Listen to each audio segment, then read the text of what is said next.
Hi guys, how you doing? Al Anonymous here. We're gonna be building a bunch of MiSTer FPGAs today. Should be a fun day. We're gonna be we have the normal acrylic case builds, as well as one of the new aluminum cases. Oh, he's calling back. I can't take the call back. It should be a fun stream. We also have a mini Astro City to open up, so that's gonna be a lot of fun. Let me go grab the parts.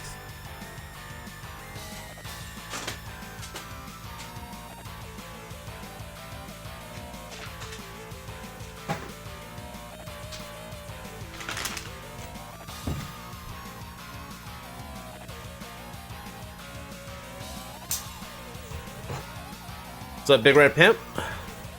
What's up, Arcade Spectrum? What's up, Zawa? And, Itaiko? And Draugr? And Kojru-kun?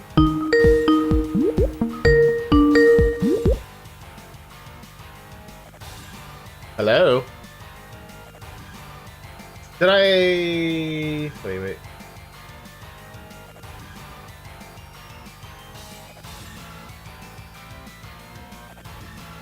Hey, let me add, and Smoke just called in here, so let's add Smoke to the scene.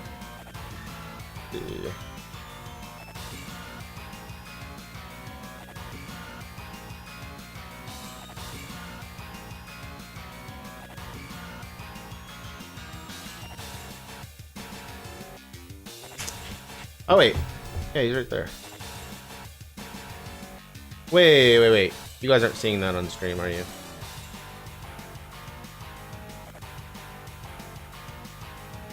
Hold on a second. I don't have any audio for you yet, Smoke. Hold on. Of course, we tested this the other day, and of course now there's a issue here. And oh, here we go. Hello. Hello. There we go. Am I coming through? Yeah. I just need to add your Cool. video. Ooh, let me go. My coffee's done here. Let me go grab Okay. that.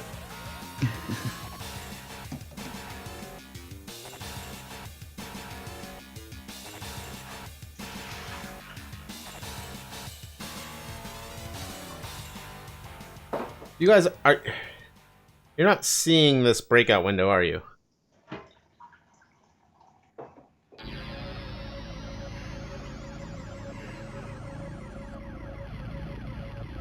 You don't see it. You can hear him though, yeah.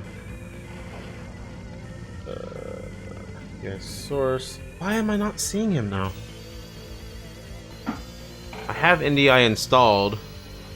That's how I'm using Epoch Cam. But I don't have it. Maybe I have to enable something in Skype? I could always just capture your camera. Is it not coming through? So I had to completely reinstall OBS and Stream Deck and everything this morning. Oh god. Yeah, so I had to so it went crazy. Let's just add this window. I'll just add this window. Let's see. Yo, what's up, Beast? Hey, Beast is here.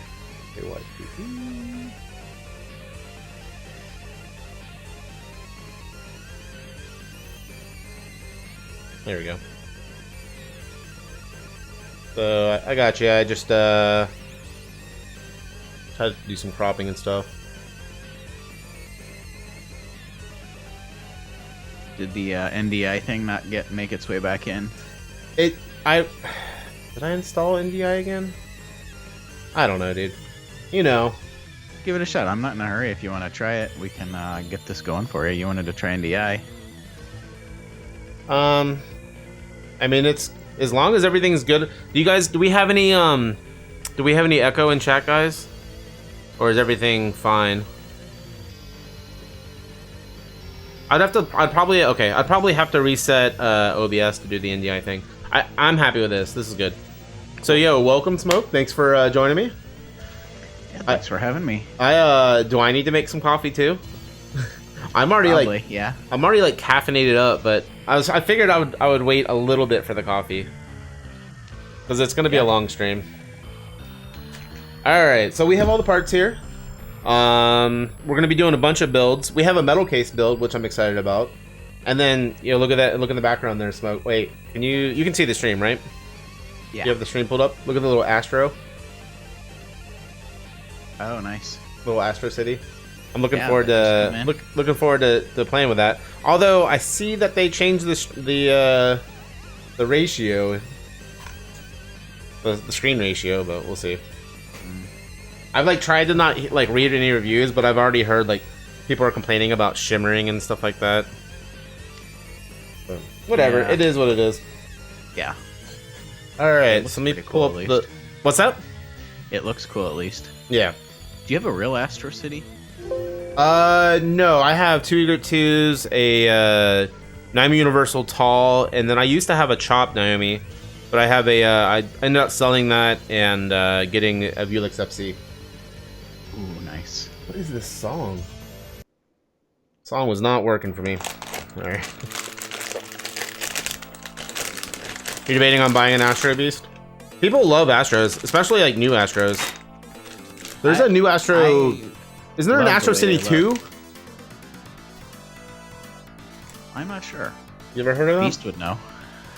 Yo, what's up, homie? Beast? I didn't get my. I ordered some of the screwdrivers that MisterAddons uses in his little his case builds. I'm like, oh, I wanted it in time, but I didn't get them in time. Well, you've got a nice screwdriver set, though. Yeah, but his is all powered. Oh. Yeah, I got some of those, whatever I forgot what they're called, like boom sticks or whoop sticks, or I don't know what it's called. Let me get stuff out of the way. Everything is in the way.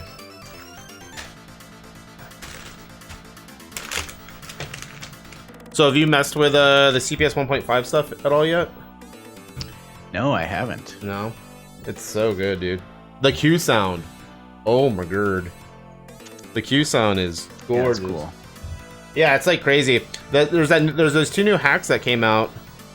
Yeah, I saw Track just tweeted one yesterday for Street Fighter Alpha with Q sound on 1.5. It sounds amazing. I'm really excited about that. There's another hack too. It's SF2 Mix, which is like this like remix that came out a long time ago that is insane. It's like it adds all these moves to everybody. All right, so I'm scatterbrained at the very first build, but we'll get here in the. I have like a half complete CPS2 boombox I'm building. Oh yeah. For years. Yeah. Started while my dad was still alive, and then that kind of put the kink into it because now I don't really have anyone to build a box for it. What are you gonna do? Are you gonna use a shell of something else, or? My original idea was just like make a little bit of a box for the actual Q sound unit, you know, like to mount it on, and then put, because I have two House of the Dead like presentation cab speakers that are like they're like enclosed on a metal, you know, just like a boombox speaker would be on the component style from like the 90s or whatever. Yeah. So I was thinking of just building a metal square or a wooden square in the middle, and then mount the stuff to it, and then connect that up to the speakers on the side. I'll do it one day. Yeah. One of my viewers, which will probably stop in here, does like carpentry, and like builds his own fight sticks and everything. Yeah, that's what I need, is someone to just like build the box part. Yeah, his name's EvilWays82, and he does like amazing work. He might be interested in a project like that. He'll probably be in here today at some point. He always stops in. Sweet. Yeah. I want to see a picture of those speakers. Do you have a picture? Because I'm sure they're in a warehouse, right? They're in my storage unit, but I have a picture of them, I'm pretty sure. Let me look this up. Where did I put that?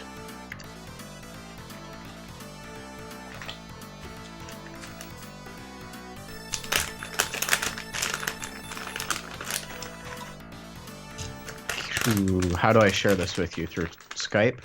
I think so, yeah. You can share your desktop. It should take over your photo.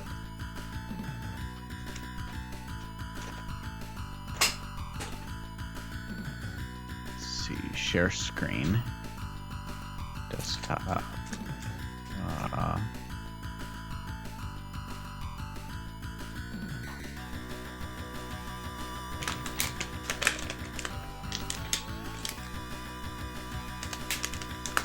What's up, Walrus? What's up, Shadow Park? So I ordered those, I ordered one of those, there we go. So here's the, not a great picture, that's the seller's picture. Those are the speakers, you know, right out of the cabinet. Yeah. Yep, they're all metal encased, and then they have like a metal panel that goes in the front. Here's my Q sound unit, that's before I recapped it. And then the massive power supply for it. And what are you gonna do for your what audio are you gonna how are you gonna put audio into it? And then it's just RCA line level inputs on the Q sound there. Yeah. Which is interesting. So it'll just be, you know, basically a powered speaker. I just didn't know if you're gonna have like an old iPod or a Zune or. I'll just plug into it probably. Yeah, it'd be really cool if you could get like the idea would be like a wood box, right?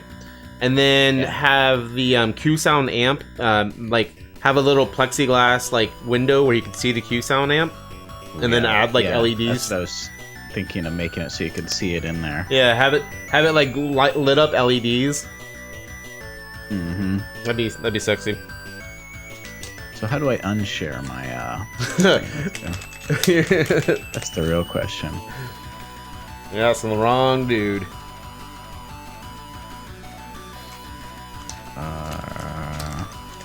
Here we go. So is this the metal build? No, okay. I figured I would do a normal build first to like warm up, and then we can do a metal build. I'm gonna have to refer to MisterAddons' video. He said he did change one thing, just like where the washers go, but other than that, it should be easy. So I got on your advice, one of these sweet lime green plexi cases. Oh, baby. And that's kind of why I haven't been streaming MiSTer lately, is because I took my MiSTer. I want to do a video of upgrading it, because I have like my day one. Right now, my MiSTer is the same way it's been since the day I got it. So I never really upgraded it, because I've got my like vanilla Spartan build. And I want to upgrade that to like the bling build, you know, with all the bells and whistles, which I have all the parts for. I just need to film a video. Do it now. I should. I want to do like a standalone video for the channel. Okay. That's part of why I got this new camera set up. I could do it now, but. Is there any website you can go to update instructions for your MiSTer? Like, how old is your build? Like, mine is like. Wait, are you talking to them? Sorry, I'm talking to Scope Pixel. Sorry, I know what yours looks like. It's unattractive. You have like the first 3D printed case, and like you have a normal. Did you get a USB hub? No. You still didn't get a powered USB hub? I have a $2 Amazon dongle, and then I run a powered USB hub into that. It's very janky. No, but on your new build, are you going to do a powered USB hub? I've got the USB board. Oh, there we go. The new I/O board, which will finally fix my optical issue. I had optical audio, and then it stopped working. Then I resoldered it, and it worked for a while, and now it's not working again. So I have no idea what's up with that, and I gave up on it. So, but that'll be fixed. Yeah, so that'll be sweet. Yeah, I'm going. So I use a Blue Yeti now, which I like, but I'm gonna move over to analog audio with a Go XLR and then a pod mic. But it's gonna have optical audio in. So I'm gonna do optical audio in for all my stuff, because I have an HDMI splitter that has optical out. And then I'm gonna do. It also has analog in, which I'm gonna put my MIDI in through. So so I'll have my MIDI whole, and I'm moving all of my consoles that are like underneath the monitor right here. I'm moving those all to like a usable shelf over here, and then I'm gonna have my MIDI set up here and have a few other things. Plus, I want to do a bigger monitor over everything. so I can play newer stuff. I don't have like a. Whenever I want to play something on screen, like if I want to play PS3 or PS4, I have to take over one of my monitors, and then like it's just a pain in the butt because everything on my desktop is forced to like one monitor. Yeah, so that's good to have. It's good to have a path like that. Yeah. Yeah, and like I don't want to move over to analog audio, but there's so much more control. And like the Go XLR that I'm going to be using has like all this like virtual patching software, so that I can control like everything. Like, oh, that'll be handy. Yeah, as opposed to like that's the problem with Windows. Like, yeah, trying to work it out in Windows is always troublesome. All right, coming here to investigate. What you doing, buddy? We got a Gato. Kitty. I always I'm the kind of person that will say hi to your dog but not look you in the face. I literally did that this morning when I was on a walk. Like I was like, hi dogs, and I didn't say anything to the owners. I also like sometimes I'll like roll down the window when I'm driving if I'm in like a neighborhood, and I'll like call the cat over, be like psst, psst, and then like look that's over. My cat call too. I mean, it's a good one. The other day we were walking, and we've seen this black cat out before, and I played with it a little bit, but it was nighttime, and so there's this one of our neighbors just has this gigantic, like it's like my cat times 4 basically, this huge panther black cat, and it's like the nicest cat on earth, and I was playing with it for like 10 minutes. That was my highlight of the week. That sounds like a good highlight. I have these 2 cats that live next door, but they live outside. And I always catch them in my front lawn, like when I pull up. But they won't, I've lived here for a couple of years. For the life of me, they won't let me get close. But they sit in, like under my tree every day. And I feel like they're my cats, but I don't have to feed them. Mm-hmm. But yeah, they won't let me get near them. And it makes me sad. Maybe one day they'll warm up to you. You think, huh? I thought about like being shady and like having water and food outside, but it's literally my across the street neighbor. You know, there's this cat that sometimes comes to our door here and just stares in. And one day I put out some food for it because I thought I would go get close to it. And this cat was so mean. It's just the meanest cat on earth. It just growled at me. It wouldn't let me touch it at all. And then it thought like I was trying to take its food from it. So it was like half attacking me while I was out there. Oh jeez. So that was a bad idea. But that cat still comes sometimes. It'll just look out the window at night and it'll just be standing there in my door, just staring in. Checking out Panther or something. Yo, Scope Pixels, I forgot that I did your build. All you need to do is run the update all script. Have it hooked up, have your MiSTer hooked up to the internet and run the update all. And that should literally do everything.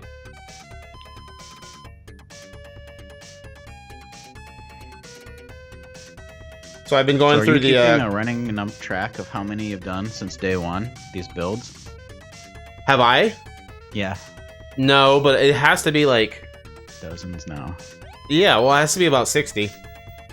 I've watched you do like 20 myself. Yeah, I'm starting to remember everything here. So we use the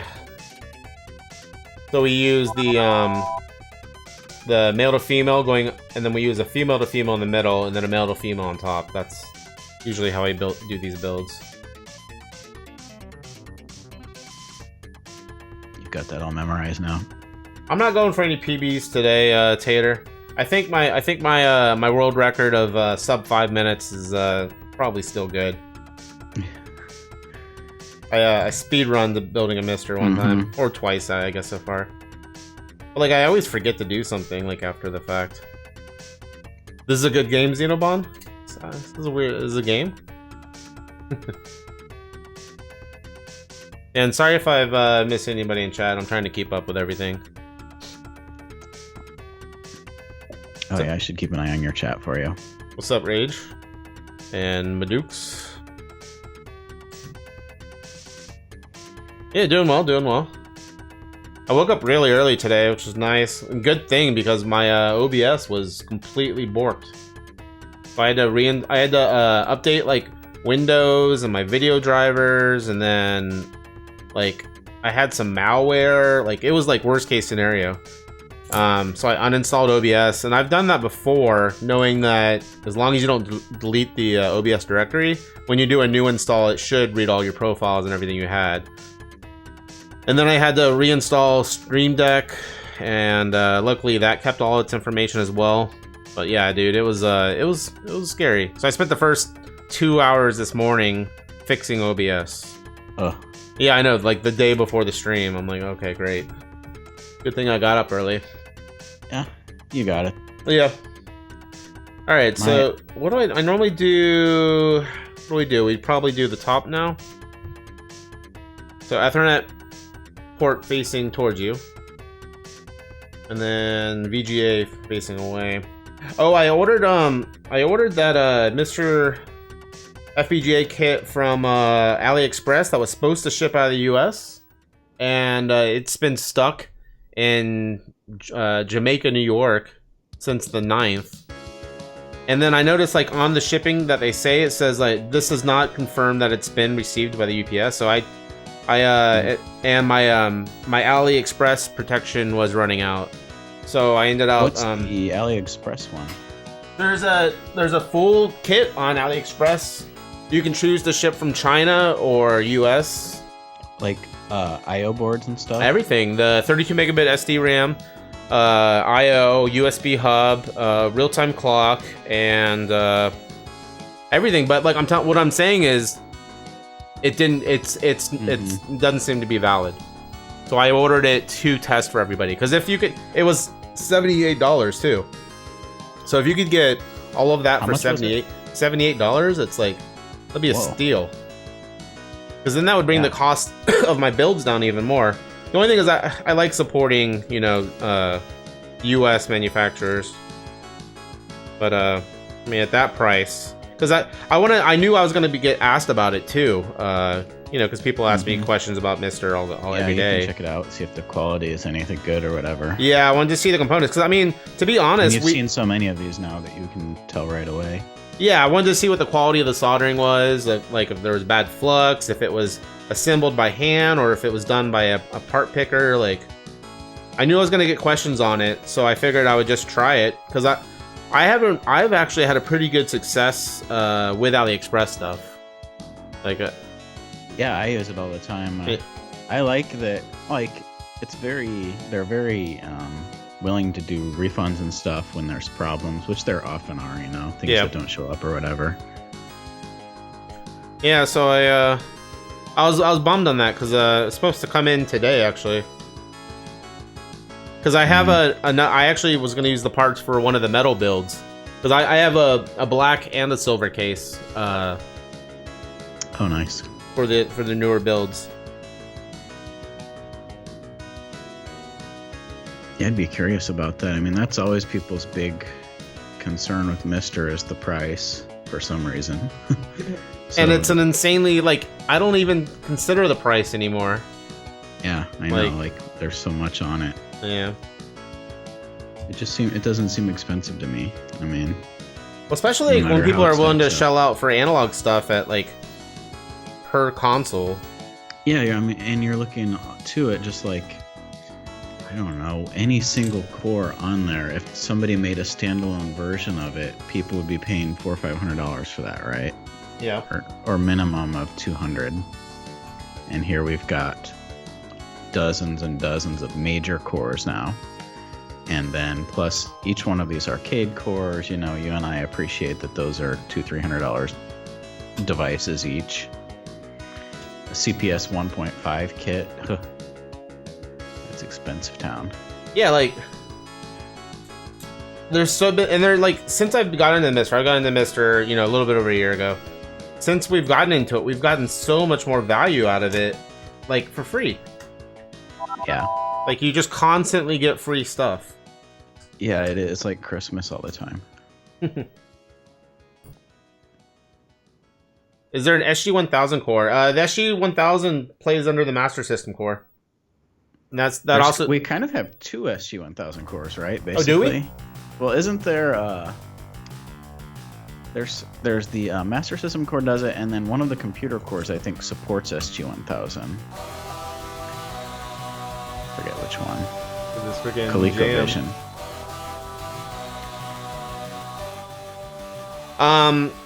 The Intellivision? Is it the ColecoVision or Intellivision? ColecoVision, John Clack says, yeah. Yeah. Supports it. The blue mat's an anti-static map.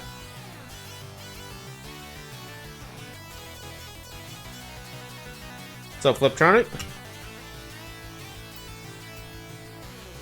I'm a big fan of neon plastic, and especially green. Yeah, like... I don't know about you, but like that's what my favorite like Lego weapons were made of back in the day, and the ships, you know. Lego weapons? Yeah, like neon green bars and things. Yeah, like I offer the purple and green when I do these, and then like whenever somebody orders purple, I'm just like, oh, you're missing out, buddy, because it looks so good, dude. I love your purple green combo you do though sometimes, and that really threw a bar into like my decision making when I was picking out my case. The Joker? Do I want to go Joker? Do I want to go all green? Eventually I settled on green. The green with purple buttons too. Yeah. You could do that. Green, purple buttons, purple with green buttons. I have some extra buttons I can send you. Oh, I'm good. I'll stick with my all green. I like the way this looks a lot. I have extra purple ones. Thank you. I'll stick with the green. Because I'm excited to see it light up with UV light too. What's up, Mew? Yeah, that's this is Black Knight 2000 music right now. Steve Ritchie laughing at you. No way. Give me your money. I can't hear the music. Oh, sorry. It's Black Knight 2000, the pinball game. Nice. Yeah, it's so good. Oh yeah, there's I don't also know what that is, but I'll assume every time I come in here, you've got awesome music playing. So all the text of the music's right here to the left, guys. There's something. Sometimes I play like really long mix, and I mean it doesn't have the independent song names on there, but we're playing single stuff today. Yo, Jazz, did you get back to me on what color case you build? You have the metal case? We're building Jazz's metal case. And then MisterAddons is just shipping me another one. Or shipping me theirs. whose is this one? This was the first person, so this will be Sav. This will be Sav's second one. Sav 320, I think? You have at least 2 misters, right? Yourself? I do. I'm about to have 3. And I'll... But, like, the problem is I have a blister build. Yo, Raj, thanks for the follow. I have a blister build, and I'm like, do I keep that one and go to a metal? Because I have an original analog NT, the one with the real PPU and CPU. I have that out in the living room, and it's silver. And I got the silver and black because I didn't know which one. My plan was to buy both and see which one I want to keep.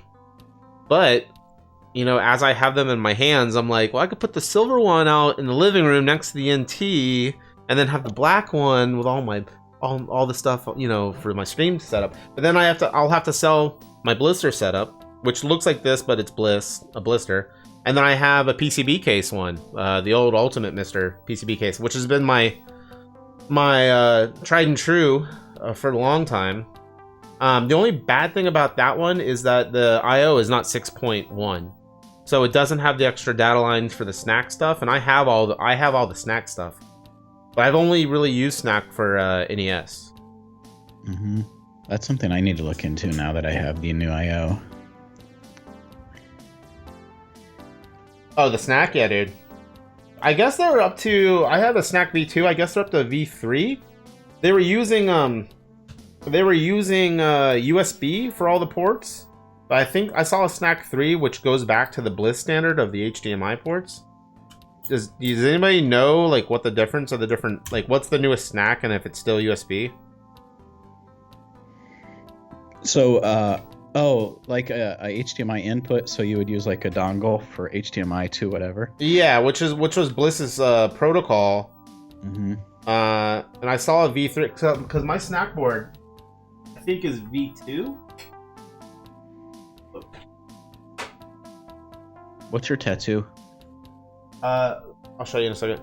So yeah, this is Snack V2, and I saw a V3. And I don't know if there is a USB V3. The USB is standard. HDMI is a special variant that Porkchop made for blister compatibility. Yeah, but is like Porkchop selling the V3? Yeah, it is. Yeah, I should look into that. My this Ultimate MiSTer that I'm building comes from all over the place. Like I've got his I/O board, and I think Zero himself's USB board. What else? Oh, I've already got the RAM from Zero himself. Yeah. What else? I can't remember if I bought anything else. Yeah, Mew. Yeah, I had Bride of Pembot pens made up. Oh, sweet. Yeah. Is that enamel? No, it's acrylic. Oh, cool. It was super cheap, so I figured I would try it. Oh, you asked what the tattoo is? It's an owl. An owl with like ghost with a headband and a third eye cloud, and Oh, sweet. I've had this forever. I actually had my favorite like t-shirt artist, because I used to have a t-shirt company forever, like 7 years, and I had them design a design named Tato. They do really, really cute stuff. Mm-hmm. All right, so we're putting we're bridging the USB here. You have to like push pretty hard until it snaps in. A lot of people like won't push hard enough, and Oh, that's good to know. Yeah. wonder. All right, so Sav got a 128 SD card. I already have the SD cards done. So I was doing the last couple of days. I usually make one of each size and then just clone it. So you know, I'm not hugely a pinball player like you are. Yeah. But the pinball machine that got me interested in pinball was that Bright of Pinbot 2.0. I don't know if you've seen that mod. Yeah. Like by I don't know if it's a German group or something. It was at yeah, it's by Dutch Pinball. Yeah. So like, was it Midwest Gaming Classic 2014 or 2015? oh, did you play it?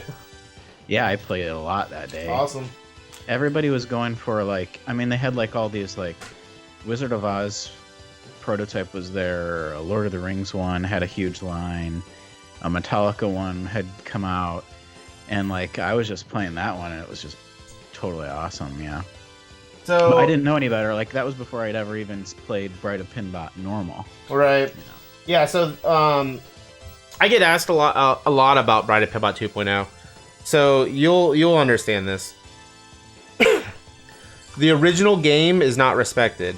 So you get this new game and you can still play the old 1.0 version, but they're using PinMame for inputs and audio. So all the inputs are delayed by like 500 milliseconds, and then all the audio is not generated from it's generated from pre-recorded MAME sound clips. So like, see, if I had known that back then, then I could blame the. Well, you probably only played pin. 2.0. When 2.0 it sounds great. It's all new audio sources, and they got the original the girl who did the audio for the first game. They got her to come back and do stuff. Oh wow. So 2.0 is cool. Doesn't. What's up? Which one has MAME in it? Well, so you can play the original 1.0, like the original Bride, in that software, but it's just everything's emulated. Everything's emulated. So I love Bride so much, I would never do anything to harm my game. So like, yeah, it basically you have to sacrifice a Bride of Pinball. Yeah, I would have to have two of them. Totally, I actually almost did get another Bride to do a 2.0, and then I was going to operate it, but the place I was going to put it at closed down. So that's kind of sad. I don't like the idea of sacrificing one either. I mean, it still technically plays it, but it's not the same experience. Like I need that the sound and the sound and the audio of, well, just the audio and the video of that of Bride 1.0. I wonder why they would do that. I mean, well, they didn't really care about 2.0 because I even asked them. I'm like, do you guys ever plan to upgrade 1.0? Because there was some like people on forums that were actually replacing the samples with genuine recordings and stuff like that. Like it made it a little bit better. But I would have to have it like if it was a 1-for-1, like I couldn't tell which version of Bride I was playing, I would have done it.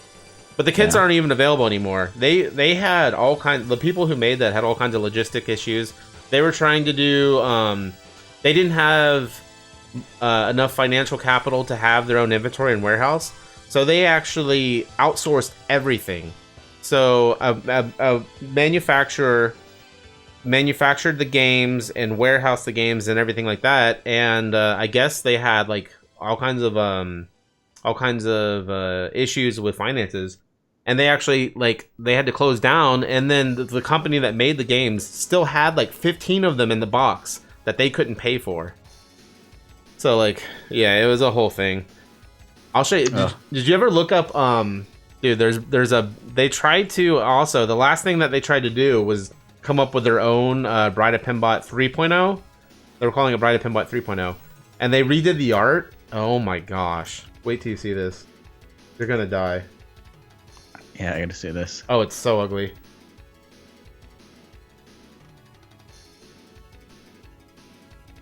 Is it hard to connect MiSTer to an arcade CRT? Not at all. Well, to an arcade CRT. So, if you're thinking about putting it into, it matters on what kind of cabinet. Are you doing 15 hertz or 31 hertz? If it's standard 15, MisterAddons is coming out with a JAMA plug-and-play solution. So you're going to put a DE10 right inside of a board, and you're going to have your controls and your audio and your video all pushed through JAMA. If you're doing JVS, like a 31 hertz or a VGA out, you would just connect the VGA to VGA. You can also do a little breakout board and have VGA to the 5-pin. Normal monitors or RGB monitors are 5-pin connections, so you could hook it up like that. You might need some kind of video amp, I'm not sure. But yeah, it's pretty easy. I built a whole setup using a JPack for my arcade setup. Okay, let me find this thing. Do you have one of the new MisterAddons JAMA things? I don't. Not yet. Okay, so look at the stream, and I'll show you this beautiful, disgusting thing. You see it? That was the bat. That was the back glass. That's funny. Look at the playfield, dude. Oh wow. Oh no. They went for it. So they were trying to, and they were also trying to sell these at like $10,000, like something ridiculous. So like the art's completely redone. I guess the shots are the same, but she's seen better days. And like, why did they like? The head looks off. Oh yeah, the head's like she looks like a snail person. Yeah, and like, why did they try to like overly sexualize her?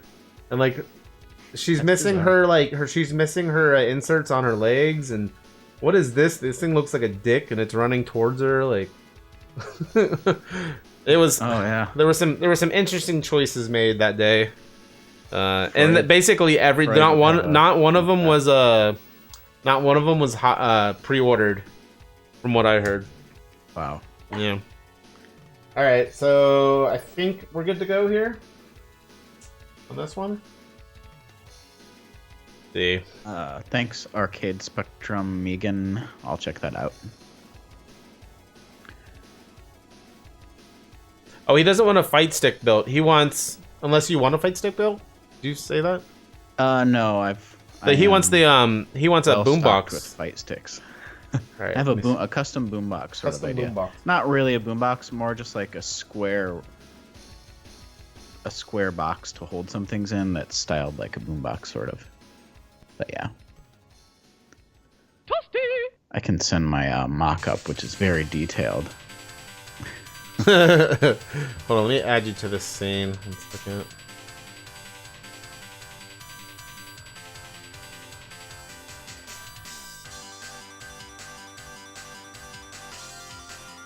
I just watched Insert Coin last night. Have you seen that? I don't know. What's it about again? It's about Midway. It just came out, I think, Oh, then no. a few weeks ago. Yeah, you pretty go good. ham on those documentaries. Yeah. I like. I try to see everything just to see it, and it's like I don't have anything better to do. I think I actually will. Like occasionally, I'll see one. I'm like, oh yeah, I should review that one day. I think Insert Coin will be on my list to review. Okay, yeah. It's good. I'm gonna be in some other documentary that's about like arcades like closing down because of COVID. Oh, cool. What's that all about? Yeah. I don't know. It's like I kept on seeing these same people, and then they Stry. Thank you so much for the tier 1 sub there. Much appreciated. I don't know. When I know more information about it, I'll do it, but I'll let you know. But yeah, I did several interviews with them, and originally it was just about the barcade scene, but then COVID hit, so then they changed the documentary to be more about closing down and trying to stay alive and whatnot. Oh, cool. During That this sounds time. good. I saw in the first minute of Insert Coin, 2 people from the Discord were in there. Oh yeah. Daniel Pacina, who plays, Scorpion, Johnny Cage, all of those Mortal Kombat characters. Yeah. Was in it. He was in it. They interviewed him. It was really good too, his parts. And then Jeff Gersman from Giant Bomb. They're both right there in the intro. I was like, oh, sweet. That's awesome. Yo, Izzy, thank you so much for the tier 1 there. I got to play Daniel Pacina on an MK1 cabinet. Yeah, I love this story. Oh yeah, yeah. Johnny Cage versus Johnny Cage, and I kicked his ass. That's funny. I mean, it's not the good of a story, but there's I think I actually did have a full story. That there was a story that this kid that was really really good that was playing, was like talking to himself during playing, and like he couldn't believe that I beat him, like because he was really really good, but I'm OG, like old school cheap. Like if I get you in the corner in Mortal Kombat, it's not good. So It's funny. yeah. But he kept on coming back. It was me, one other guy, and then this other kid, which I didn't know. And then yeah, Daniel Pacino was there, and I asked him if I could play him in a game of Mortal Kombat, and he said yes. So he's normally pretty good at Mortal Kombat? Daniel Pacino? Yeah. No, he doesn't play at all. Oh, okay. No, Oh, yeah. you mean they were surprised that you beat the The kid Miracle that was crazy good, that was talking to himself, was Mm-hmm. surprised that I beat him. Yeah.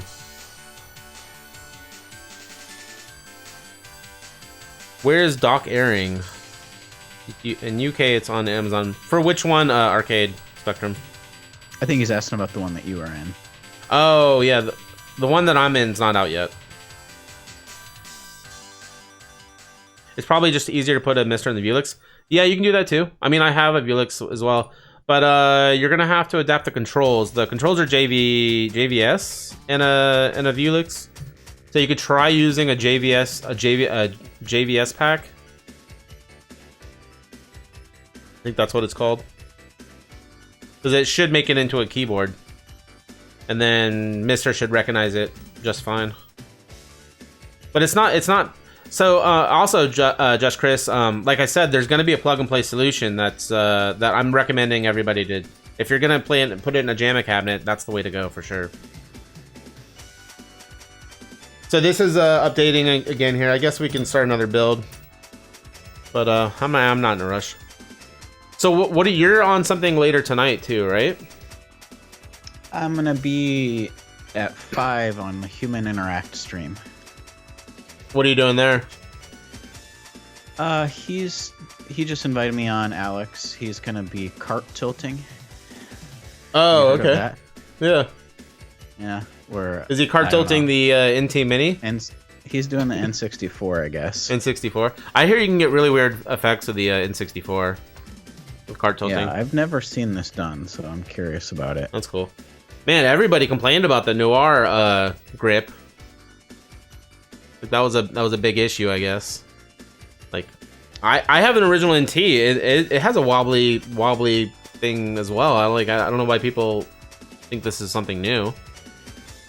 I don't know. I haven't messed with that. I would just assume that if I had it, I would be jailbreaking it anyways and running ROMs. Yeah, that's what to protect it. That's what I figured too. All right, so this MiSTer is all good to go. It looks like everything's up to date. Yeah, so we can try testing something, I guess.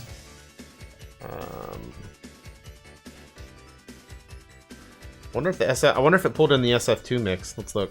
Oh wait, I have alts turned off on these builds. I figured people won't be wanting alts. But yeah, it's not gonna have that. We can do the Punisher though. Nice.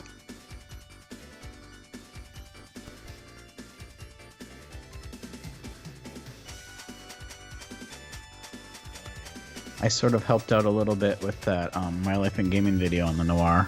Just answering questions for them. Oh, nice. I wish I could have reviewed the script, because sometimes they've let me do that in the past, and I've fixed it. Because there were a few things about MiSTer I would have fixed in the video. Yeah.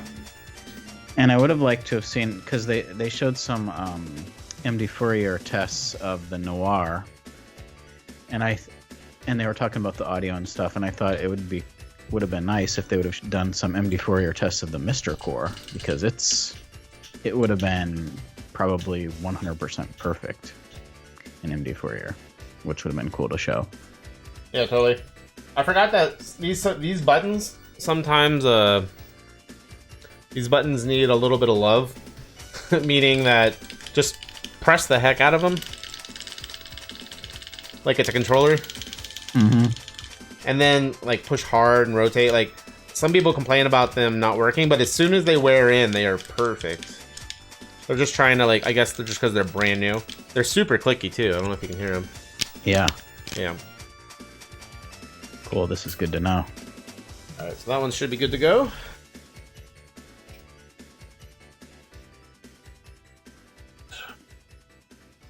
Also would have fixed just a few little things. They said MiSTer can go up to 1200p, I think, but actually, or they said it can go up to 1440p, but it actually goes to 1536p. And they also at the end they went through and listed all the cores that the Noir has that MiSTer doesn't. But I really think that, to be fair, they should have also listed the cores that MiSTer has that the Noir doesn't. But of course, that would have taken like half an hour to read through. Yeah.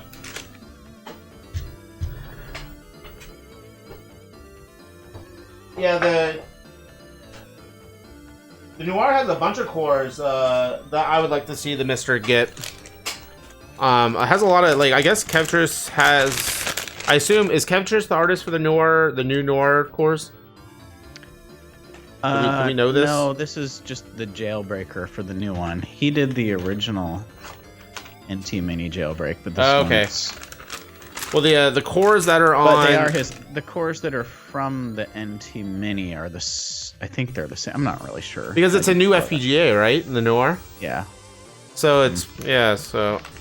there's a bunch of cores on there that I'm interested in. Like a lot of handheld stuff. Mm-hmm. Is the Pocket on there? The Neo Geo Pocket? Mm-mm. No? So no, it's all that obscure stuff like Game 8, the Mega Duck, stuff like that. Yeah, all those little handhelds I adore. All right, I need to get some tape. I'll be right back. 1 second.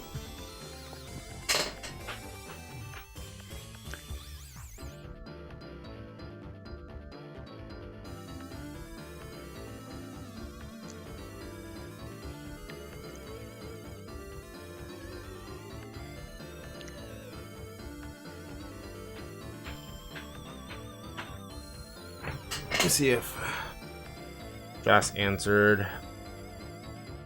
It did. Black. Okay. So we're gonna build a black aluminum case next. Sweet. I'm looking forward to seeing this. Yeah, me too. Have you seen the MIDI thing that they're working on that Sorge posted a picture of? Yeah, it looks as sexy as hell. Yeah. I thought that looked cool. Yeah, I'm super stoked about that. It's gonna be using the USB shaped port on the I/O, I guess. Oh, okay. I didn't know if it used that one or a regular USB. I believe it's using That makes sense. Yeah, direct access through it. yeah. Yo, Dopefish, thanks for the follow. Dopefish, Oh, hey, you work on Dopefish. FPGA stuff, right? Yeah, which Dopefish is this? Because we have actually 2 Dopefishes in my Discord. We do. There's Dopefish user and there's Dopefish MT32 Pi. Oh, it's okay. So he came right when he was queued about this MIDI thing. Shadow Quark. They're working on basically like making direct MIDI access in MiSTer for all the cores that use MIDI, and then you can interface it with the MT32 Pi, which will be like, originally it was going to be just a recreation of the MT32, which is what Dopefish makes. But he's now joined the MiSTer dark side, and he has added all sorts of cool functionality to MT32 Pi, including custom sound fonts. I think they're working on a SC55 emulation in it, and all sorts of cool stuff. He can mention some of the cool features since he's here in the chat, but that would be very sweet. And Owl, you just got your interface just in time for this. Yeah. Which is cool. You'll be able to doesn't that has MIDI jacks on it, right? Yeah. Yeah, so you'll be able to use that as a standalone. It's like yours is like an SC55, is that right? Inside or something like that. I'd have to go grab it. Yours is way cooler than mine, I should just say. Even so, lots of people want this one that I have, but actually the one that you got is the one that if I had looked into it more originally, I would have gone for the boombox style one because it has a way better interface. So this is the picture of the preliminary. Yeah, I assume that was the top port, but it might be the bottom one. I mean, Dopefish would know. Yeah, it must be direct. You're right about that because that's what it is. Yeah. And this little module is just basically for the display, and then that interfaces into the Raspberry Pi that's running MT32 Pi. Okay. Cool. I think. Yeah, that thing's sexy looking. Yeah, thank you, Dopefish, for helping bring MIDI to it. I'm looking forward to that profusely.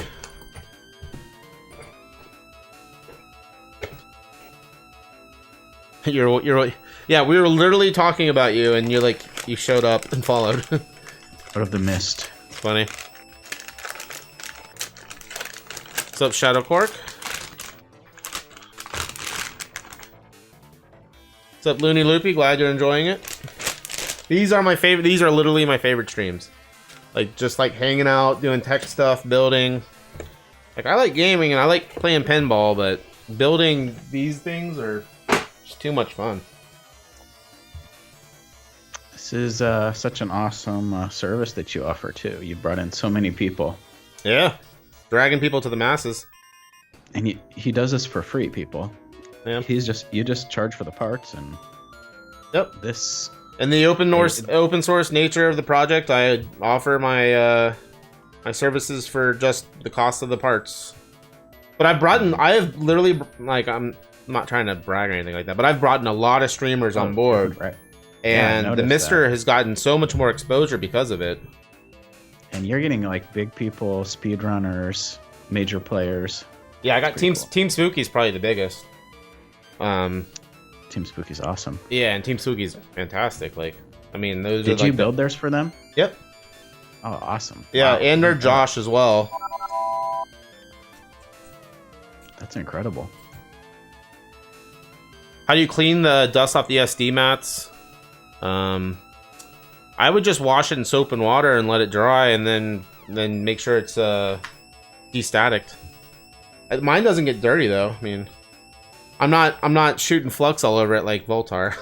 Dude, Voltar has like a giant one of these mats over his entire workspace, and it's just covered in like liquid flux. Mm-hmm. so I was wondering, like, I'm like, how does he clean those as well? Yeah, probably just soap and water. I need to be better and get one of the. I have a big anti-static mat, but it's like it doesn't unfold flat. I need to get a new one, so I never use it. I usually just put down like a motherboard bag, and I do my work on that. You know, anti-static bags are actually not anti-static. Like the outside of them, you don't want to. You don't want to. If it looks like this, it's reflective. Yeah, that's what it is. They're actually. Well, actually, I use the inside of it because I've cut it in half and I. I've been told that these can still have a charge on the outside. Like you don't want to. You don't want to do stuff on them. There you go. Tech Angel, thanks for the follow.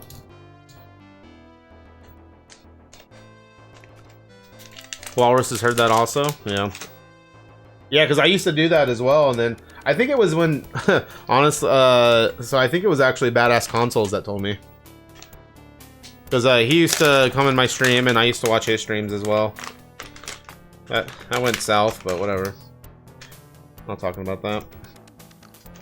Yeah, I don't follow that whole thing, but I hear people complaining about it. Yeah. All I know is all my experiences were good with the person, and it's a shame he just spent too much time and whatever. Okay. Anyways. You heard that on Gaming Nexus as well, Stry? What are you guys talking about? I want clothes that look like that. What's up, the opponent? You want to assemble misters for other streamers too, but you don't know where to start sourcing parts in bulk. Just make a relationship with one of the distributors. Are you in the US? I use Zero himself. MisterAddons is fantastic. If you're in the UK, there's good UK people. There's good people all over. And the East Coast, yeah. So just reach out. I mean, I'm able to get these in a bulk if I do over, I think it's over $500 in sales.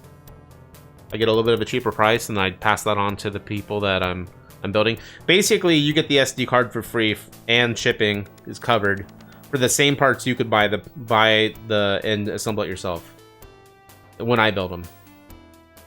That's usually how it works out too. Oh, that's your other half. Gotcha. Well, welcome in. All right, what are we doing? So we have all this new stuff. Okay, let me get a new bowl.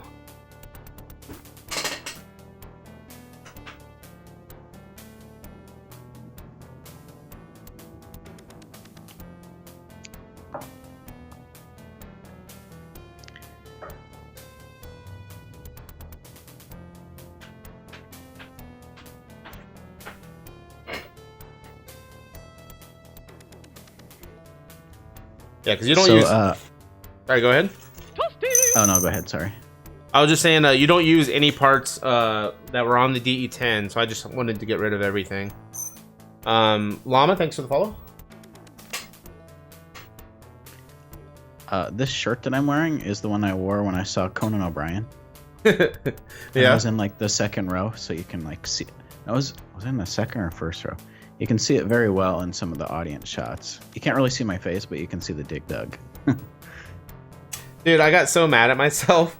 I was gifted like a sock subscription service like a long time ago when I wanted to become a sock guy. And I actually got dig dug socks in, and I always planned to ship them to you.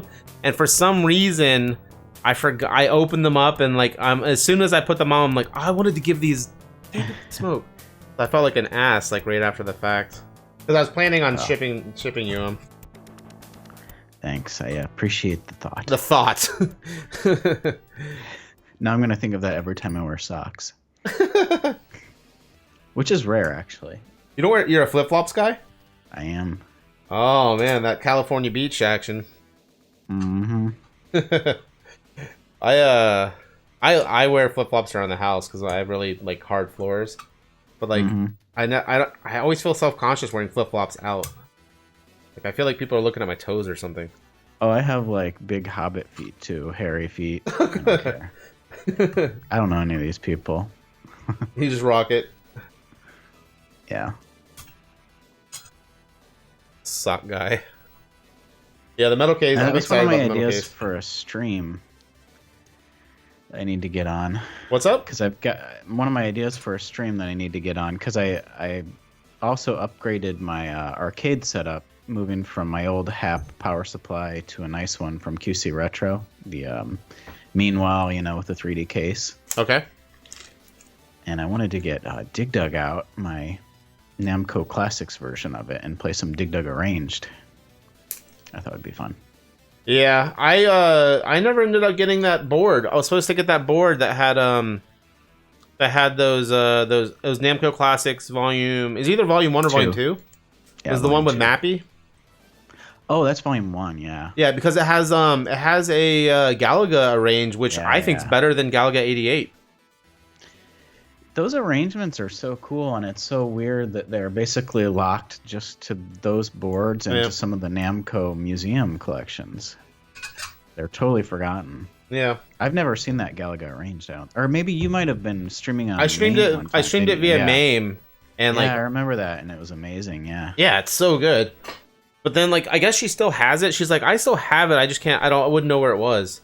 Because she was going to be at an arcade meetup, and I was supposed to get it from her, and she's like, I can't find it. You got to stay on her about that. Yeah, totally. All right, so let's load up the video, I guess.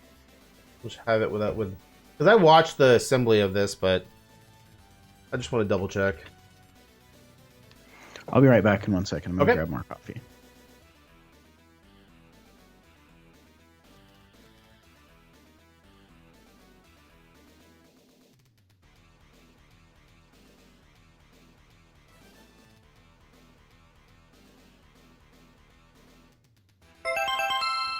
Yo, Sav. Thanks for doing these builds. Yo, we literally just built yours. How you doing, bud? Thank you so much.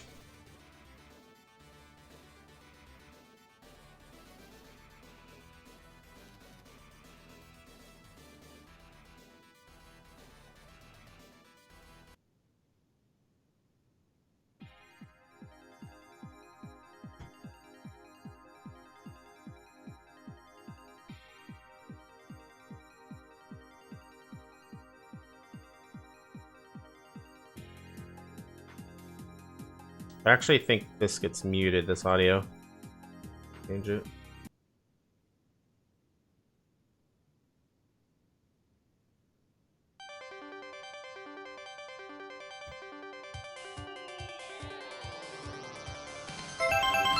What'd that be?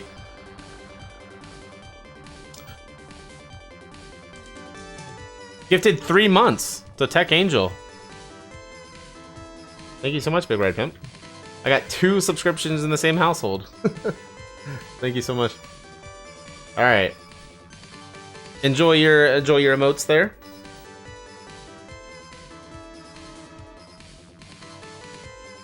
What's up, Flinsvit? Yeah, I'm really looking forward to it. To building these. All right. So yeah, he talks about flexing these if you need to. Oh man, he's strong.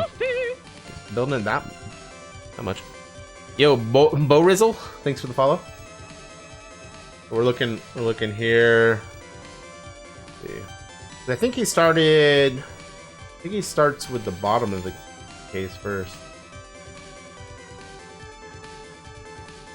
Okay, he gets the D10 stripped.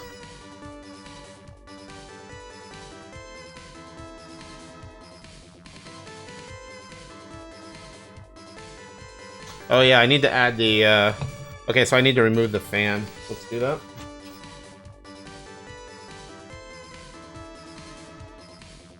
Oh, it's a hex. Curse word.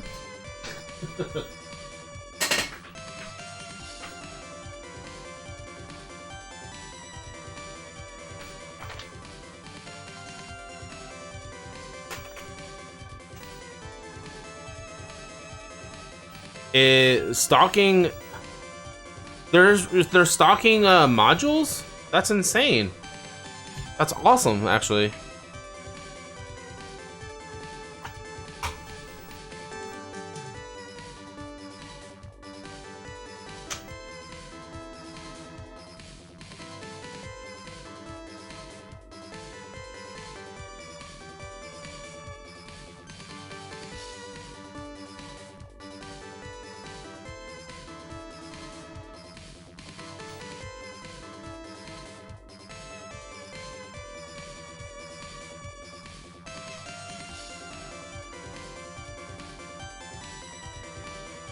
Did that work?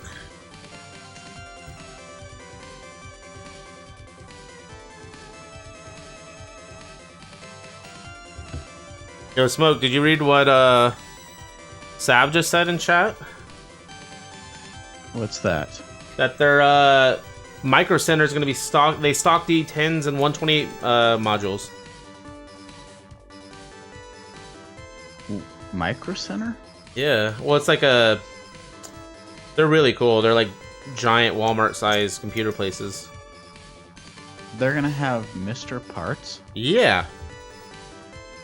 How's that work out? I don't Where are they know. getting those from? And D10s in stock.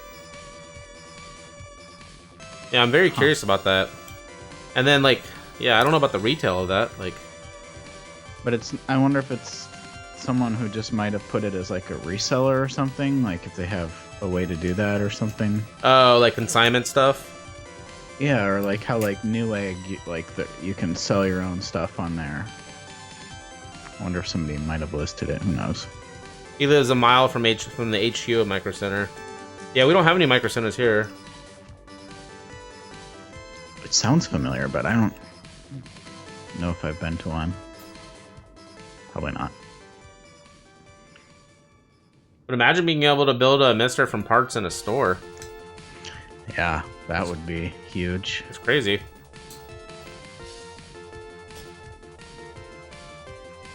Alright, so the fan is removed.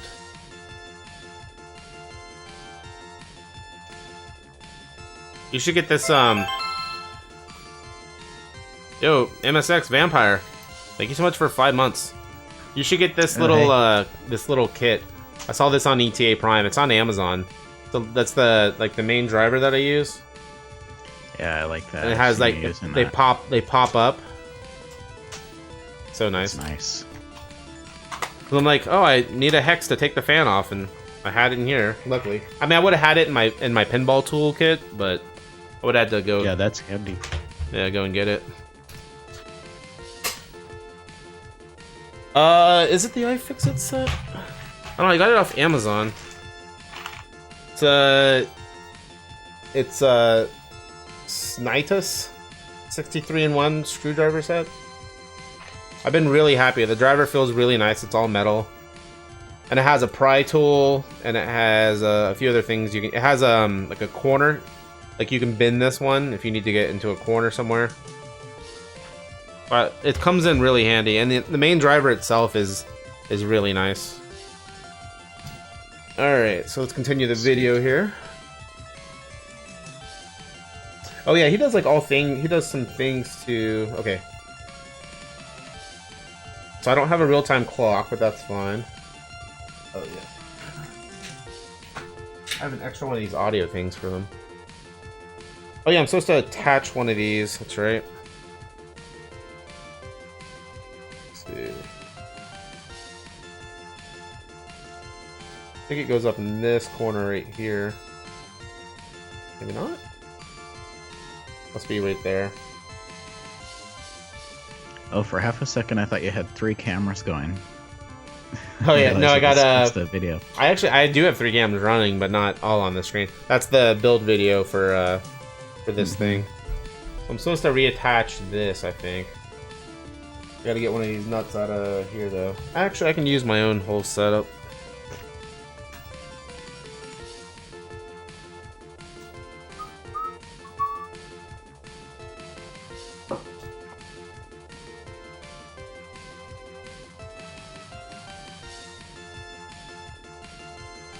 So is that what? Oh, that's for the tape audio? Yeah, it has a port.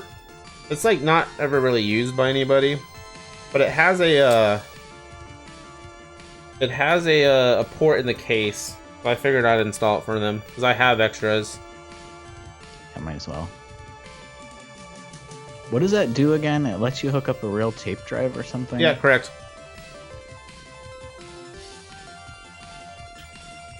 That's cool.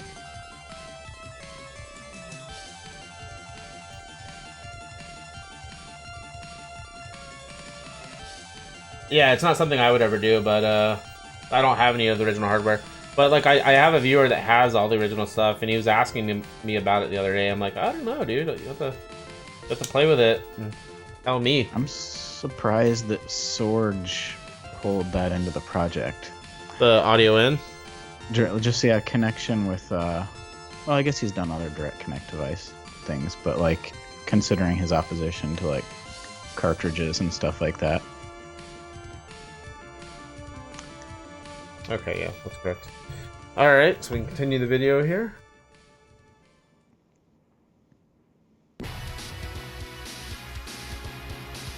What is this? Dragon Gun? Arcade soundtrack.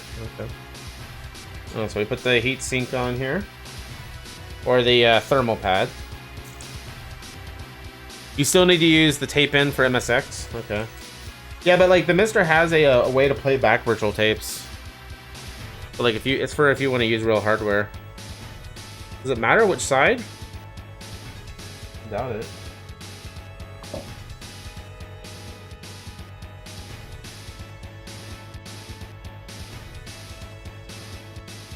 Arcade Action is asking if there's a good way to on MiSTer to adjust frequencies or sync when CRTs or RGB monitors won't sync with certain cores. The green sync switch does not affect it, it seems. You can adjust the VSync independent per core by putting a line in your MiSTer.ini. And you can adjust it to 0, 1, or 2. I mean, you can try to use that. There might also be stuff within the core that you're able to adjust. What specific arcade is it that you're wanting to adjust? Which one?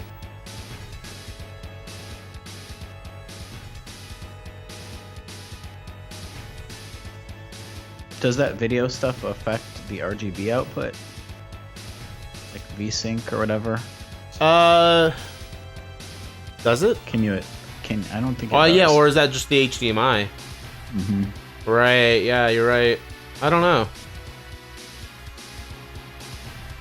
It's part of the scaler. Okay, so that would just be HDMI out then. That you'd be adjusting. Okay, I think I know where he's going with this. I think what I have to do is install the standoffs. But then he told me to do these washers before underneath.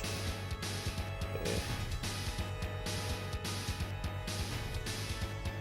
But how is he? Oh, he's putting a screw into him. Okay. Okay, wait. I gotta get everything prepared.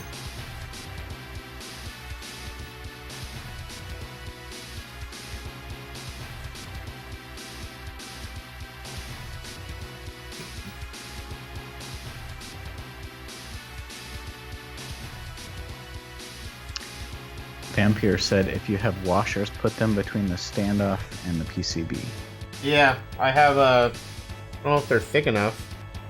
He said 0.5 millimeter. I have no idea what size they are. They're very thin. Excuse me one second.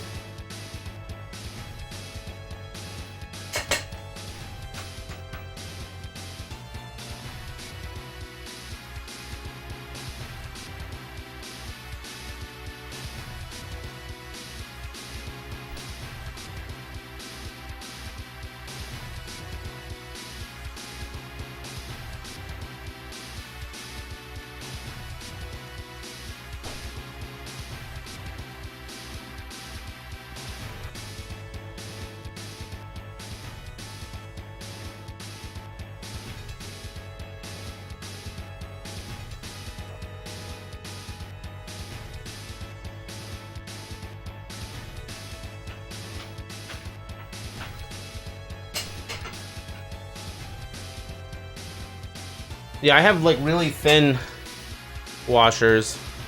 It does come with it, but he shipped it before I got these day one. He actually is shipping me with the backup black case. He's shipping me a whole set of these standoffs. His looks very thin. Okay, I mean these are very very tiny. But I'll try it. Alright. I guess the tolerances are probably pretty tight on that thing. Yeah. I'll use, I guess, these four?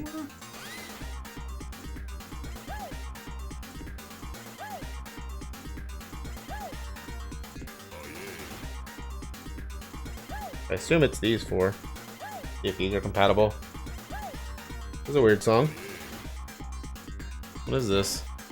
Ninja Baseball Batman. Oh, cool. Sleep Chow.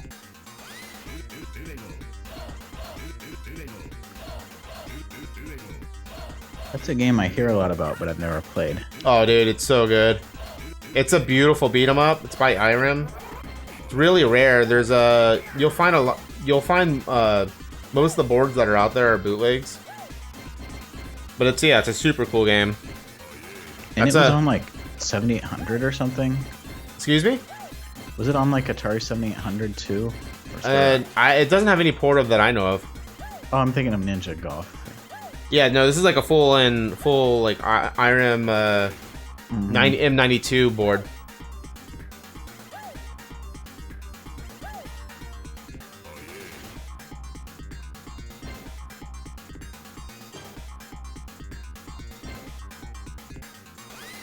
So, Vampire MSX there in chat helped get the author of the Sofa Run a MiSTer for the MSX. Yeah, that's awesome. So that's good. That's maybe that will help alleviate some of the issues that we have with Sofa Run. Yeah, that'd be great. A lot of the stuff originally that I thought was broken in MSX, I realized when I used Vampire's build, it was just Sofa Run problems. The core itself was fine. What the hell?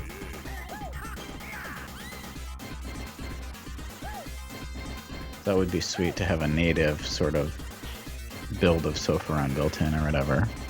Or just fixes.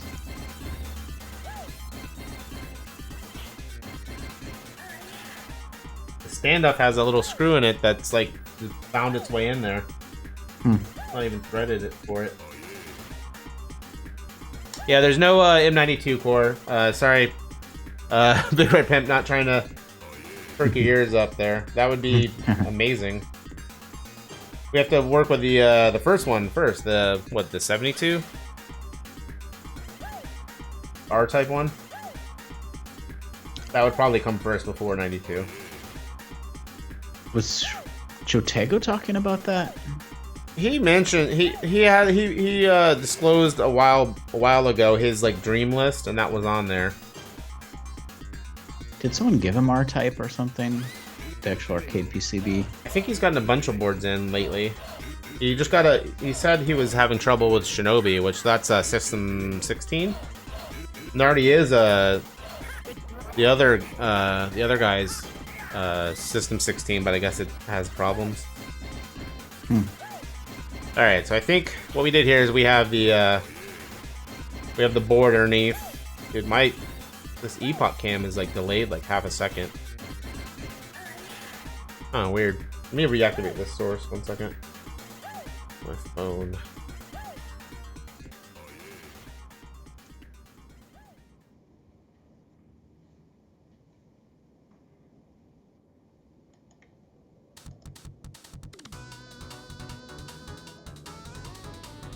The hell?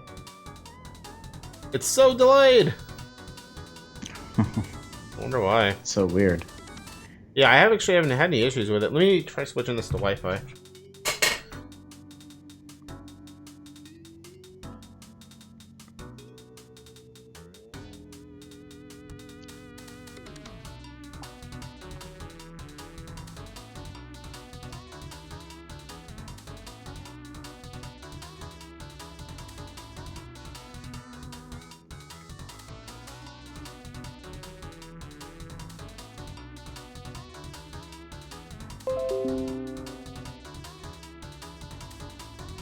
It's there, but it's delayed still. Weird.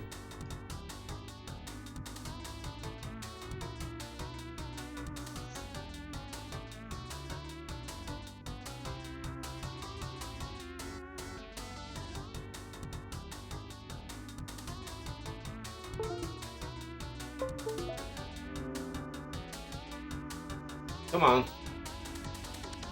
It's still delayed, but I guess it's fine. Whatever.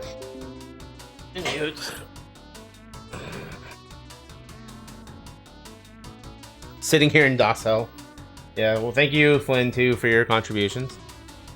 I know you're working on, still working on the big DOS builds.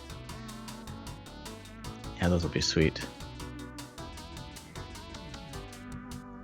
Alright, so it looks like we marry these two together.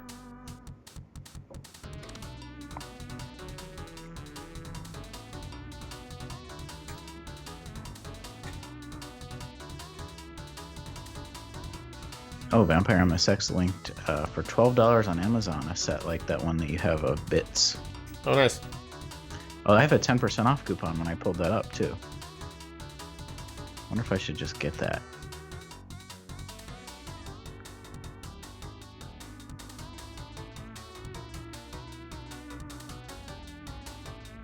Is that the same as yours?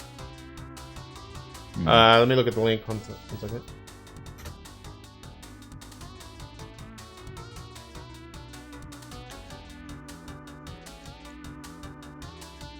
HX Studio. I mean, it looks the same.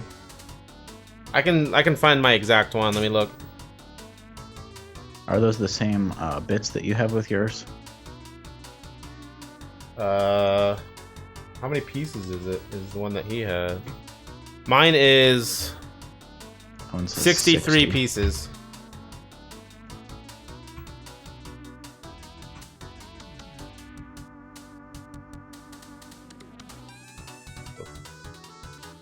That's 56. No, 60 and 1. 63. I mean, that looks very, very similar. But I'll pull up my exact one that I ordered.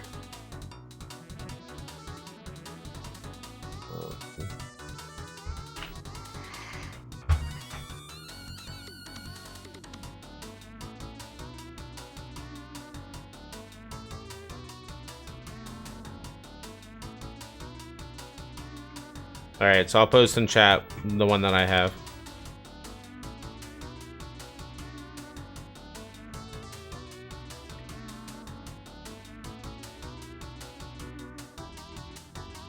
Cool. Thanks. Okay, so he's adding the hex standoffs, which we already, or the washers, which we already did.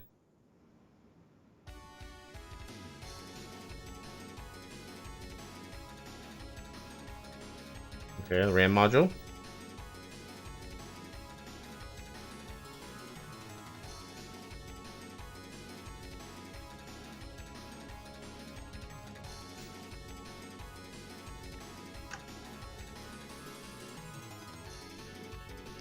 And this must have been so hard to engineer this.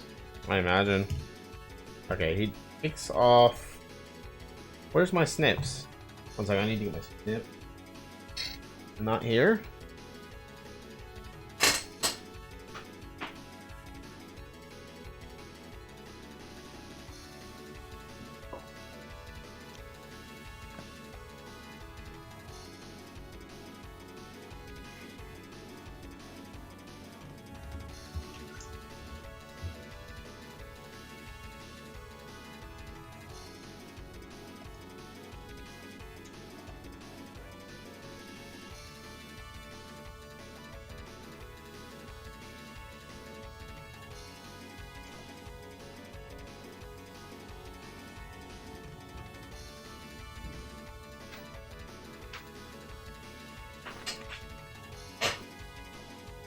Alright. So he takes these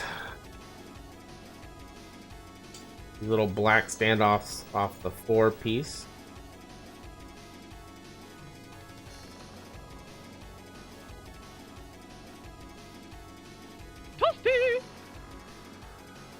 Wells removes that. Yo, Moed, thanks for the follow.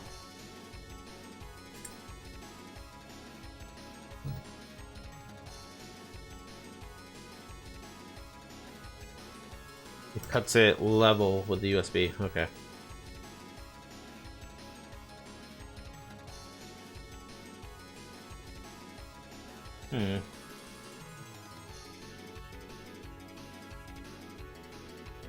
Wonder why he does this.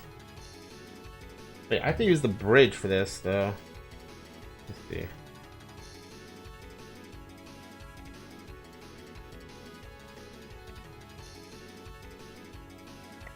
Yeah, why would you have to clip that? That's weird. Hmm.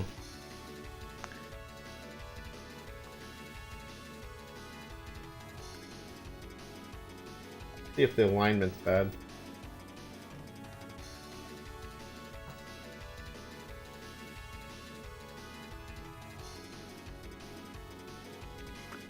Oh, so does that have... Oh, I see.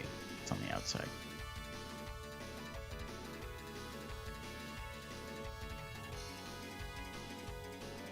It looks fine to me. I'm not gonna cut it right now. And we'll see if we need to.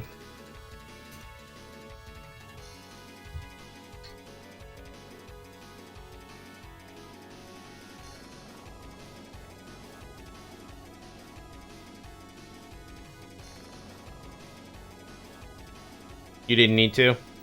Gotcha, man.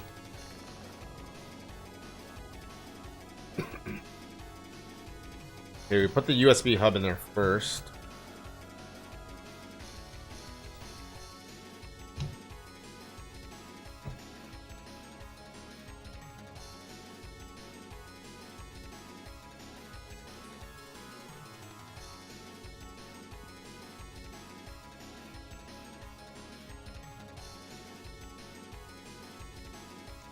Okay.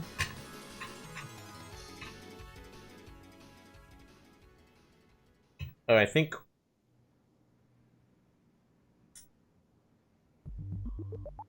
Put this on here.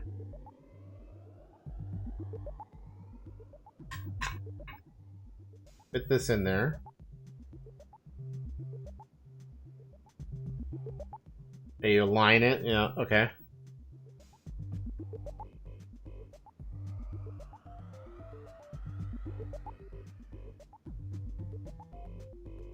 Looks like he's trimming it again now. No, he's just using he's lining this connector up with this where you connect it to on here.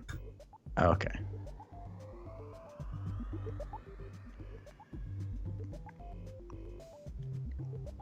You'll see what I just did in like a minute because I don't know if there's some delay. I don't know. Okay. So yeah, I think we go like this. Okay.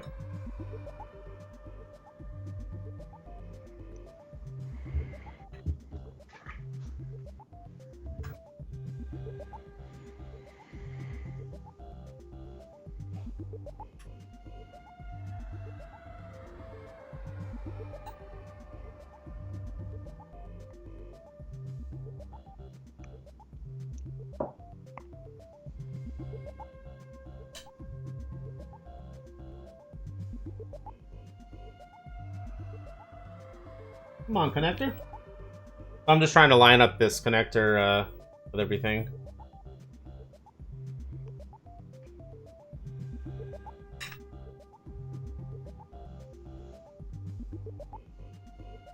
It does look...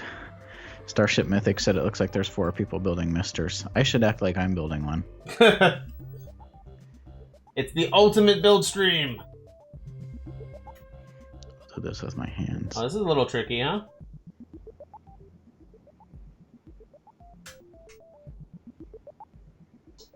Bet you people are going to injure this USB port doing this. This USB port is kind of I think I'm going to try to connect this first.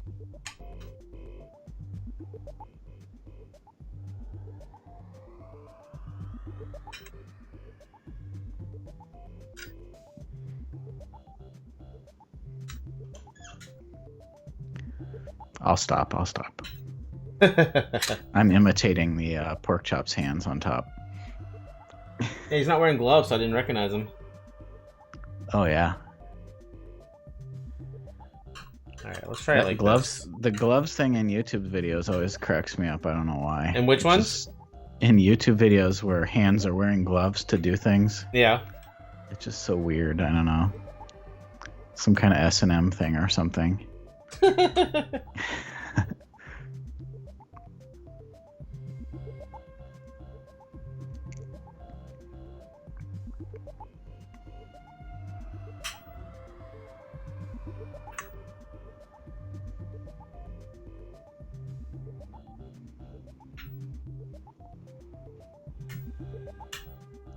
Okay.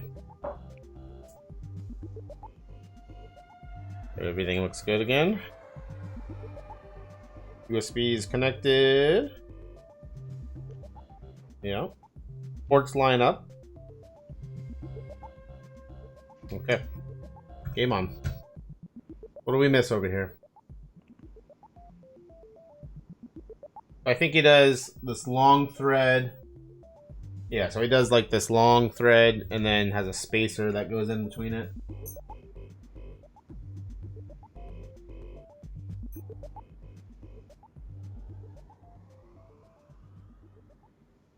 I'll try fixing the, why is the camera behind that far? I'll try fixing the overhead camera when we get done with this build.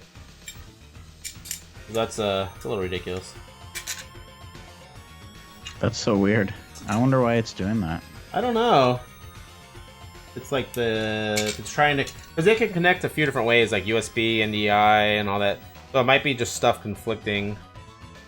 Like, it's trying to connect multiple different ways or something. So what kind of... Is that a real camera you have on top? On top is my iPhone. They're using the Epoch app. Oh, I didn't know you could do that. It looks even better than like any kind of overhead camera. And it has like auto-focusing and stuff like that. Wow, that's cool. But if it's gonna do this, I'll just use a real camera. I've used it before multiple times and it was fine. I don't know what the deal is now. You said you can do NDI with it? Yeah, you can. Yeah, I could bring it. I could try bringing it in via NDI. That might be sweet. I mean, I do as much as I can with NDI. I do that because the quality is so nice. The quality is so nice. I imagine the USB Direct is better than NDI, but I'm sure the NDI is still really good. Lon Sideman from Lon TV seems to do all of his stuff routing NDI around through various devices, which surprised me. Lon's got quite the setups. I was so happy when he got faster internet because he had to deal with bad internet for so long. And I'm jealous of his connection. Oh, it's the most ridiculous connection ever. He has a whole video about his connection. Mm-hmm. Amazing. And like, I'm happy because like he had to deal with such crap for so long. Because there's nothing worse than wanting to make content and then being throttled by your connection. Like, a lot of times, like here at my old house, I had issues all the time. Here, I've been fortunate enough for the last little bit that I don't have any internet connectivity issues. Oh my gosh, that video is so far behind. I wish I could. So I can get like up to a gigabyte per second download, but my upload speed maxes out at 27 megabytes per second. Yeah, I'm at 25. Like I would trade 500 megabytes of my download speed for 50 more upload. Dude, I would move for gigabyte Ethernet. Yeah. That's how lame I am. It would be sweet. We could. I mean, I'd set down my bitrate at like 100 megabytes per second or something, just because I could. Yeah, and you're dealing with 4K videos. Yeah. So it's gotta be 27 is about the lower end of what you should do with 4K. It's like when I upload 4K videos, I go 68 megabytes per second, but when I stream, 27 is as much as I can get.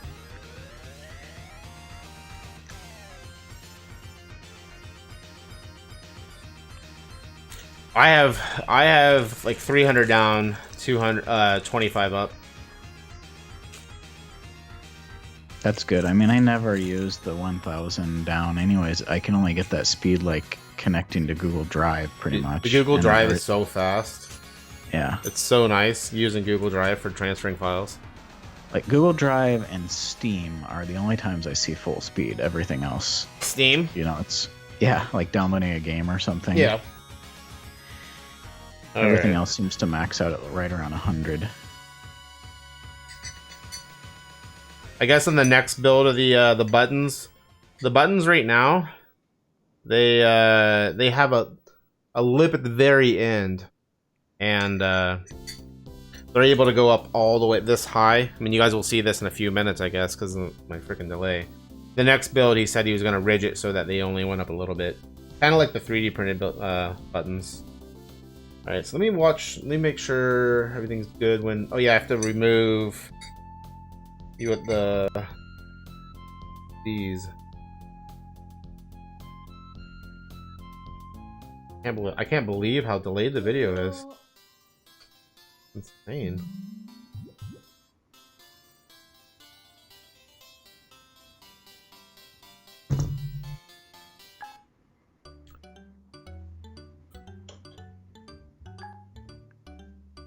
You chose your apartment based on gigabyte fiber. Awesome stuff. Oh, when I first moved in and I asked the landlord about the internet, he thought it was just, he thought the only option I had here was like AT&T or something, and I looked into that and like it broke my heart because it was so horrible. But I looked into it myself and I found that I could get Comcast, so I feel like I lucked out with the internet connection. I was almost really screwed.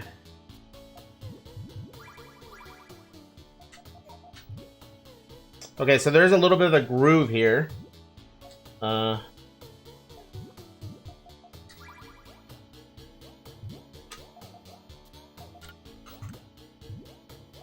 Okay, I get it now.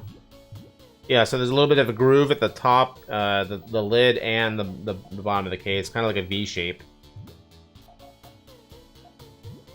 Sweet. Pork Chop printed like a year and a half, 2 years ago maybe, for me. I have a Super Jolly espresso grinder, which I had bought basically just the motor for it, you know, without the dozer or any connections on it. Yeah. Got a really good deal on it. And then my father-in-law had built out of aluminum sort of a cover for the front of it, which worked fine, but it looked kind of janky. And Pork Chop printed me off a huge 3D printed dozer for it that like turns it into like really nice espresso machine. It's so sweet. Oh, that's awesome. He did that for me. I think it was when he was just getting into 3D printing or something early on. Well, very nice of them. Mm-hmm. I use that thing like that's now become my drip coffee grinder. And then I had gotten last year a really good deal on MiSTer Major, which I use for espresso now, which is just a slightly bigger version of it's like supersized version of the Super Jolly. I have 4 screws left over. Oh, it's like you're working on a Fiero. I had by the time I was done, when I had moved out, like I had a whole coffee can full of Fiero parts that were left over from when I had screwed around with them. Oh, you have the same MSX? Okay. That makes me feel better. I can already tell you this thing feels really nice in my hands. It looks really nice. I saw Mad Little Pixel just did a MiSTer video yesterday, and he has one of these cases in it, which is cool. I thought he had a PCB case. Oh, was it PCB? Yeah, it was an Ultimate MiSTer PCB case. Oh, I was hoping he was going to have this, because this would have looked like analog. Because he compares it to analog in the video. Like, if you want an analog just to jailbreak it, why not consider MiSTer? Which is like, it's a really good approach. Yeah. But you can't have the analog anyway, so it doesn't really matter for me. You what? Like, you can't get the NT Mini anyways, or any of them really. Yeah. No. I have a Pocket coming to me eventually. Oh, cool. I'm looking forward to.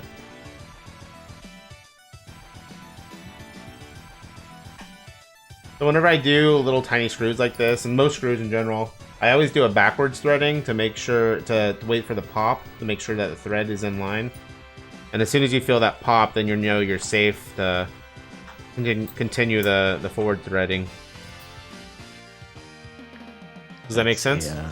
It's a lesson my dad taught me. Oh, okay, yeah. I actually, my buddy Cathode Rays, he taught me it. And I was like, that makes sense. I mean, usually when you start screwing, you'll be fine to begin with, but like,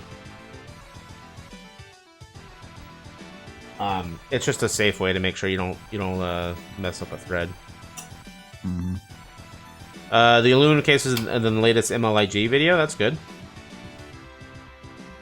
One thing I think is weird that I've been noticing in videos is that whenever people talk about MiSTer, at big people at least, they always give the caveat, however you want to play is fine. They have to say that about MiSTer, but they never say that about anything else if you've noticed. Like, if somebody's talking about an analog Super NT, if somebody's talking about a Raspberry Pi, if somebody's talking about whatever, Yeah. or a Mini, or an actual console or anything, they never say that. But if they're talking about MiSTer, they always have to say, however you want to play is fine. It's like, I don't like that disclaimer one bit. No? Like, I wonder why they it's do that. I just think I think it's a pointless thing to tell people, as if like it's suggesting to people that you're an elitist if you care about quality to me. Do you know what I'm saying? I don't know. Maybe they just do it so they don't rubs get me the wrong. angry emails. The angry comments. I think you just have to, like, at some point, like, own up to your own opinion on things. Like, it's okay to care about quality. It really is. It's unless you're sitting there acting like you're better than someone else, it's like, this is my preference and this is why I do it. Like, I don't know. Everything that we're into, you know, people like you and I, and who are into hobby type stuff, like pinball people, like, they care about quality. I mean, that's what we're into, right? Yeah. You know? Like, you don't have to apologize for that, and there's no shame in that. I don't know. Yeah. I don't know. We should maybe ask. Maybe I'm over analyzing this. Maybe. I've never noticed it, but I'll try to keep an eye out for it, though. An ear out for it, I guess. Because, like, I don't know, it goes without saying that however you want to play a game is, like, you don't need to apologize for it. Yeah, of course not.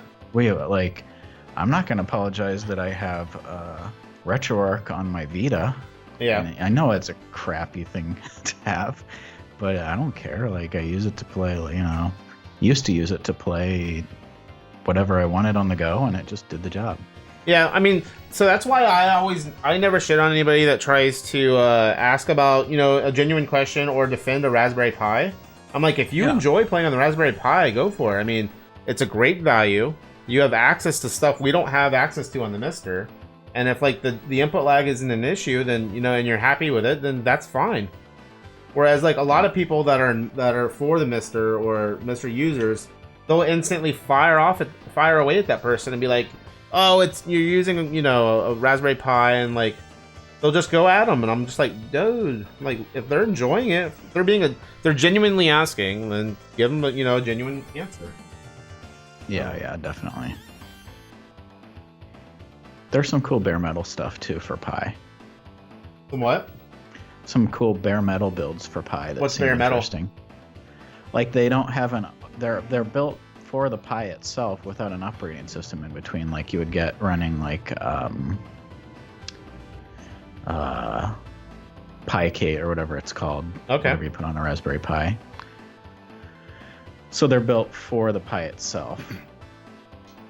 Dude, this video is driving me crazy. Hold on, let me get this so you guys can see it. Let me try doing, I guess maybe doing NDI for this thing.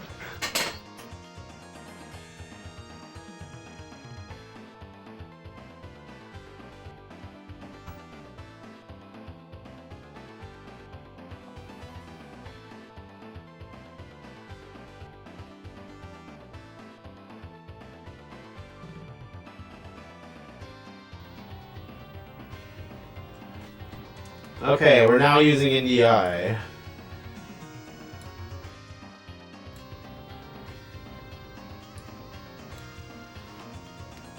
Okay. So that's fixed. Double sound? Sweet! Hold on. Hey. Nice. Okay. So I muted the sound source.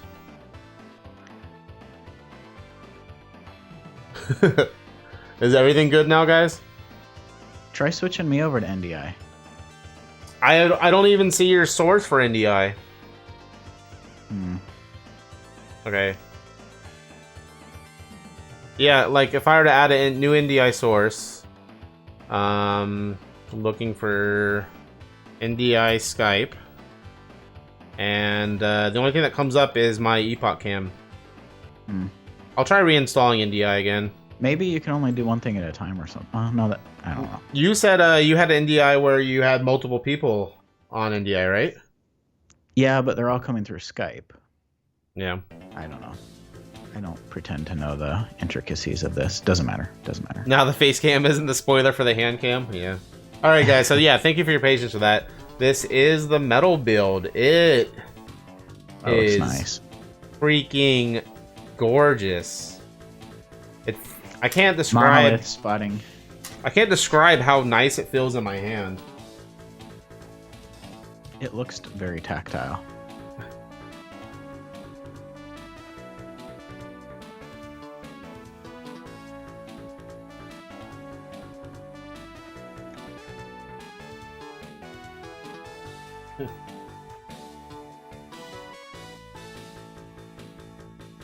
So you were gonna print buttons for these. So I had approached Pork Chop Express about wanting to do custom color buttons, and they're going to pursue it.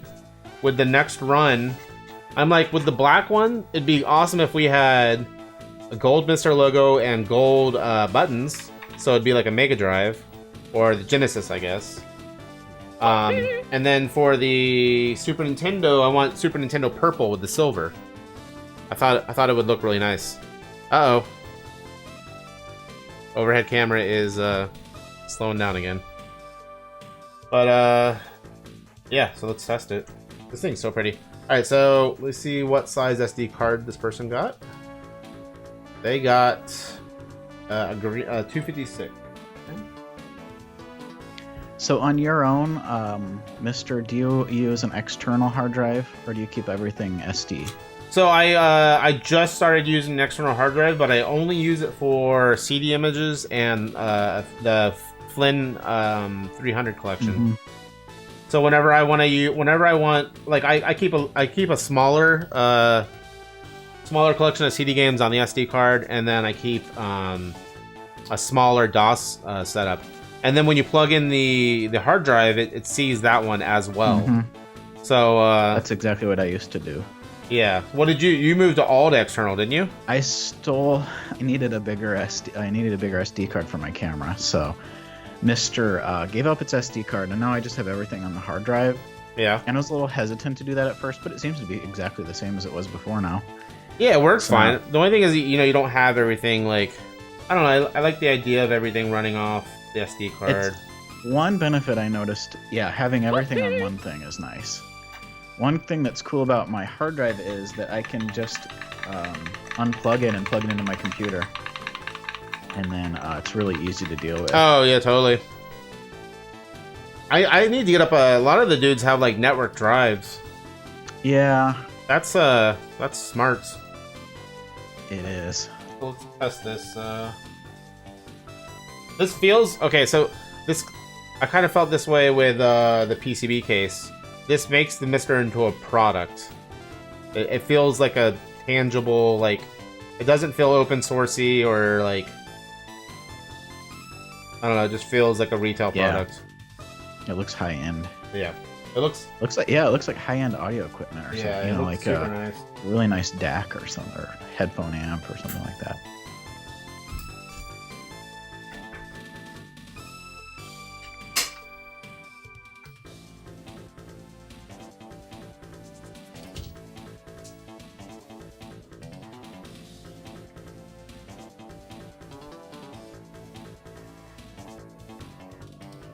It works.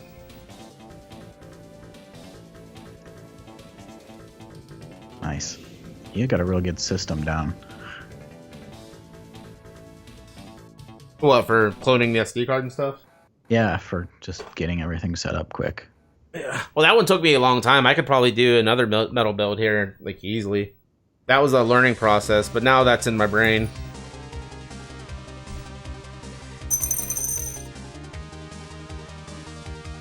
So a new, what's it called? A Thomas Wave conversion was just released a couple minutes ago Oh, really? for Dreamcast. Yeah. Sega Clay Shooting, no, Clay Challenge. It's crazy that they're getting the gun games and stuff like that to work. Mm-hmm. I got some blowback when I did my video because I said, because I had inside information that people don't realize, although even though I mentioned it a little in the video, that the dev kit, which, who has that? One of the people in our world has the dev kit for the Thomas Wave, and it's just the Dreamcast dev kit. It's the exact same thing as the Dreamcast dev kit, just has JVS inputs basically. Okay. And I've seen it. It's sexy. Yeah, and like it uses just Dreamcast controllers for everything. And so I said in the video that all the peripherals for the Dreamcast will be compatible with the Thomas Wave, and people were like, "You don't know that?" And I was like, "Yeah, I kind of do because it's just a Dreamcast." And now it turns out that I was right. Like Got the 'em. light guns, the light guns work. Everything seems to work. That's Pretty amazing, sure dude. The mouse will probably work unless they used like some kind of weird input for the trackball game, which seems unlikely. That's really the one question. Sav, are you still here in chat? You wanted me to enable power over the VGA for the composite, for the what's the composite MiSTer thing called? It's like MiSTer 2 or something like that. Have you seen that? I've heard of it, but I haven't seen it. Yeah, it's not the one that's made by Antonio. It's actually a different one. It's another UK seller, but it's actually like, I think it's a lot more properly cool. done. I haven't seen that one then. I've seen, yeah, Antonio did that one that used, well, originally his custom IO board, and then he came out with a different one later. Hold on, we need to look it up because you can jumper it for 5 volts or 3.3 volts. So I need to. Can you, Sav? Can you link me the adapter that you're using?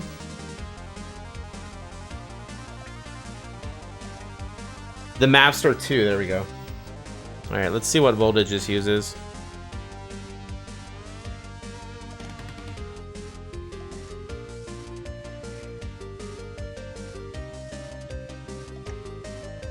So, on Twitch, whenever I have the little thing show up that says click to claim a bonus.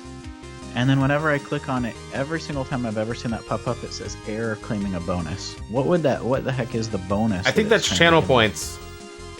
It's nothing important. It's for like redeeming like the declarations that like this is a good game and stuff like that. Mm-hmm. Let me copy you over here.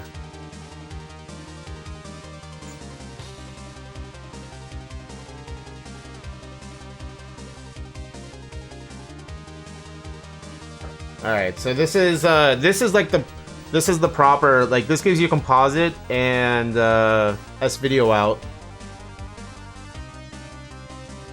Interesting. So it connects from the VGA port. Yeah, and you have to put power over on the VGA port to power it. It doesn't say the voltage though.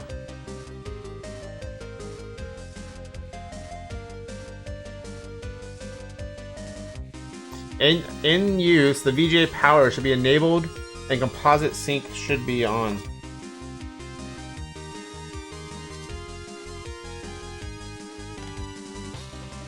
Okay, so this thing ships with just on one pin, so it's not even like. Oh wait, is that frozen? Dang it. Oh no. Yeah. I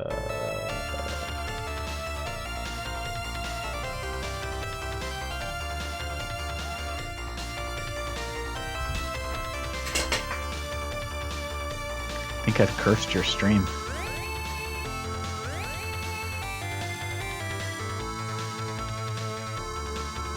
It's actually frozen on here.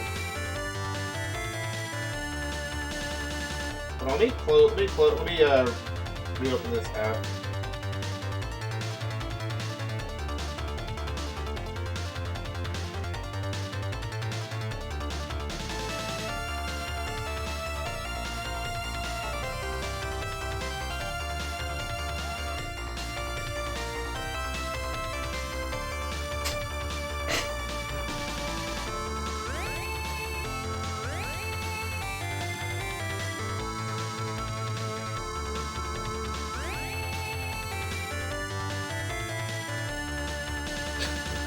All right, round 2.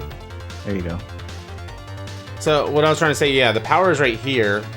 There's 3 pins. It normally ships with this little jumper just on the very far right one. So I don't know how to enable power on this board. If it wants 5, it says 5 volts, and it says 3.3 volts. So I'm not sure what the. Sad, do you have a? Looks like it's 5 volts. Okay, there we go. So then I'll just move the jumper onto the middle and the right pin. Push it down. It should be good to go. Sweet.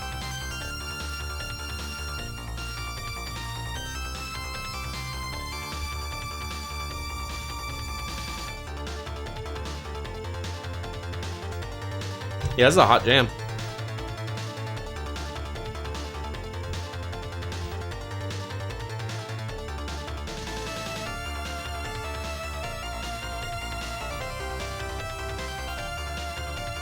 Yo, what's up, Easy? Good night. We're doing a build for them today as well.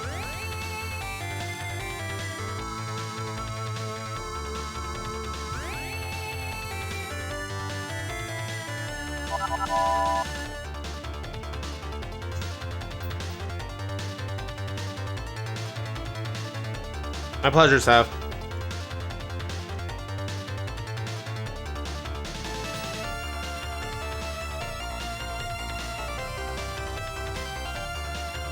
This has to be Sharp 68K. Yeah, it is. The Sharp 68K stuff just always has like a driving, like galloping beat behind it. Sounds so good.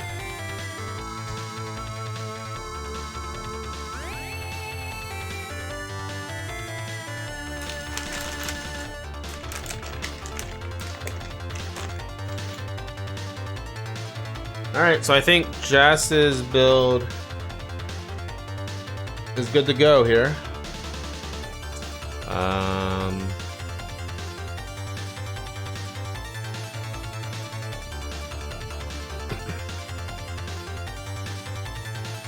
Yeah.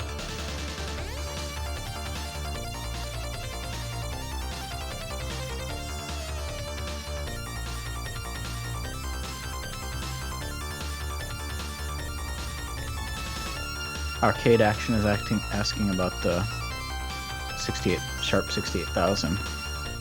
You want to take We that? don't have a core yet, but we will. Well, I mean, we have a test core.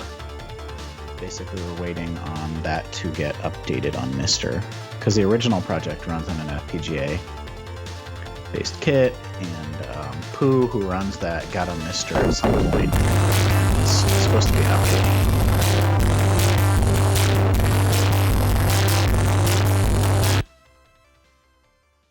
I recognize that. So loud. Sorry, chat. Why is this upside down? I don't know, and it's also not registering the buttons.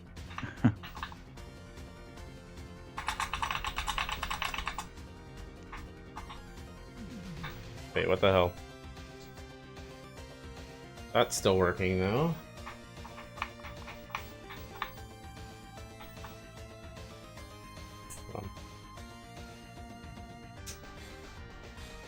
Am I shipping to Australia? No. You said you bought a tier 1. You subscribed? I thought you already subscribed before. But thank you. If not, good night. Easy good night. Appreciate it. These buttons not working? Huh. Yeah, the buttons aren't working on here. Wonder why. Hmm.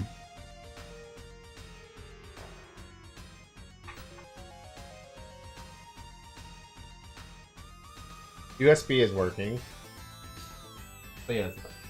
Can't tell if the fan... I was gonna... You know what I just did? I tried to lean in to see if the fan was active, but... Arcade Action said that his Double Dragon played upside down too, and then it fixed itself. You can So you can set in the settings, I think. You can rotate in the settings. Oh, okay.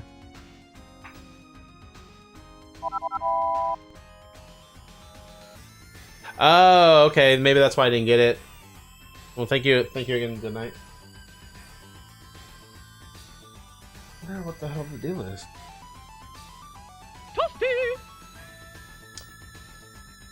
Optorock, thank you for the follow. Hey, Optorock's here. Yeah, I can feel the heat from the. I can feel the heat from the. From running it. That's cool. I gotta fix that I/O though. So, look at this again. I guess. Did you try just restarting it? I haven't. You're right.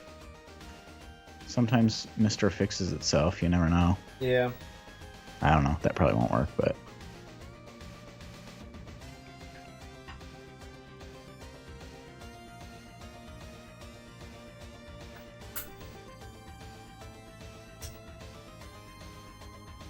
I'm so used to hearing a fan when you turn it on. Funny. I have you on this scene? No. Wait, are you on this one? There you are.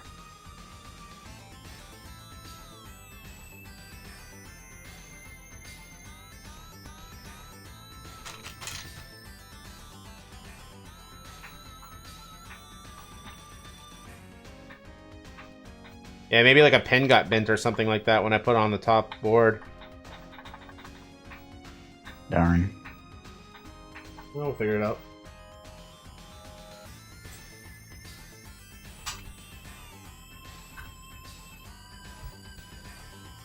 Yeah, Looney Loopy, you can, any USB controller pretty much at this point works.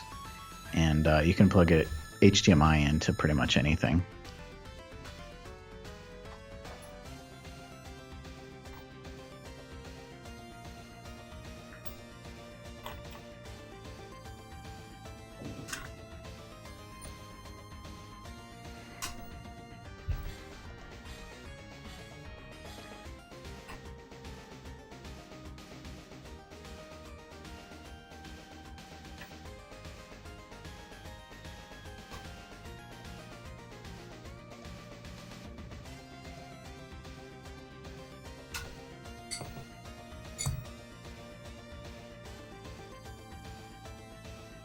I guess I'm gonna have to take the whole thing apart. Can't tell.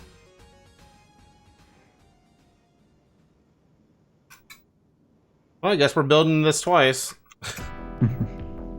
You'll be an expert.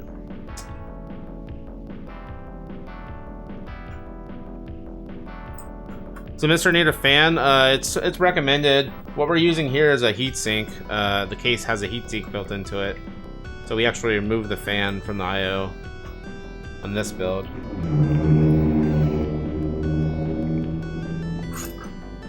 That was quite the sound.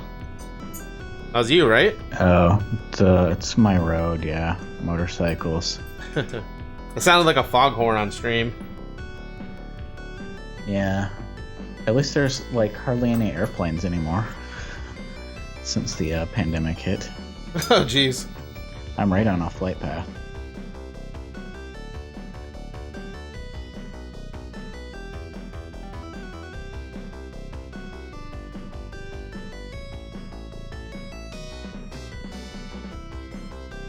Wait, so we have to do this whole thing. 'Cause I can't get to this because I have to unscrew these. Dang it! Darn.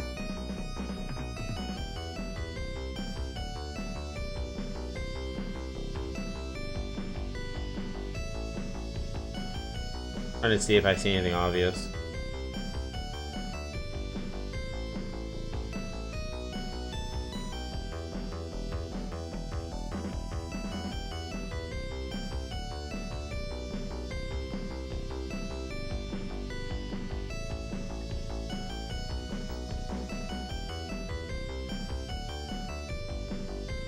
I just switch it for now.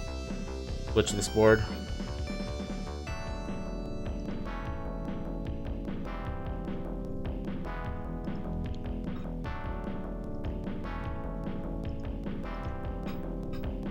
You heard the goal horn? Yeah.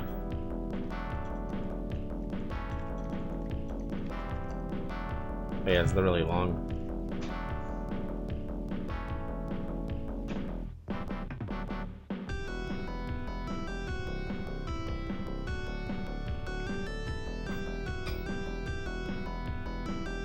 Normally I test the buttons before I put it into the big case, but I haven't had any issues with sometimes usually just reseating normally fixes buttons like that. Like sometimes the pins don't make a solid connection. Mm-hmm. Not a big deal. Fix it right now.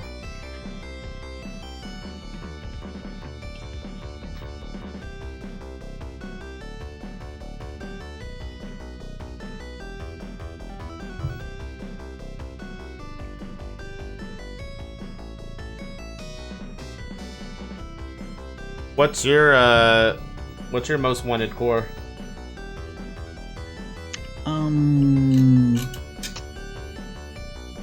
I sort of got everything I wanted. I like the PlayStation one will be sweet. PlayStation's gonna be great, yeah. I'm glad that people are saying that that's gonna be more and more of a reality. Yeah. Like they're doing really good progress. Especially because I had bought a PSIO and like was planning to do that. Yeah. And then I never got around to it, so I just sold my PSIO and I was like, well, I guess I won't have PlayStation, but then the core got announced and I feel like I'm getting the PlayStation now. Yeah, I never did I have a PSIO ready to install, but I heard like horror stories with compatibility and everything, and then the core was announced. And then the X Station came out. So it's like, do I sell the PSIO? Do I just wait for the core to happen? Oh yeah, look. I tweeted, I think, that I had a PSIO for sale for just what I paid for it, and I think it sold in like 10 seconds, so it's not hard to get rid of it. Ooh, then I'll do that then. What'd you do? Like a buy it now? No, I just sold it to somebody through, they just PayPal'd me. Oh, okay. I had waited over a year for my PSIO, which is like, I was very excited about it when I bought, when I ordered it, but by the time, I think it took 14 months for me to get it. Yeah. And by the time it had come, it's like I had moved back to Brazil. Oh, like geez. I wasn't even around. So I had lost all my enthusiasm for it. What's up, Blackstar? You want a bad dudes core? That's funny. Old bad dudes.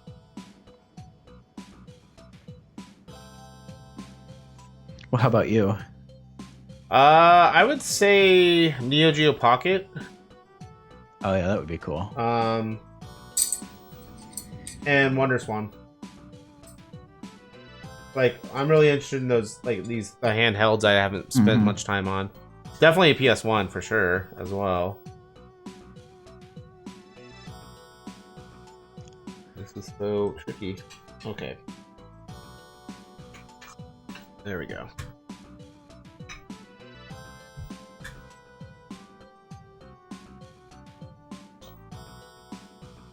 I wonder if I did something wrong. Know what I could do wrong. Sorry you guys are having to see build 2. I don't ever like to just move on and fix this. I like when I run into technical issues, I like to just work through it, power through it.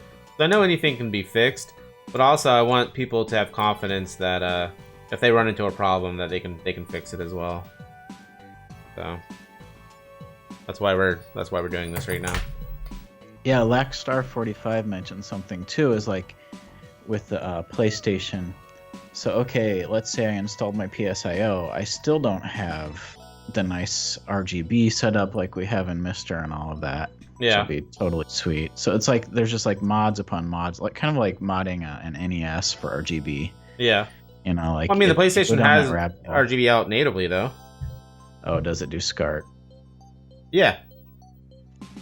Okay. Yeah, I have my PS2 and a PS1 set up through a G-SCART that has an output going to a PVM and then another output going to an OSSC. So like, it would be the same for me. I wouldn't have all the nice filters and stuff like that the MiSTer offers though. Alright, let me just remove everything. There is that like digital PS1 mod they do. Isn't there? A new one? Oh, the PS Digital's freaking gorgeous. Yeah, Beast has one. We'll have that. Huh? We'll have that basically in MiSTer. Oh man. It looks so clean. Trying to see if any of these pins are... Huh? I don't think I did anything wrong. I'm gonna try hooking this up outside of a case. Let me try to wear these buttons in too.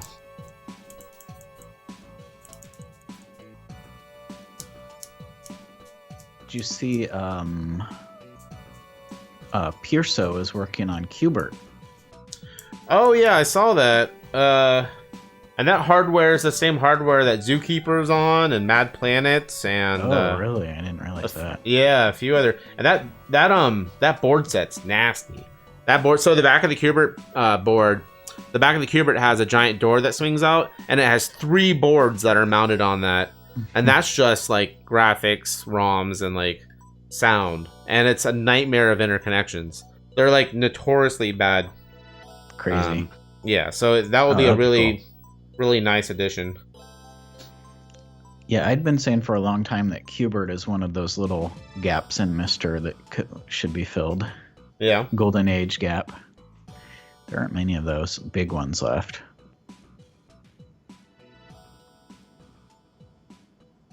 Yeah, the more arcades, the better for me. Did you ever read Ready Player One? No. Or you see the movie? That guy, though, played a big part in Insert Coin. The guy who wrote Ready Player One. Ernest Cline? Yeah, he's one of the big interviewees.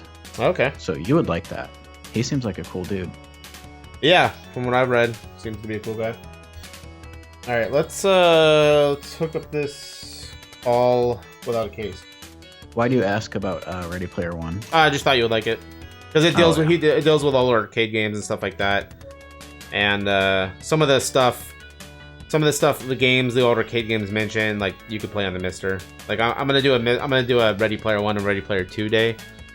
It's a plan for a stream. I'm gonna play all the games that play big parts in the books. Oh, that's a cool idea. Yeah. Where?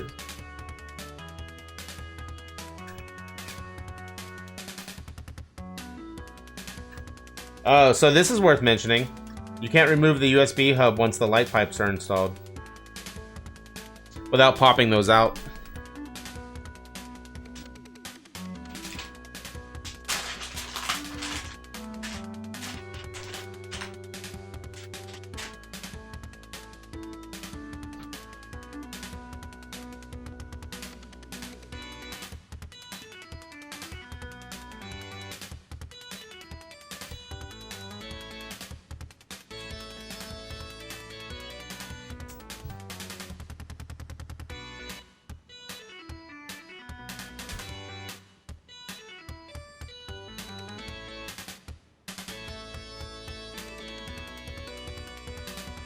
Don't do this at home.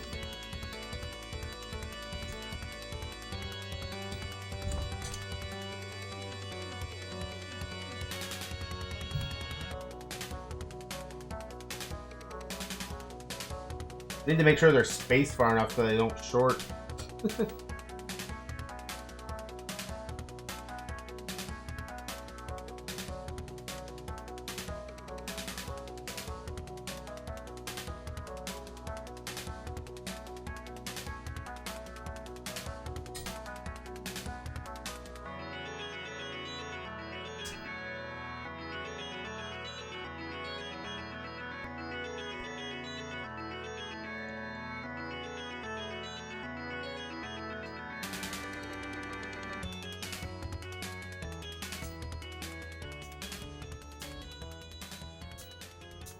Oh.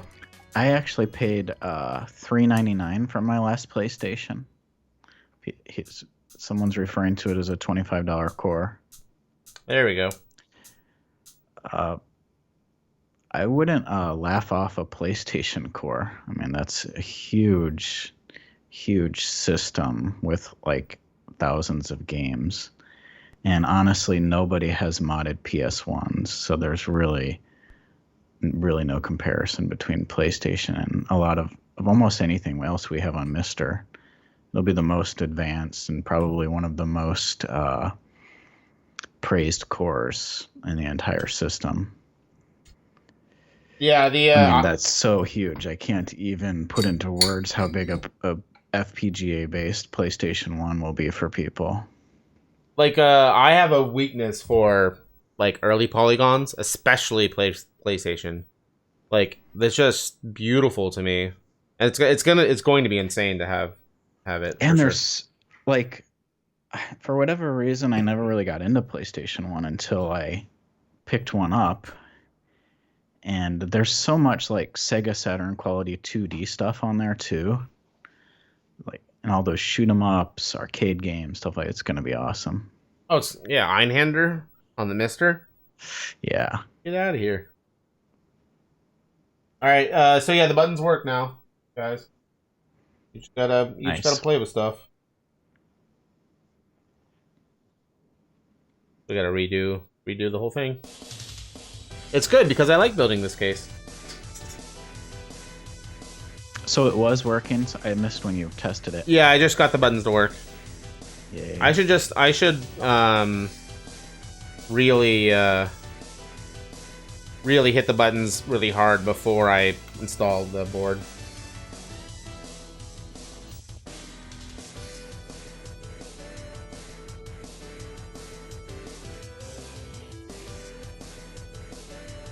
I'm gonna do it properly again.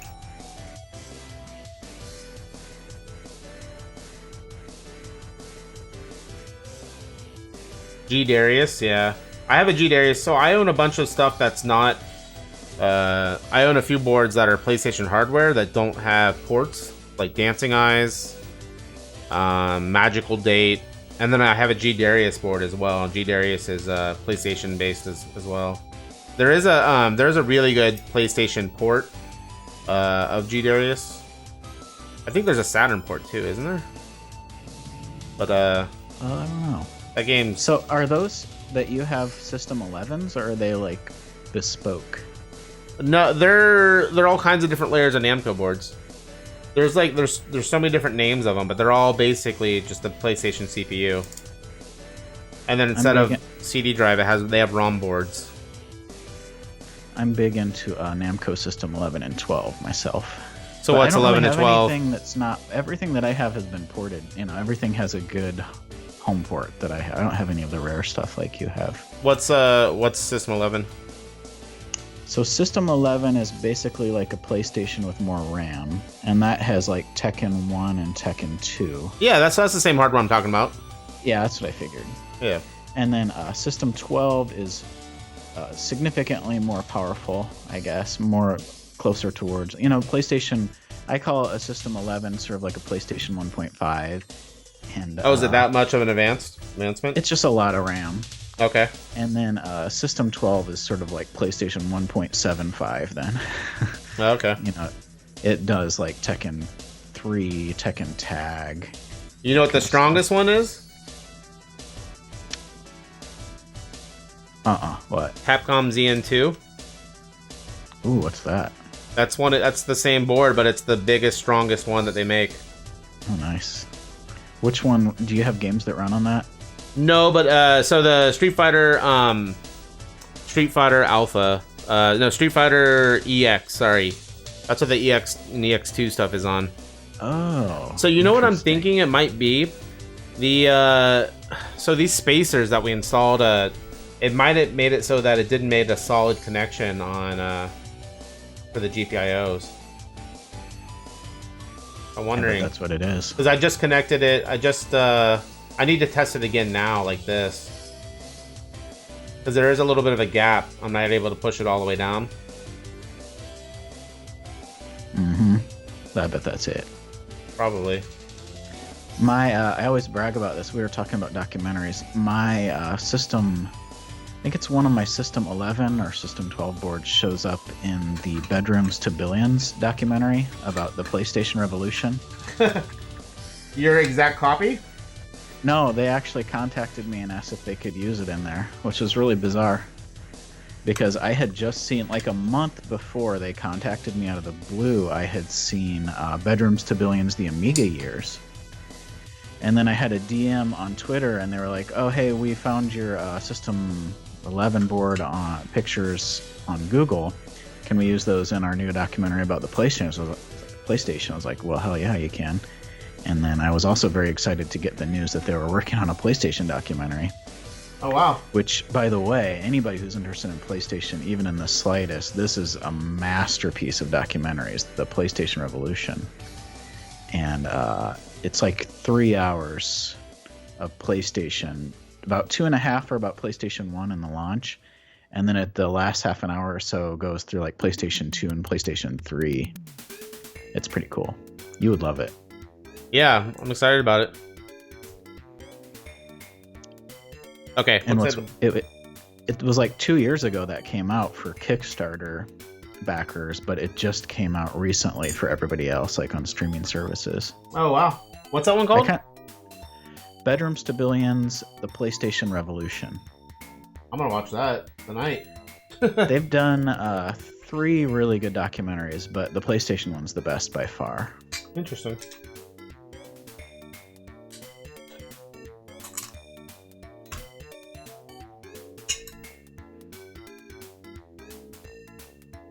Alright, crisis averted.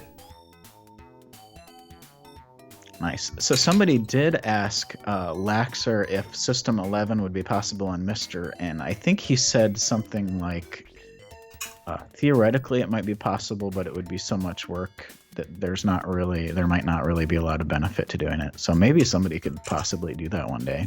Adapt his core to do System 11 stuff. And Primal Rage? Exclusives. No, for those System 11 games. That'd be nice. I'm talking about the PlayStation core, yeah. Okay, yeah. Yeah, the Primal Rage 2 is based on PlayStation hardware. Oh. And it uses... that would be sweet. Yeah, it uses like some... You can't replicate it because like they lost the schematics for the daughter board, and the daughter board was using this crazy RAM board that they had to build so everything could load fast. Man, the Primal Rage is throw screwballs because like the first Primal Rage was never even decrypted. Yeah. So there's never really a perfect home port of that, and then they've lost the schematics for Primal Rage 2. Yeah. Because that never was released, like, technically. Mm-hmm. Yeah, it's funny that both their games have, like, weird things going on. Wait, what?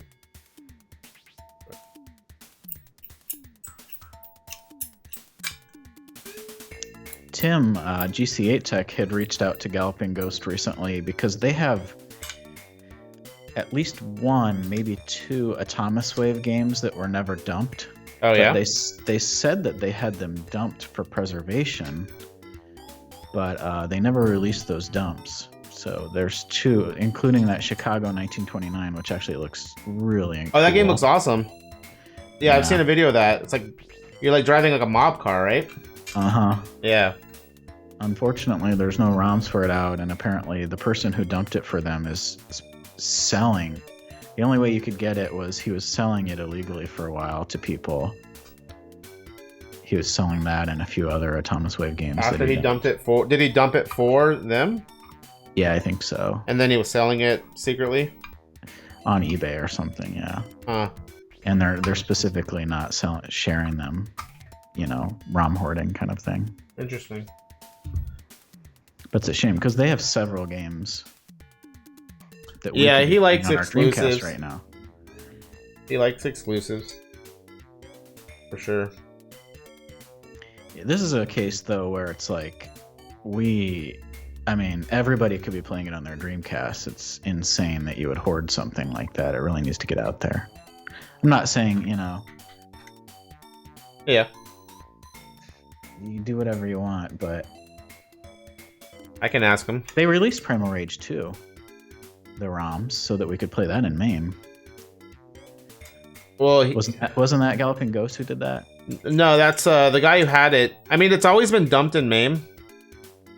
So it actually has always been dumped in MAME. It's I forgot his name, but there was a guy who worked on that himself to get it playable. So you know, what's his name who runs Galloping Ghost? Yeah. Oh, he also shows up in Insert Coin, by the way. Oh, Mac? He was interviewed, yeah. And a lot of their footage, I notice, is from Galloping Ghost, like when they're showing arcade games and stuff. Interesting. Yeah, I helped them with their arcade setup, their capture. Nice. And like every time I go and stream, they give me a shout out. Sweet. But they're all really nice guys. Mm-hmm. I know I've never met him. I've been to Galloping Ghost twice. Long time. I mean, 5-6 years ago now. Yeah, I want to go again. Tim, GC8 Tech, is in contact with him. I guess the arcade that he works at, Arcade 1 up in Brisbane, Australia, and Galloping Ghost, like they do competitions between each other. They used to do it regularly. Yeah, they have this this arcade. I forgot what the website's called, but they have a score comparison website. Yeah. They're always trying to outbest each other.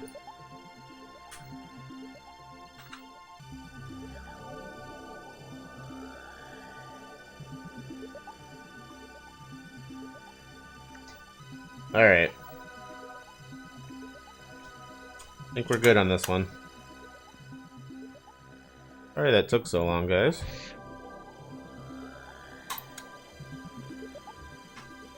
Always the first one that takes a while. Yeah, you need practice with this one anyways. You're going to be doing tons of them probably in the future. What's up, Psycho?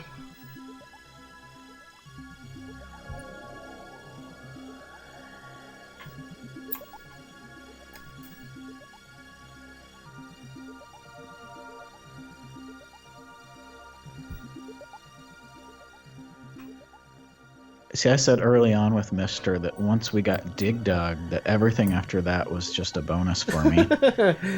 And that happened like over a year ago now. So, like, I'm already into my retirement phase. It's like all profit from here. All profit. Free real estate. Yeah. Free FPGA real estate. And some Sonic CD, nice. There's a remaster of Sonic CD 2, isn't there? There's a sweet version on the Xbox 360 that was ported by the same guy who made Sonic Mania later. What's his name? Whitehead. Way back in Xbox 360 days, I remember there were all these horrible, horrible ports on the Xbox 360. But then there was Sonic CD, and it just stood out as this glorious port. And we all, Christian Whitehead, thank you, DJ Psycho. We all praised it back then. And then it turns out that he went on to do Sonic Mania, and it's like no surprise. That guy knew his stuff. Yeah, but isn't there like a version you can play on Sega CD that's like a remaster or like a special edition or something like that? Oh, there's what's it called? There's a few of those where they've remade Sonic games using the Sega CD version, which is cool. Sonic Mega Mix. There we go, Mega Mix. Thank you. Oh, it looks cool as hell.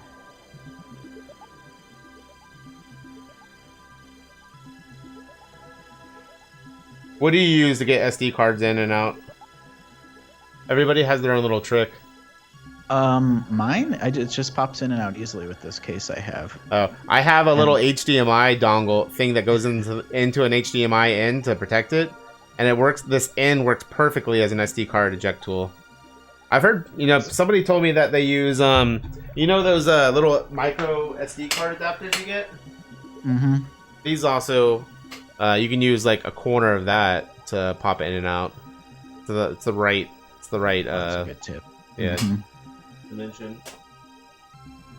I leave actually my MiSTer cases unscrewed because I dropped the SD card in there one time, and like I'm always just going in and out of there, so I just leave the case open. It's pretty janky. For which one?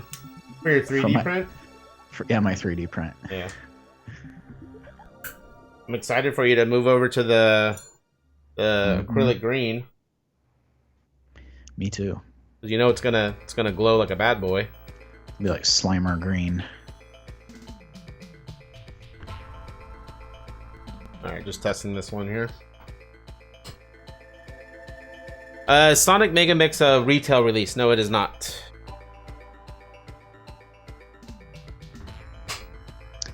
DJ Psycho was asking if I saw that a DigDug serial number 00001 went up on Klob. No, I didn't see that.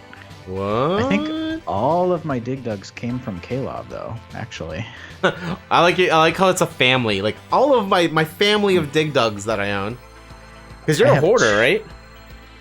Yeah, you could say that. I'm gonna unload my Digdugs. There's no point. I have 2 of the original. I have both the Atari and the Namco one or whatever. 2 different boards, and then I also have the Namco Classics collection. And I'm just gonna keep the Classics collection because I have MiSTer for the original DigDug. The DigDug's kind of a pain in the butt actually to hook up and play, so I don't really play them more than. Why is it? I haven't had them hooked up. It's not JAMA, right? Yeah, you have to use your JAMA adapter. They're huge and unwieldy. And then you also have to, of course, rotate your screen. Yeah. Whereas Namco Classics Volume 2 is JAMA. And it has DigDug and DigDug arranged on it. Huh. Let's look at this real quick. 00, not 1.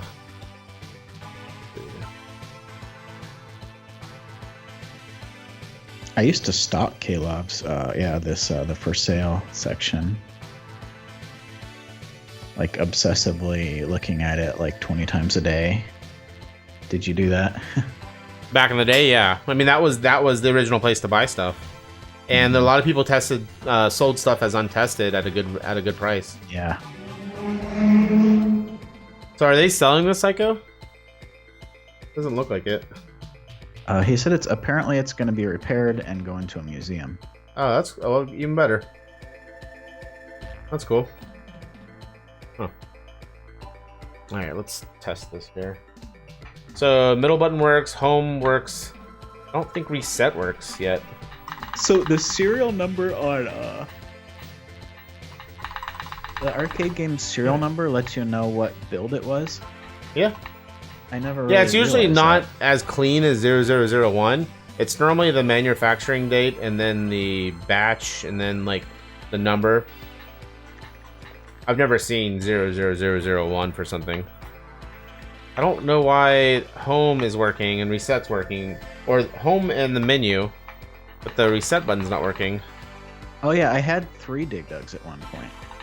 3? I sold one of them when I got a better cop. My first one was like a serious, had a big blown out section on the PCB where like the 12 volt rail or 5 volt rail had like exploded. That one I sold apparently because it's in my sold folder. Trying to see if I can find a picture of my serial number now that they mentioned that. Well, the far right button isn't working. I'll look at it again after stream.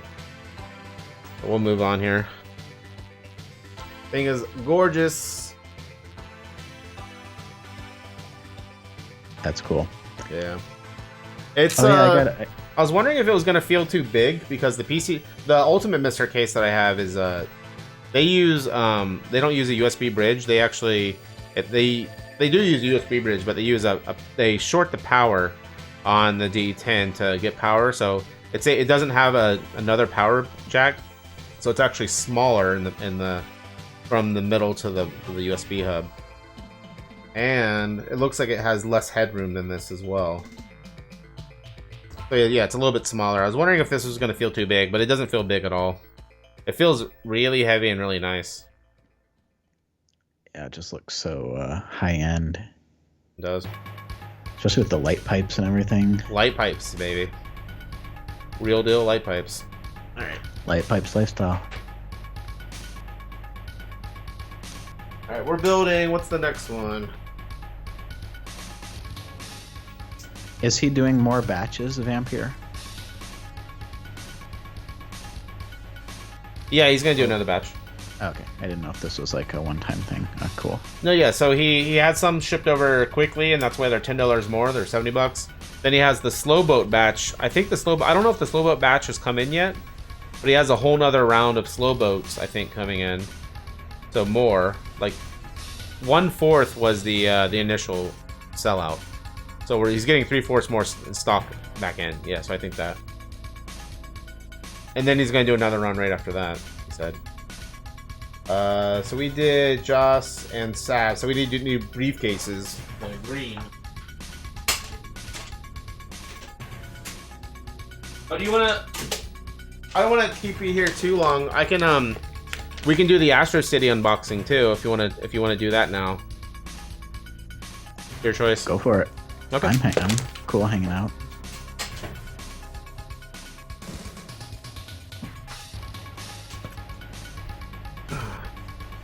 So as fun as I made of all the other little NES minis and Neo Geo mini, they got me on this one.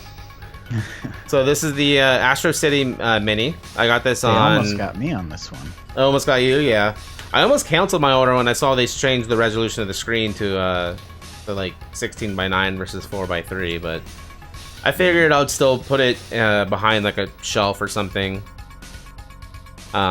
So this is from Amazon Japan. I pre-ordered it, and I just got it in yesterday, but obviously it's still sealed here.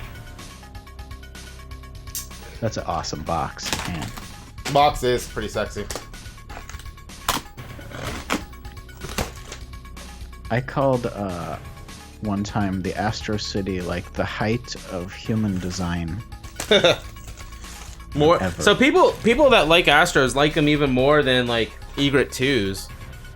Do you fall under that? I don't know. I just love the style of it. Let me look up the Egret 2.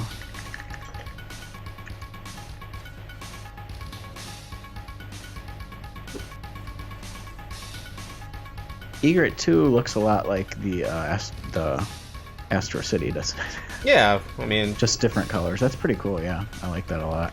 I do kind of. I love the neon green. I love the neon green. I like how they use. I love this logo and the pink. The use of pink. I think it's Sega at their prime. Yeah. Love it.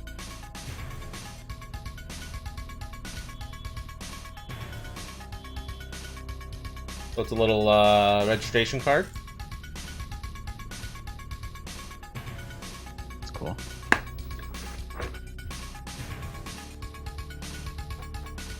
All right, so this probably has like power cable and stuff.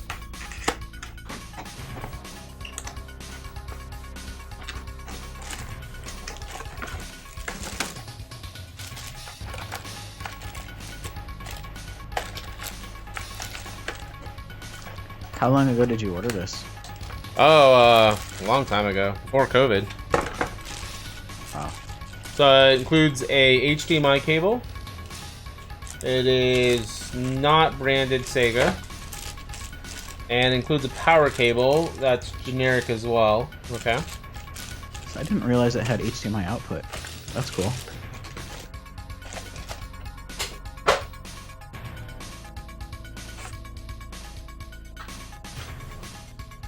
Yeah, I'm gonna plug it in for a sec.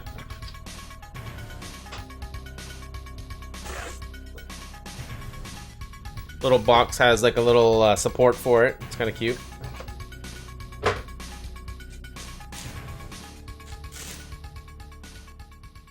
Oh. Wow, that looks really high quality. It's a really nice mold. I That's like, sweet. so there's a base you can buy, which is like a piggy bank, and it looks like it locks into the bottom of this. They actually didn't have that when I ordered this. So it comes with a little base, which makes it look like a full cabinet, and then it comes with a little stool. Interesting. Are these sold out? Like, I believe so. Yeah. So power, HDMI. Oh, yeah, it came with you could buy a controller as well. I did not buy the controller. Player 1, player 2, headphones, so that's analog audio out, that's good. ECN. Power switch. Okay, you ready for this, Smoke? mm-hmm. You can hear my main microphone, right? I can't hear that. I Okay, can hear your clickies. voice. Clickies. Oh, it's clicky. Nice. Clickies. The buttons are micro switch too. Oh, wow. Yeah, so So clicky controller, micro switch buttons. Wow, that's That feels incredible. really nice. Oh yeah, That's yeah. awesome. Okay. Four-way gate, like not four-way gate, but square gate. All right, let's plug it in. There's micro USB.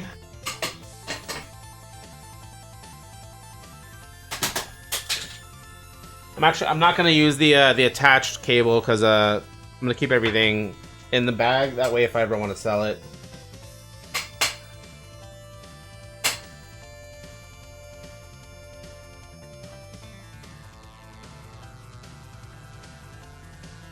Wait.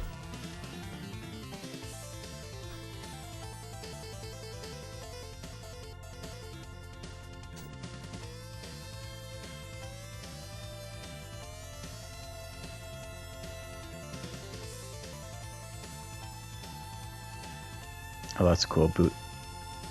Custom boot screen. So language.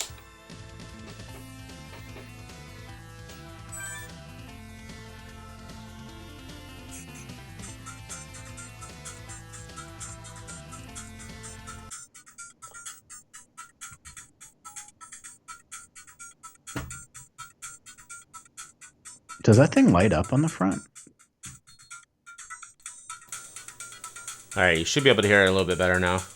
Yeah, I can hear it. Oh yeah, the marquee does. This is illuminated. Wow. I think with the other kit, it comes with a little bottom stove kit. It comes with a marquee bracket up top. Oh well, hook up to. We could do HDMI, I guess. Here, yeah, it's actually I have it right here. Hold on, let me power it off.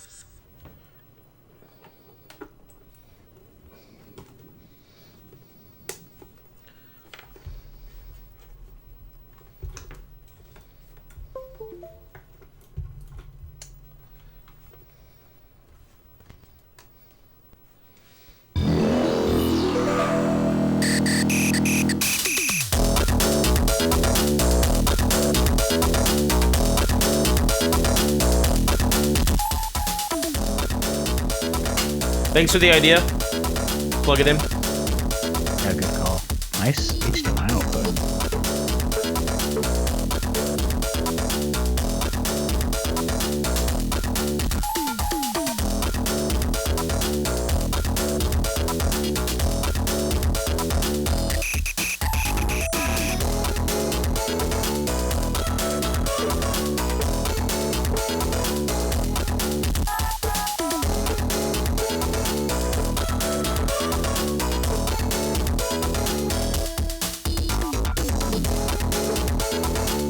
Altered Beast. Dude, the game selection is fantastic. Yeah. It's still very loud. Come on. You fixed it now. Is that better? Oh, wait, I'm just hearing your microphone, though. That's right. Sorry, it's like a constant. It is a really strong signal, but it looked like it was fine. Okay. Sorry about that. Gain ground. Super rare cabinet. They have one of those at Galloping Ghost. It's 3-player, like run and gun. Crackdown, Golden Axe, Cyber Police E-SWAT, Shadow Dancer, Alien Storm, Columns. I can't get over how good this controller feels. Columns 2, Thunder Force AC. Alright, let's try that. Oh wow. Okay, change speed, shoot, and weapon. I saw there was some settings you could access. Oh, yeah, we can look at that.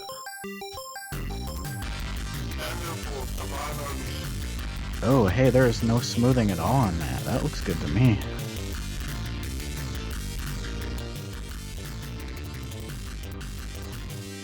Hold on, let me go grab smoke. I like that they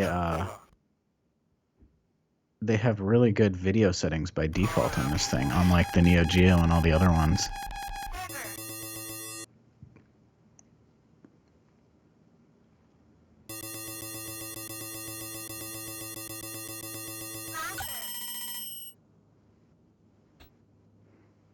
Are you hearing me? I can hear you, yeah. Oh. You were saying about video settings? Oh yeah, I just said it looks good.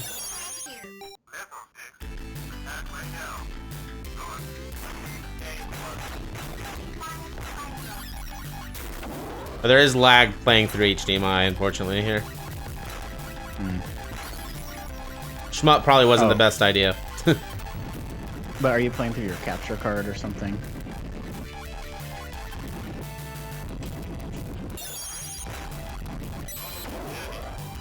Sorry, it's so loud, it's like overpowering you. Sorry, Smoke. What were you saying? I said, are you playing from your capture card though? Yeah, yeah. Okay. So it's probably not actually laggy on like a HDMI TV.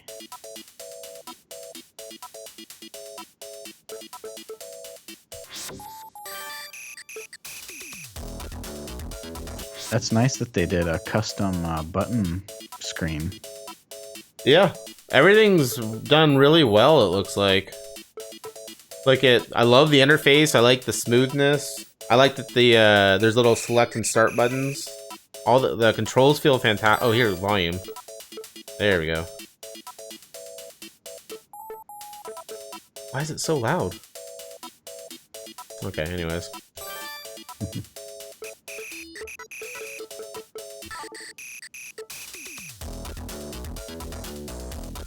I wonder if that's custom music or is that from a game? I don't recognize it. You? No, it has a sort of like PC Engine sound to it, but kind of like Air Zonk or something. But yeah. Wouldn't make any sense. I like the whistling. Yeah, it seems really cool, guys. I'll do a whole stream of this. We'll check it out on stream next week. What kind of video settings do you have in there? I was curious. Sorry, what's that? What kind of settings does it have for video in there? I don't see any video settings. Screen settings? Screen settings, sorry. Default or analog display? Interesting. Oh, is that like scanline effect? Yeah. Maybe it just... let me see what the signal coming in is.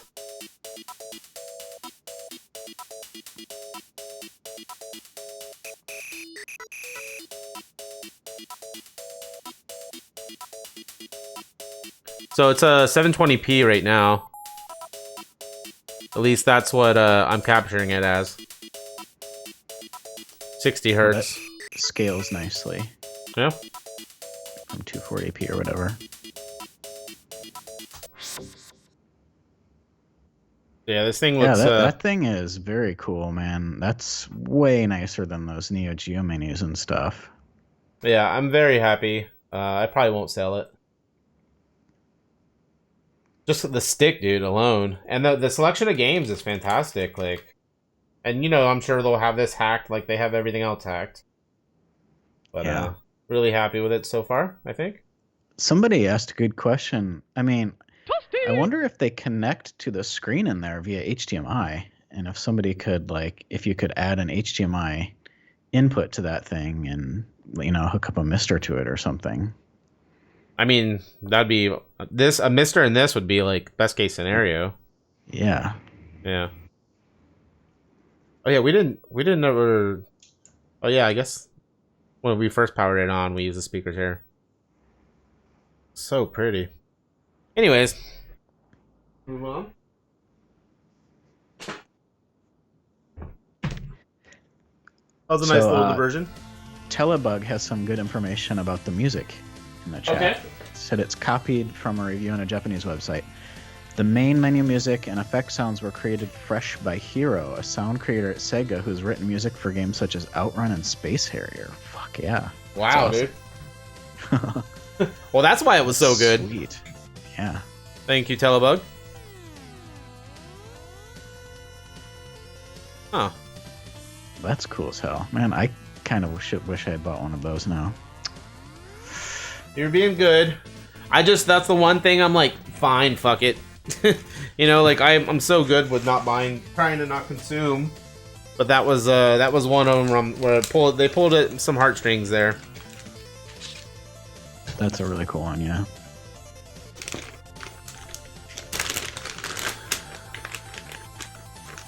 The Astro controller uses a Saturn D-pad. I'll tell Smoke that. Have you seen the little controller? No. There's I a- saw a picture of it and it looked cool. Yeah. I was concerned that the buttons were going to be up too high. That's why I didn't order it. It looked really cool, but it didn't look very comfortable to me in the picture I saw. That's my exact what I was thinking as well. That's why I didn't order one. But maybe it was. I wondered when I saw it, like it was clearly, I think, a render or something, or maybe an early stage of the controller, because some things were a little bit off on. I wonder if that was just not what it looks like. I need to look at a review of someone who actually got one. Josh Chris says it's not sold out. Oh, where do you get it from? Amazon? I got mine from Amazon, yeah. And Amazon DHL shipping is like 3 days. It's insane. You're gonna pay $20 for it, but you're gonna have it in 3 days.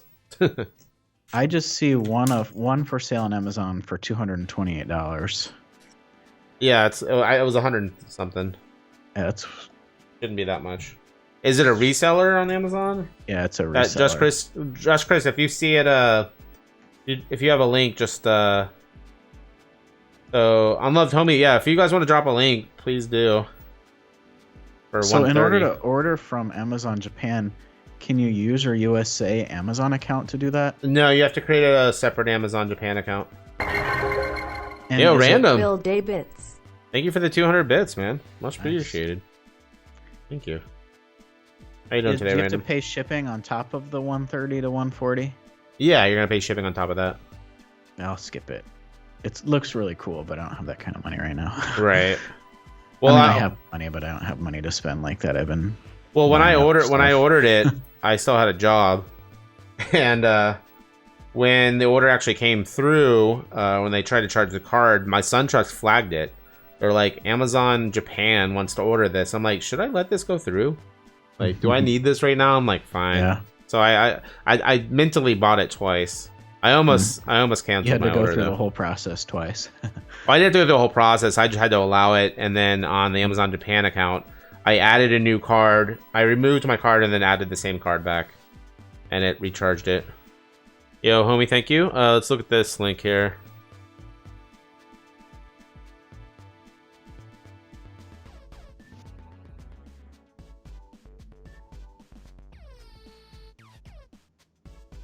So it looks like it's still in stock. Yeah, for... Do you have a picture of that? You said the base thing that you can add on to it? I'm sure they have it right here. Let's look. Okay, so yeah, you can still add it for the original cost. Let's see.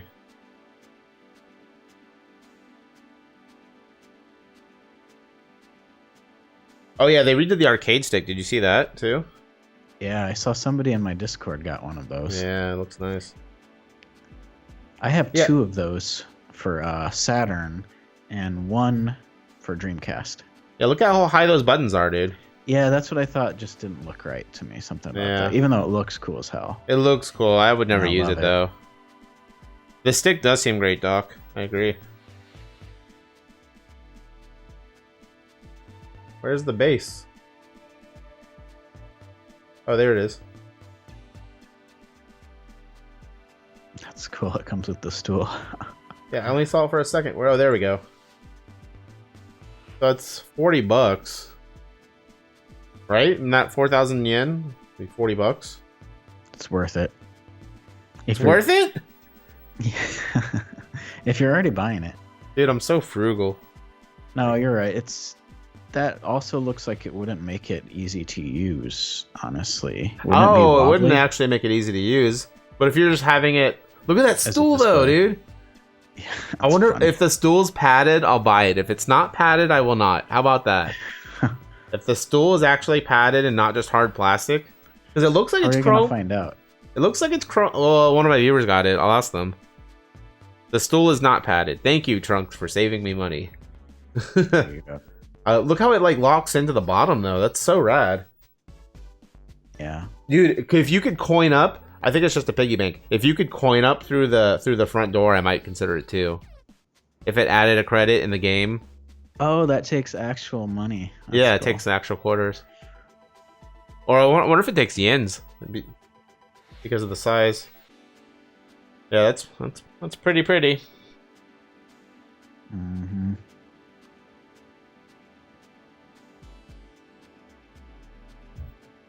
Music playing?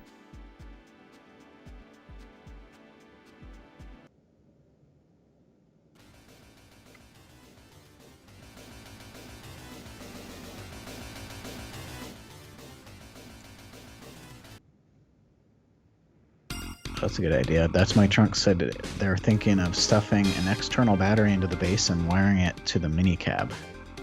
Ooh.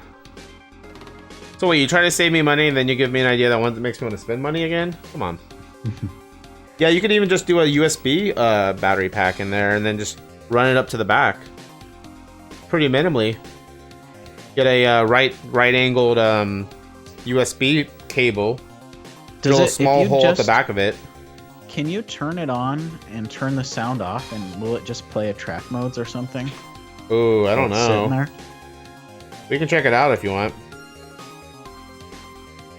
We'll see if that's My Trunk's nose. You don't think it does? I think it just sits in the main menu, probably. Ah. It'd be nice if it had a screensaver, though. No, it won't, Doc? Okay. So that's how I would have designed it. Yeah. To make it look like just play games in the background? Just flip through, yeah, just randomly flip through attract modes. Yeah, that'd be awesome.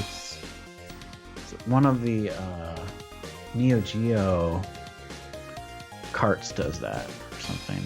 Oh, the 161 one once you, if you're running it with Pick and mix? Yeah. It's amazing. It adds so much value. It looks so nice. Once so far. Excuse me? I've only messed with pick and mix once so far. It's because I've only messed with it a handful of times because it's when I try to use it with my super gun has the same button combo to enable pick and mix, reprograms buttons in my super gun. So it's like it's a pain in the butt. I wish pick and mix was just in the UniBIOS to turn on or off. That's what I said too when the time I used it. I was like, man, this is cool, but I wish I didn't have to hold down the button for it every single time, yeah, or whatever. Yeah, it should just automatically do it straight into it. It's better than the 161 one, man. So much better. Yep.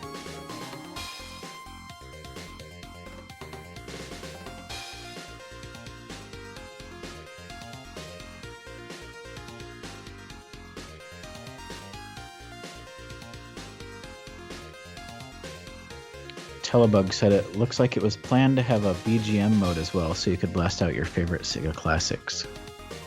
That would be cool too. Huh. I wonder if they'll update it like via USB or something.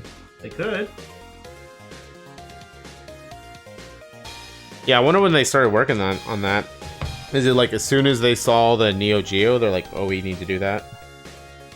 They're probably like, oh, we can do that better. Nier, thanks for the follow.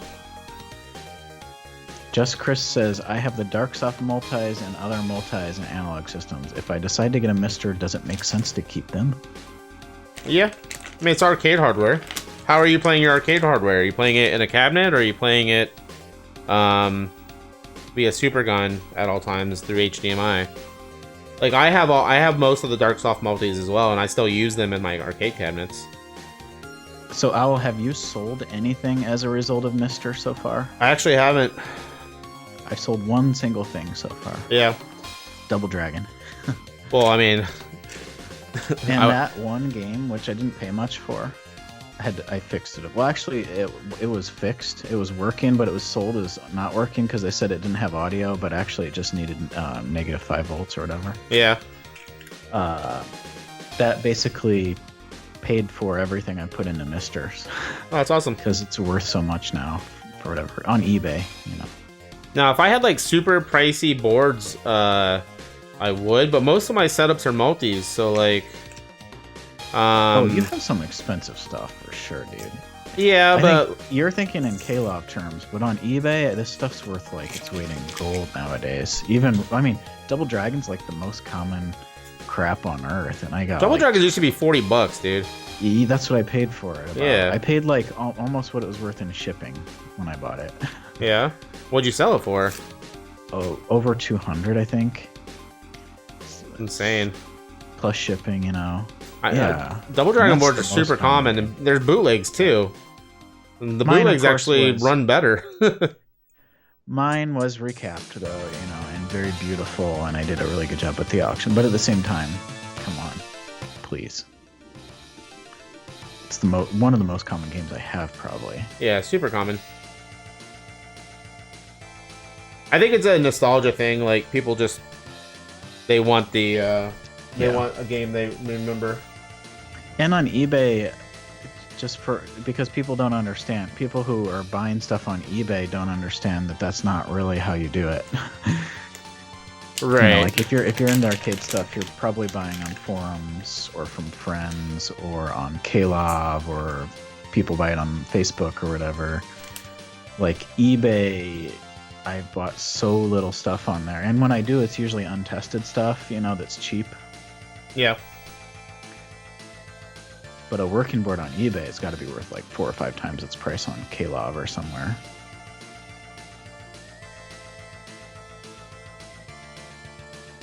Am I having a stroke? Hold on. Yes. Okay, there we go. I got some stuff back in the day on Neo Geo forums, DocZ. I did unfortunately sell off a good chunk of my Neo Geo collection when I got the Darksoft multi in order to justify buying it.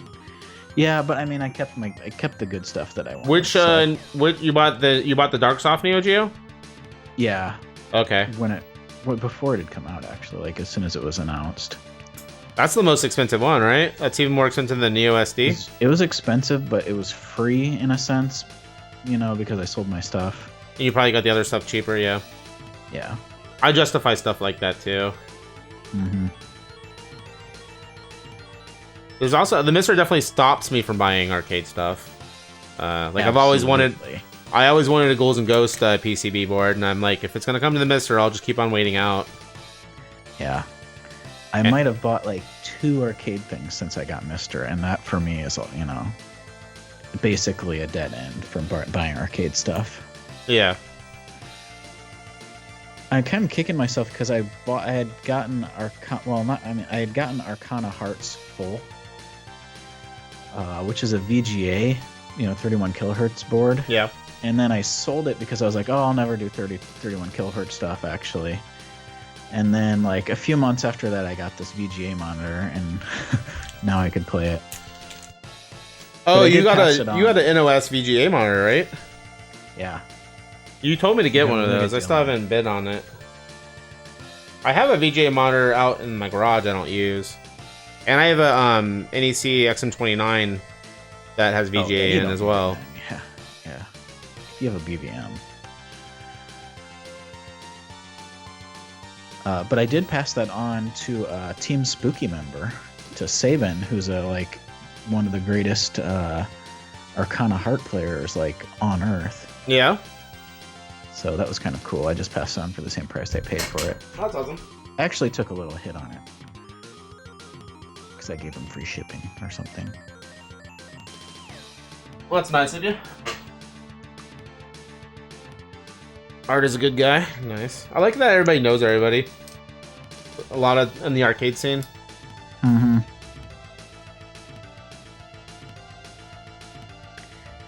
Yeah, I met them all when I went to iFix Arcade back when it was open. Yeah. I had a layover on my way back from Brazil for a day in New York, and Bob took me to iFix Arcade and introduced me to everybody. Jose, Beast, Art, Ben from iFix, everybody. I'm forgetting people, but I would love to go visit all the New York dudes. You know, eventually. Mugen Katsuki was there. Yeah. That's awesome. Yeah. Oh man, they would treat you like a celebrity. That'd be cool. Yeah, I want to go get food with Beast. He's a big boy like me. He wants good food. You need to go to Japan with him. Oh, definitely.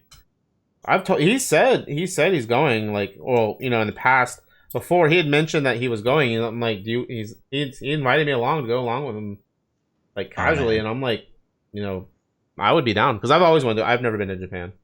I haven't either. I'd love to go, especially with somebody that's been there and Yeah. wants to do the same things that I would want to do there, which is food and Yeah. arcades. Man, you guys would have a crazy time there. Yeah, it'd be great. You were supposed to go to New York City to pick up your Velux in March and party with Mugen and Beast. Oh man, dude. Yeah. We'll eventually all meet up.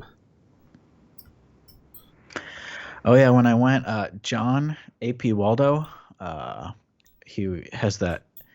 His restaurant is called Tasty Chicken, and he had catered my visit to iFix. He had brought like an entire table full of food for everybody. Oh It's wow. insane. So you were treated like a celebrity. They gave me the hero's welcome. I don't know why, but Cause you're a good guy. it was cool. That was the first time I ever felt like I don't know, like I was actually somebody in the gaming world. Oh yeah. I think you're one of the most recognized names in the gaming world.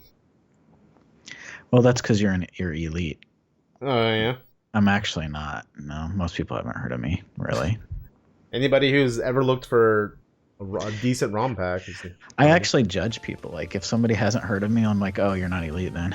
Because really, I don't mean to be a dick, but like, you know what I mean? Like, if you're into our world, they would know you. They would know Team Spooky. They should know me for sure. I mean, we've been around for a long time. There's the cockiness I wanted. Come on. There you go. You were playing coy for a little while. I was like, come on, man. See how much faster these ones are, though? I've done these so many times. I think I could knock out a metal case build a lot faster now that I know how to properly do it. Yeah, well, the second time you put it together was about double speed already. Oh, yeah. Yeah. These are super quick, though.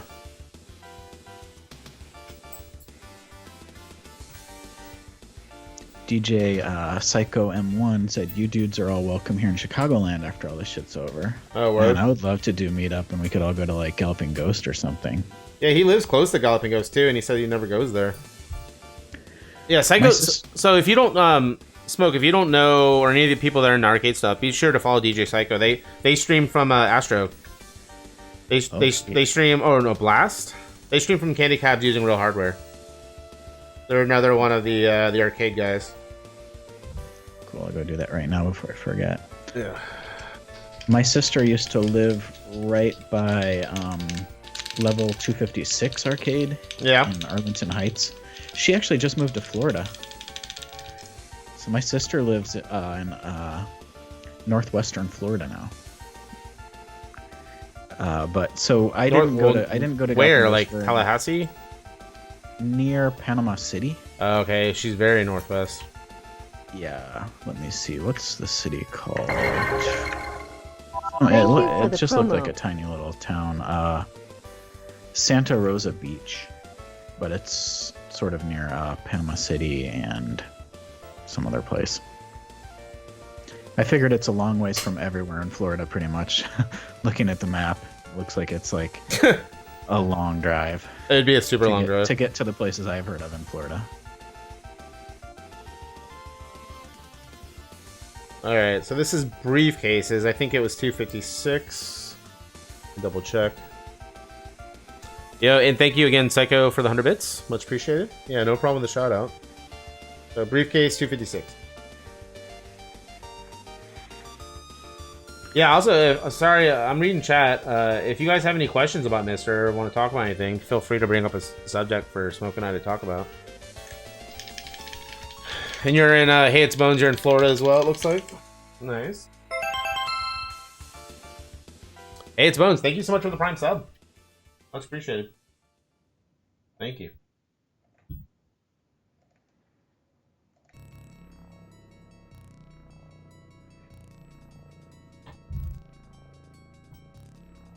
I still get excited powering them on for each time.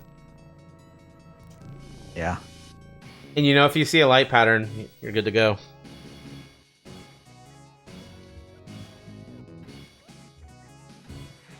There it is.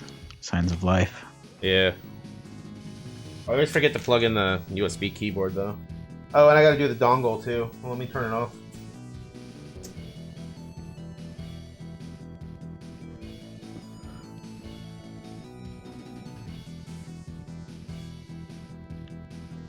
Mighty Squirrel said they just streamed Strikers 1945 2. Very nice. I have 2 copies of Strikers 1945 because they were just such great deals. That's a Neo Geo cart? 1945 2 is Neo Geo. Strikers 1945, mine are standalone PCBs. Oh, the ones that you have is? Yeah, that's right. 1945 2 is Neo Geo. 1945 is a PCB. But maybe they made a standalone PCB of Strikers 1945 2 as well. What's the game that has trouble emulating on the 161? Is it Aero Blaster? There's a bunch of them. Yeah, probably Aero Blasters or something. Or like the bomb detection, like it's all glitched out. No, it's Strikers 1945 3, I think, or something. Okay. Yeah. Does that work on the MiSTer just fine? Yeah. Huh. Yeah, everything's fine. The 161 just has bad ROMs on it, weirdly. My theory on that is that because they've actually done a really good job updating the 161 and 1's hardware to fix all the problems, but I think that whoever did the software side of things is no longer around, so they haven't, like, it still has the same broken ROMs it's had for like 15 years. Oh man. There's actually a thread at Arcade Projects where people are trying to reverse engineer the 161 and 1 so that they could add their own ROMs to it. I think that's a really good idea. Interesting. Yeah, I have a 161. I never use because of the Neo Geo anymore, but I have is it a 131 and 1? 138. 138, and I have the breakout board, so I don't have to use the nice. the menu system. Those are impossible to get now. The breakout boards? The 138 in general and the 121. Like, they haven't made them for like several years now. Yeah, they're really well done. I actually like the interface for the breakout board. I just don't like having to hook up that whole daughter board. But the daughter board, it's actually, stuff is grouped together really well, and it doesn't have all the crappy hacks and duplicates and stuff like that 161 has. Mm-hmm. And then it has games that are not on 161 and vice versa. Yeah, I used to have a spreadsheet. I wanted to get the 121 and the 138 in one, and I had a spreadsheet where I had everything that was overlapping and all the exclusives, that 138 had. Yeah. And man, those were all great deals. No matter, you had to be like, I would have gotten all 3 probably at the time before the flash carts were around.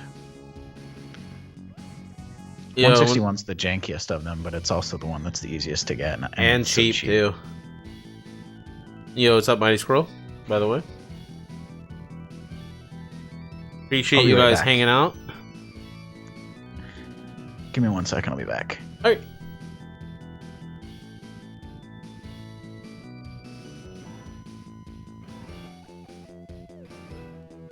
Yeah, I appreciate you guys. These are always my favorite streams, so I do appreciate you guys hanging out.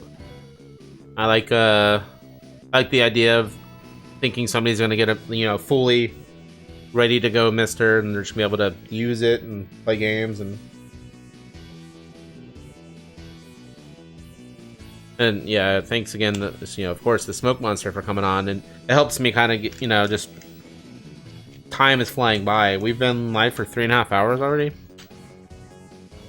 It's crazy. Yeah, my pleasure, Walrus.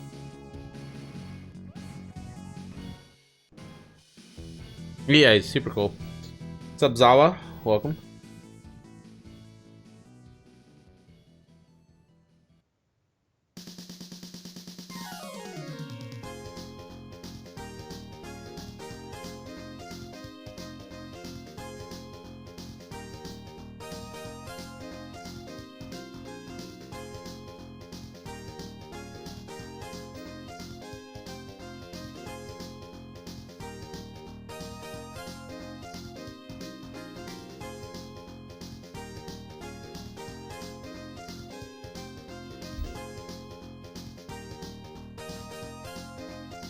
Yeah, good old lazy Saturday. You guys have any plans for this weekend you're thinking about? Do I have any pet peeves of the Mister? Anything you wish could change or fix? Well, the current update to the Acorn Archimedes core does not support 15K. It does 24 and does 40p. So I'm having to constantly provide the old RBF. I don't like what the buttons are called. The buttons on the main IO are called Reset, OSD, and User, and I think it should be Home, OSD, and Reset, because the third button, the third button here resets within the core, but it's called User, and then this is OSD. So that's just, and then the Home button, or resets the Home. So it's just, you know, verbiage. That's about it. Okay, it looks like it's all updated here. And the RAM's detected. Okay. So let's...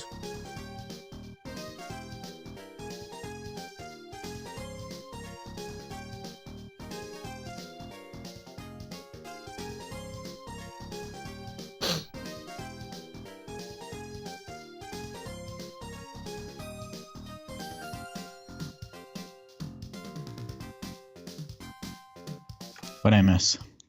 Nothing. What was the game? What was the game I was talking about? Was it? Wait, no, it's Aero Fighters 3 is the one with the crazy music. Hold on. Oh.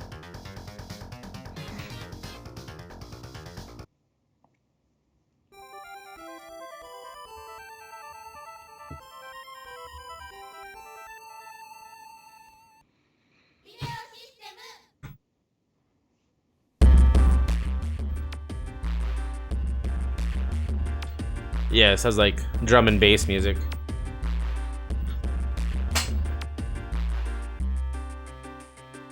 Oh. Can't start with my keyboard? I thought I'd be able to start a game with my keyboard. Which? Because I don't have a controller plugged in here. But yeah, that's the game. Shock Troopers has good music as well, yeah. You want to see some Manbo?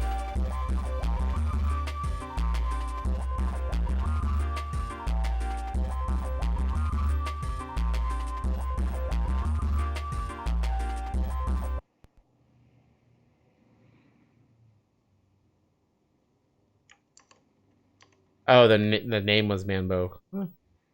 I'm already thinking about Space Manbo. I have Aero Fighters PCB too. Oh, the first one? Yeah. Yeah. It's very common. I think I have one of those too. It's one of those where, like, when you're shopping for PCBs, you're like, ooh, that's really cheap. Yeah. And it's an awesome game. Okay. So maybe I didn't set up the MSX core properly. Let's see. Set, mount, boot. There we go.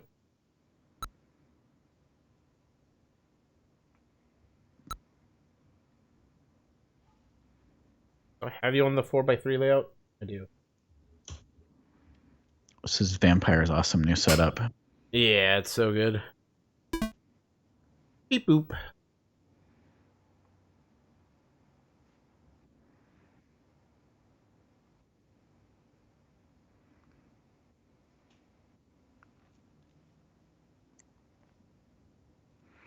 I think everyone should be forced to use the original MSX setup first so that they appreciate this.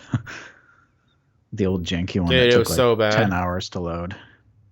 It was so bad. There it is.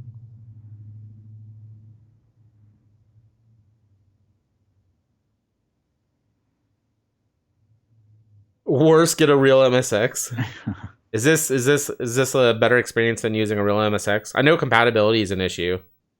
To get everything working correctly.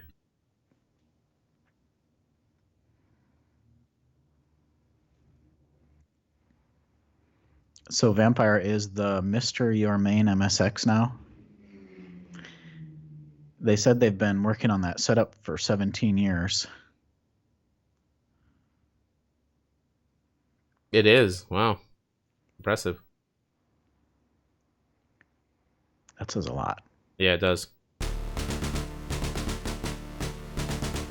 Oh, sorry, you can't hear the smoke, but you I'm know hearing a little bit. You know what the intro to this sounds like, though. I can hear it. I can hear it drumming away. A little bit, okay. Yeah, it's fantastic. This game's hard. It's really hard. I want to beat it. I've gotten like halfway through it. Wow. I can take my mic filter off, so you can get it.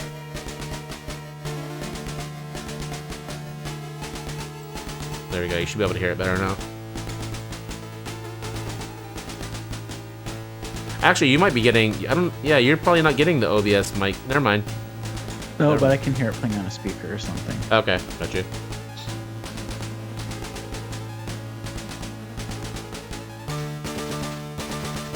Such an epic freaking intro, dude. What year did this come out?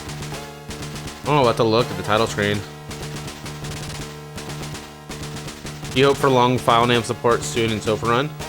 I would have to. That would save zipping everything up. 1989. Okay, nice. Yeah, that would make loading a lot faster. Because you wouldn't have to unpack stuff. Interesting. Yeah. Okay, this song. Like, if this isn't a demonstration of the MiSTer, I don't know what is.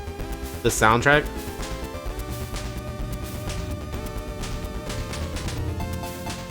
Was Space Manbo on the X68000? No. Sharp, I think it's MSX exclusive. Ooh. Alright, Unloved Tommy, see you soon. This is Space Manbo by Konami. It has a, like Vampire saying, it has a auxiliary music chip, the SEC. Space Manbo 2 is actually, yeah, fan-made game, but it's also really, really good. Okay, so 2 buttons work. Middle and reset work just fine. Let's go to home as well. Was there a Space Manbo arcade board, or is it just a console game or MSX game? It's MSX exclusive. Oh. Yeah. It deserves all that.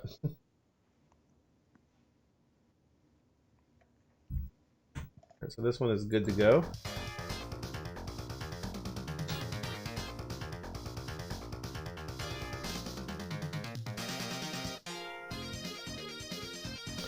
Yeah, these acrylic builds come out really nice, I think. Like, sometimes people don't like the exposed PCBs, but I think this provides enough dust coverage, you know, from the very top layer. Like, it feels like a case to me. It's not as nice as the aluminum case for sure, but these are also $25 versus 60 or 70 bucks. And it's black light reactive. It is.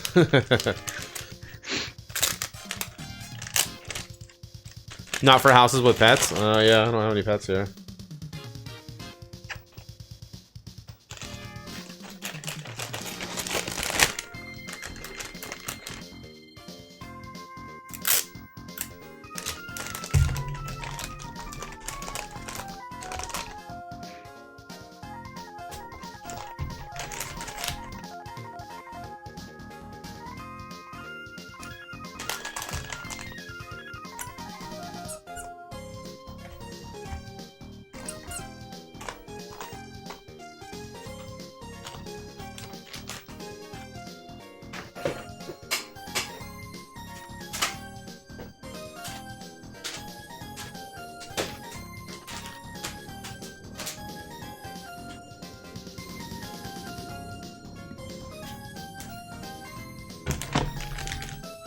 Alright, Bald Nate is next with a green one.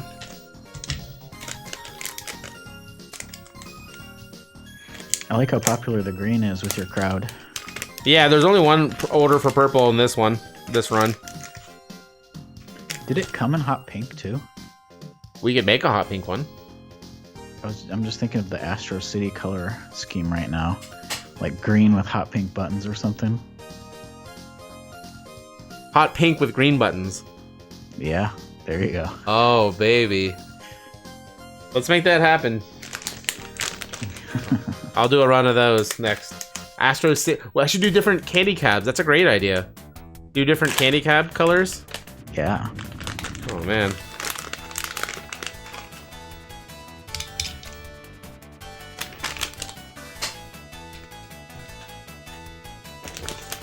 Or Well, green with pink would look too, though. Pink buttons. yeah, or all neon green, one pink button. You know. Green. Have a green, then pink, then green button. Oh no, yellow. Yeah. Because of the yellow start buttons. Throw a yellow one on. Yeah. Oh dang, dude. We're doing that's happening. Next run, Astro City colors. Thank you, Smoke. Mighty Squirrel is sold. Let me get rid of the tools I'm not using.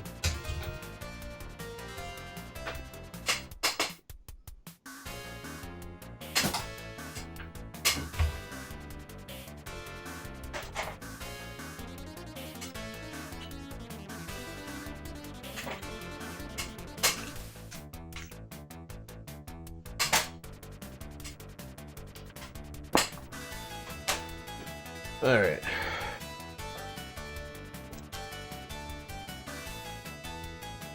Oh yeah, this is, what is this? Double Dragon?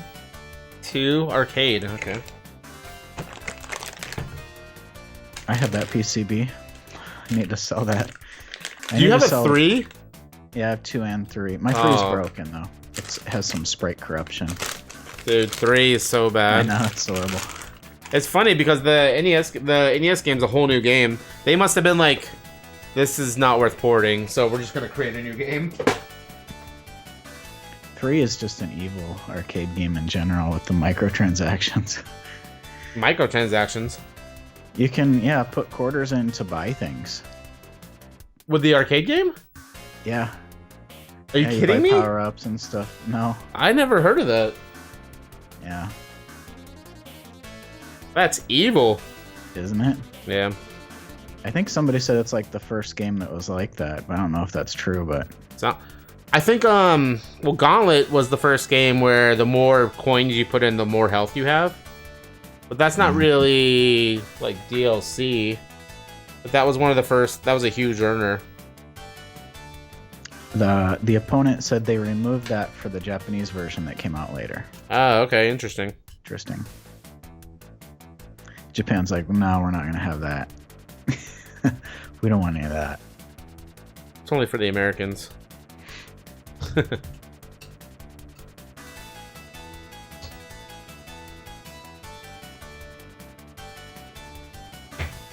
I have some crappy games. I mean, so I had Time Killers, and I did a full restoration and sold it.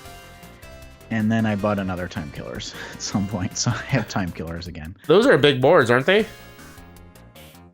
It's not that big, no. Okay, I was thinking it was a tall board. I might No, be I think thinking it's of... a sandwich, Yeah, but it's not very big, no. because I remember it looking like the Primal Rage board, which is huge. No, it's not like that. Oh, okay. I had a Primal Rage. I sold that a few years ago. Yeah. Yeah, I sold that before we moved because it's just massive and heavy and unwieldy. What super gun are you using now? I have 2 Haas. Yeah. You were looking into other ones as well, right? I'm always sort of shopping around. Yeah, we're spoiled with choice now. I kind of wanted to get a minigun just so that I could show it off. Yeah, me too, actually. And then, have you seen that? Did you see that Paco gun that I tweeted about the other day? There's a really cool super gun called the Paco gun coming. No, I haven't seen that. It's sort of like it's like a minigun with a Haas sync circuit, basically. So it's the minigun. You know, it doesn't have any like button mapping or any features like the Haas has. Yeah. But it also, so what it has though. So it's a very basic board. There's no button mapping or anything like that. But then it has the Haas sync circuit, which is better than minigun. And then it also has a really nice audio circuit, way better than the minigun or the Haas has. Really?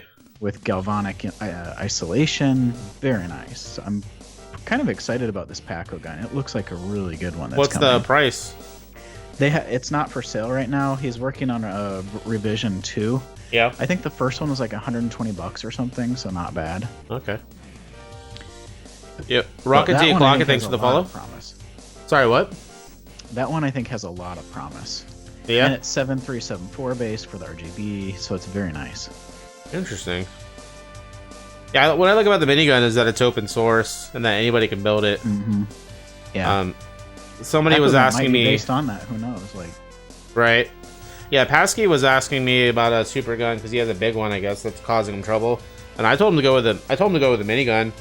And I'm like, he's like, do you know anyone who's building it? And I'm like, not really. But then we looked on eBay, and there was like one that had a 3D printed case and it had a standoff so that when it's connected to the jam edge, it's you know, it has a little bit of a spacer, you know, like the Haas doesn't. yeah. So he went with it and he said it's fine. Nice. It was like like $75 or something. QC Retro will build them. I am not sure if he keeps stock or whatever, but you can contact them on Twitter. Oh, okay, that's good to know. And he does a really cool 3D case too. Oh, good. So yeah, the only thing I didn't like about the one that we found on eBay was it used the cheap jam edge connector, whereas like you want like a decent Molex or gold-plated one. Yeah, definitely. Yeah, Paco gun has that nice gold-plated one too. Yeah. Should you bother with a super gun if I already built my own? Yes. I built my own first super gun, and then I got the Haas, and my original super gun I built is just a test harness now, basically. Yeah, the Haas. I mean, I have a Haas as well. I have a V2, I think. But the button mapping, remapping, and then the auto fire, and the compactness and the video quality. The video quality is just godlike. Beautiful. I have a V2 like 0.1, and then I have the newest one. I would like the newest one. I almost got on the pre-order list again, and then would have sold my V2 because like I stream Taito F3 stuff, and I have to do loops around to be able to get that to stream. Whereas there's a combined sync or something, or sync separator or something like that. Like mine has regenerative sync, but I guess the newest has even more sync options to help with that specifically. I do also like that the different super guns aren't stepping on each other's toes too, which I think is cool. Like Frank specifically didn't want to do button mapping stuff so that he didn't step on didn't take over the territory of the Haas. Yeah. Which is cool. The only thing that I really wish was integrated into a miniature sized super gun is USB encoders. Yeah, that would be cool. Like undams decoders. If he would license or build it in, or sell his tech for a super gun, that would be just amazing. There is a new open source USB thing that's basically like the undammed that you could theoretically integrate now into these super guns. I think actually Frank mentioned that. So did you see where Frank kind of like spitballed the ideas for the follow-up to the minigun? No, I haven't seen that. Or the follow-up to the Sentinel or whatever. He was talking about wanting to do like an OLED screen for doing like button mapping and stuff. Okay, yeah, that'd be nice. And then USB inputs for the controllers. Yep. What else did he say? Well, he had some really cool ideas. That sounds all great. Yeah. So maybe I'll wait for that one. Yeah, that's probably what he's up to, I'm guessing. Yeah. But he's talking about like a real like next generation type super gun, which I think is cool. Yeah, I mean, we haven't had the wheel. The closest to reinventing the wheel would be the Haas. Yeah. Doing a miniature form factor. It changed the whole. It was the first good super gun. Right. Yeah. And still is, in a lot of ways, the best. Yeah. Depending on the features people want. But for sync, for sure, that it's got the best sync circuit, hands down. Yeah. What was the deal with the, if you don't want to talk about it, just say pass. What was the deal with that super gun, that guy that helps distribute the cool super gun? the Ashun. That one actually sounds pretty nice, the Ashun, when I looked into it. So it's 7374 based and stuff. Is that the one with the JVS and all that? Yeah, it's like a JVS supergun. So if you Yeah. have a JVS, it's much cleaner than doing routing all that stuff yourself. And it has the power supply and everything built into it, right? Yeah, it has like a Meanwell built into it, which I Yeah. think is cool too. Yeah, I actually, a local friend has one of those. I could borrow it for a stream. They look nice. I don't know, the guy who imports those into the US on arcade projects started like... Okay, so he's just the importer. I'll just link you the thread and you can read it yourself. I don't need to describe it. Yeah, okay, yeah, that's fine. Interesting. It's shocking. Shocking. It really is. But I don't hold that against. I won't hold that against the Ashun or anything. This is just some guy who... Who you'd have to deal with, though. Yeah, I guess you would. But I'm not saying anybody shouldn't, because it's a good supergun. Yeah, I didn't want you to have to make a statement or anything. I just didn't know Yeah. if it was the original guy who created it, or if This it's... guy just seems to have some mental problems or something, or Yeah, no maybe- biggie. yeah, you know, foreign people.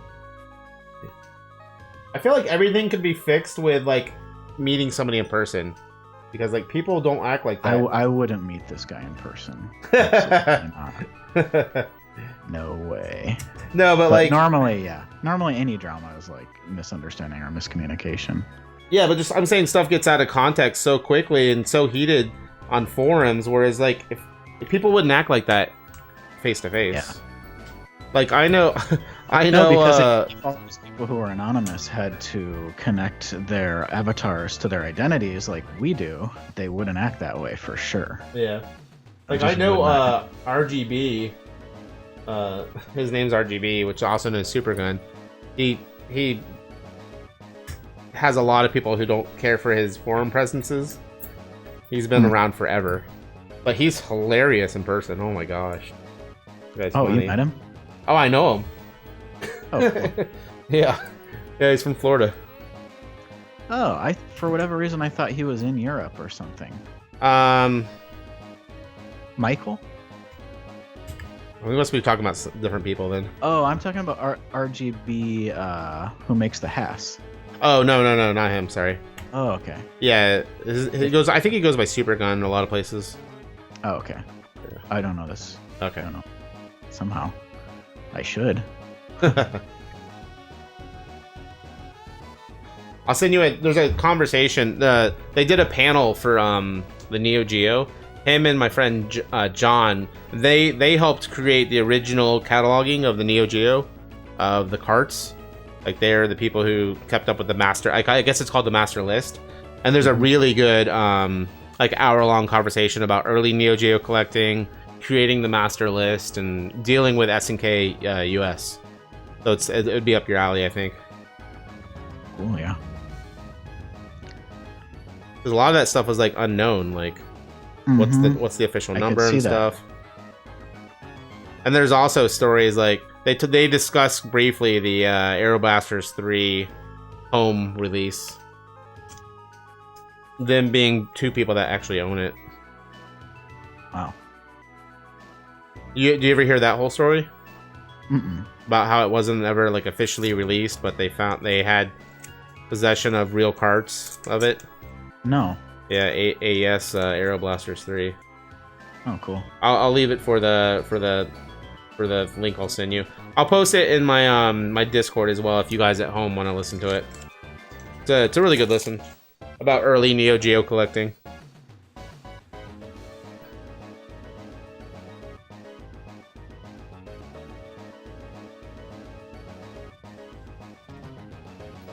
So this one looks like it's about done. Yeah, I have, though, given up all public forums, pretty much. Oh, The yeah? only exception is a few of the sub-forums at arcade projects are still public, but that's it. So I've basically given up forums completely over the last few years. I will log into arcade projects because I have friends there, and I sort of maintain those lists, but... Yeah. Just out of frustration of people? No, just I don't know. You just I was in there long enough, you know. Yeah, I mean, there's frustration, especially with the public forums, of dealing with people from outside of forums. Really, Yeah. drove me crazy. Like at EP, at our EP forums, that Yeah. place. Oh yeah, I imagine those, especially in your position. Yeah, it'd be the frustrating. ROM bagging and stuff like that, and B ratings happened daily there. Now it's a rare occasion. Now it's just like in my, when people find a way to get into my inboxes in different places. Jeez. But it's also I don't necessarily, like, my opinions on things change, you know, like through time. And when you put something on a forum, it's sort of set in stone forever. Yeah. Where I like on Discord, where okay, my opinion on something is changing all the time. Yeah. I wouldn't like to have said, oh, I don't like this game or I don't like this system, you know, 15 years ago and have that still out there. Yeah. Luckily, all the forums I used to be on now just completely disappeared, so, like, you can't search them or anything, which is cool.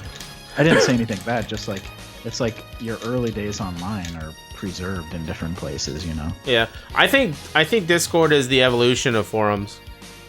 Yeah. Like, it's a lot better experience. It's more interactive. It's more personal. People, to me, at least where I've been, seem to be more friendly and not, like, you know, gunning after you like they do on some forums. Yeah. I still see that behavior some places, but then I just unfollow that Discord, you know?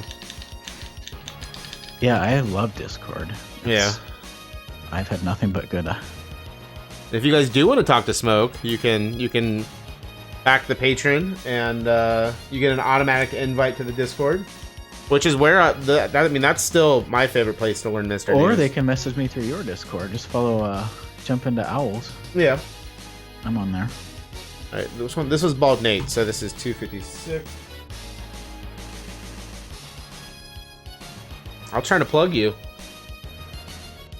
Follow his. You should be patroning SmokeMonster anyway. Eh. That's how I am with Twitch subscriptions. I'm like, I really appreciate it. But I never like push it on people because I feel bad.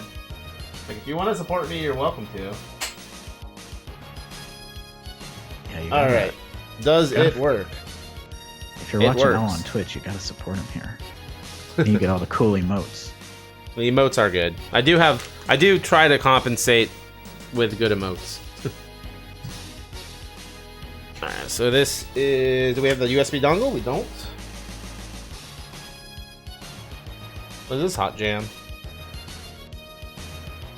Divine Flame Stage 1 Arcade. Called Dragon Gun Arcade. I've not heard of Dragon Gun, have you? No, I saw that song come up earlier. We did not do the bridge. When I heard the name Dragon Gun Arcade, I thought that sounds like a cool game. It does sound like a cool I game. don't know what it is, but Okay, I am missing a USB bridge. Let me check. Make sure I didn't throw it in here. gotta know. What is this? Ooh, it does look kind of cool. What is it? That's a good question. Is it a light gun game? The bridge was in It's the a light anti-static gun game. bag.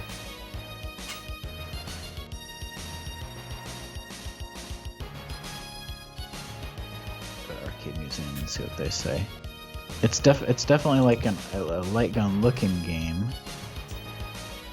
But what's the control scheme?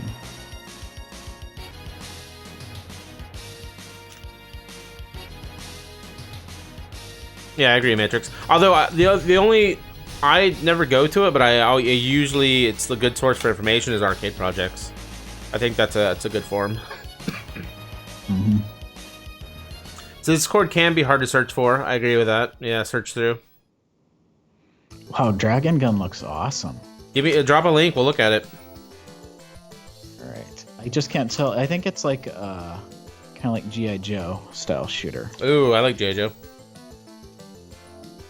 I don't think it's actually light guns or like Terminator 2 style. All right, let's look.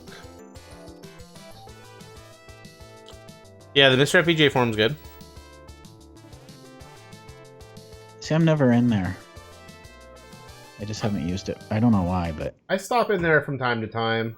I feel like I already promote myself too much in there, so I try not to like do it anymore. What is this intro?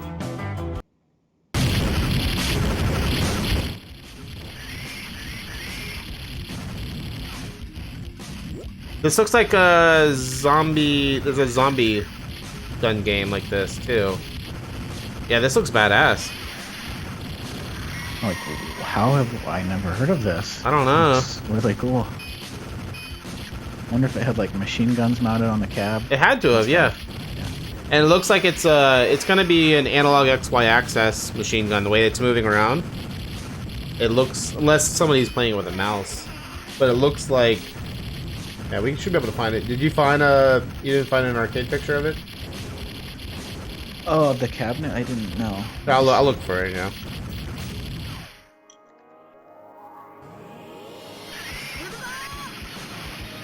Yeah. Oh, yeah. I've seen this cab. They have one at Fun Spot in New Hampshire.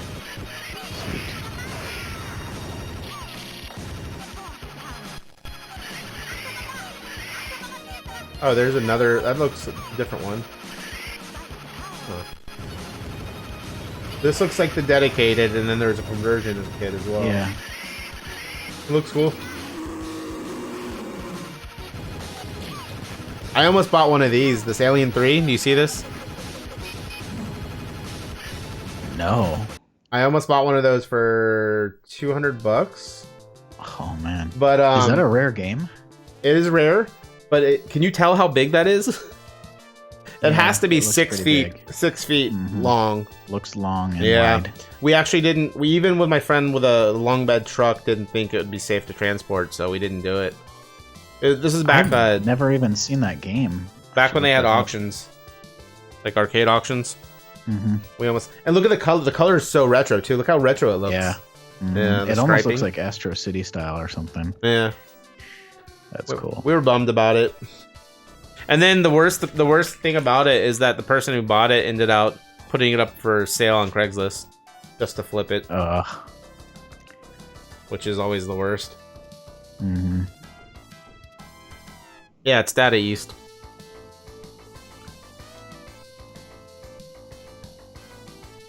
What's up, Chris Clip?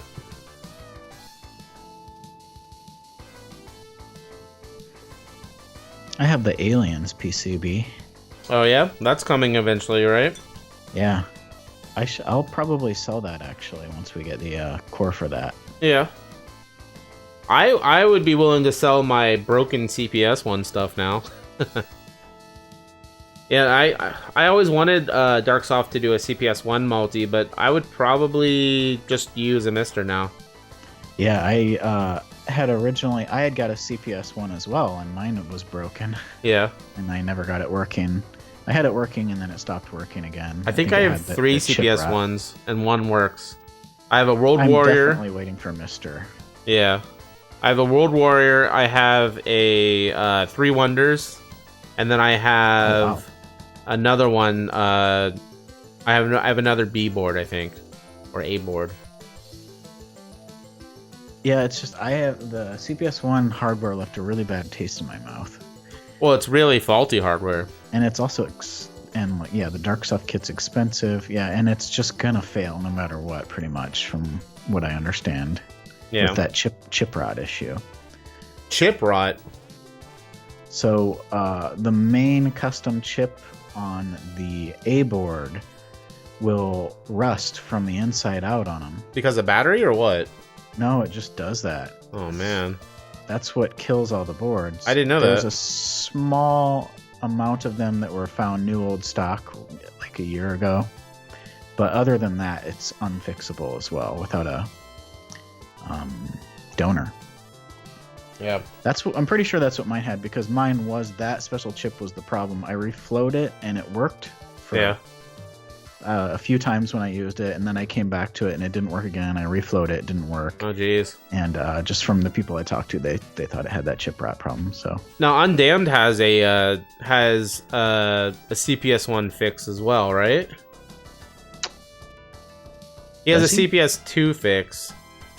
The Infinikey, but there's an Infinikey for 1 as well. Oh yeah. Oh yeah. Okay. So remove the copy protection. Yeah. I think you're right. Somebody modified it. Because I think the C board that's on CPS 1 stuff, if that ever gets unplugged, you lose your key. And that's what a lot of CPS 1 stuff as well. If it seems just dead, it's because of that. So I'm supposed to be getting a CPS 1 key from him to try to fix my 3 Wonders. Because 3 Wonders is actually pretty rare. Yeah. Working. Very desirable, I'm sure. So, okay, middle works. Reset works. And can I go home? And I can go home. So all the buttons work. Okay. And this one's good to go. Well done. Fun. So when I ordered the metal case from MisterAddons, I ended up buying one of these. So it's normally with the USB board, the USB hub comes a splitter, and then you can buy separate power supply, separate on-off. I do inline switches, but this is a combined inline and splitter. That's brilliant. I can't find the source for this because if I could, I would just buy a bunch of those. But yeah, it's a nice, it's a little bit cleaner, you know. Mm-hmm. I always like it as clean as I can get. So this is Yeah. Bald Nate.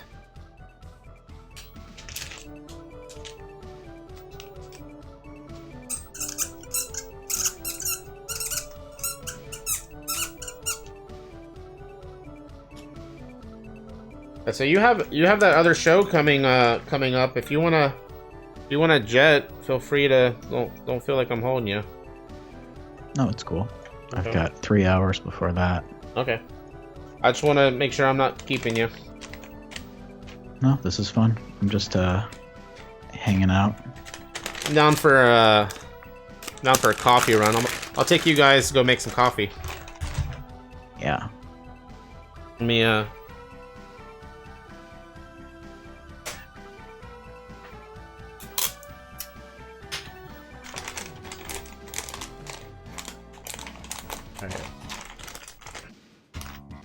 Let me see if I can do this correctly.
Hey, you can hear me now? I can hear you. Okay, yeah, I know you can probably hear me. Regardless. Alright. So yeah, you can I'm gonna move to go make some coffee. You're probably gonna have to unmute the stream to be able to hear me. Smoke. Okay. Okay. Alright, let's make some coffee. The only thing is I don't have a decent way to prop you guys up, but I'll figure it out. So yeah, if you guys haven't seen, I have Candy Cabs, 2 Eager 2s, Vulix FC, and Naimi Universal, and then normally 4 pinball games. I have another one coming in, but Paragon, Jurassic Park, and Bride of Pinbot. All right, so let's figure out how to prop you guys up. Let me see. I think this might work. Wow. It's not very good though. Let's see. What can I do? I think I can get. That's gonna have to do.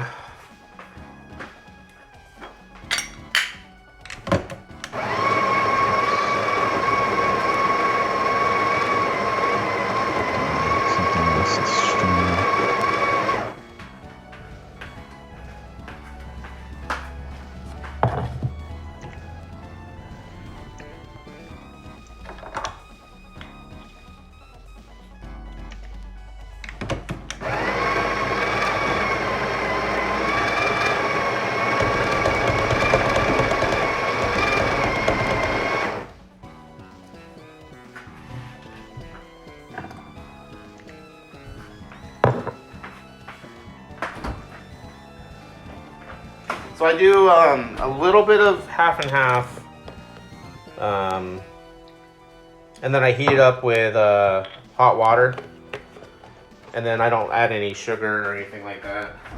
Sometimes I like it with a little bit of raw sugar and then water, but normally this is how I have it because I like the sweetness of the cream.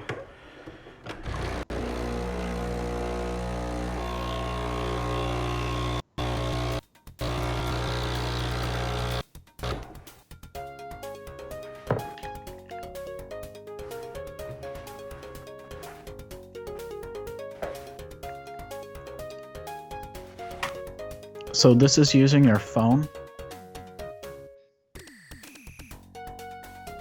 In the other room. I can turn my speaker up to hear you better. But we're almost down here. So I do like a north, south, east, west technique. So it has like a mound. So I just try to get to like a central mound here. Like that. And I do like a circular push. Two circular pushes. And then a high pressure push here. And I try to make sure everything is, screw everything in here. And then, so I just try to smooth out the top here. And I can only tell if I need to add more by the line here. So there's the black to silver. But the main way that I adjust if I need more grain is the pressure right here. So if there's any pressure like here, it's gonna be fine for my setup. Here, and I'll take you here for the actual pool. But with these little tiny glasses, I have to hold it up, otherwise it will splash.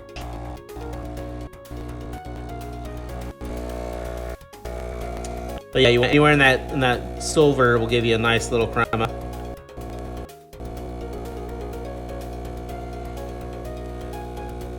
Nice.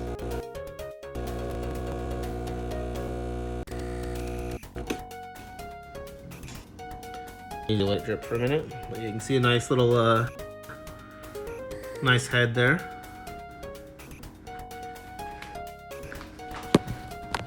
Very nice. Now I want more coffee. All right.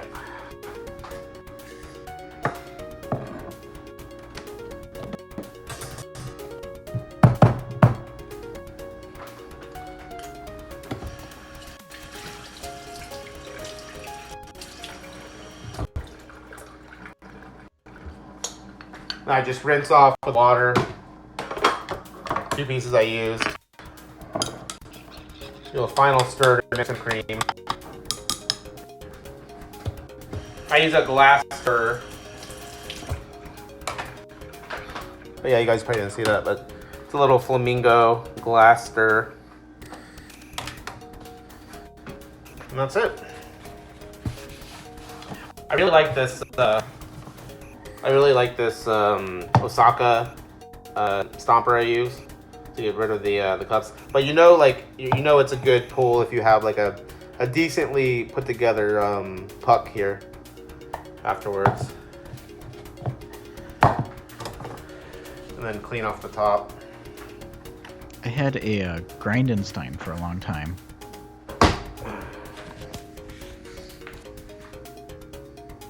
Yeah, it came out good.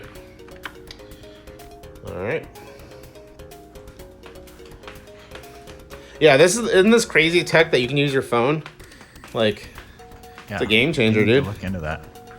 Yeah, it's just a Epoch Cam. It's a $8.99 app. And that's what we've been using for the overhead this whole time. Yeah, it looks really good on screen.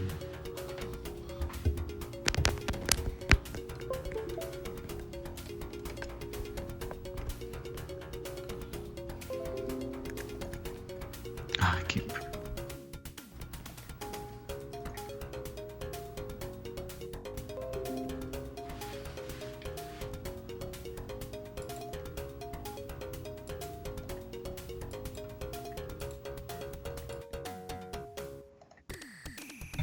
Should be back to normal. Everything. Oh.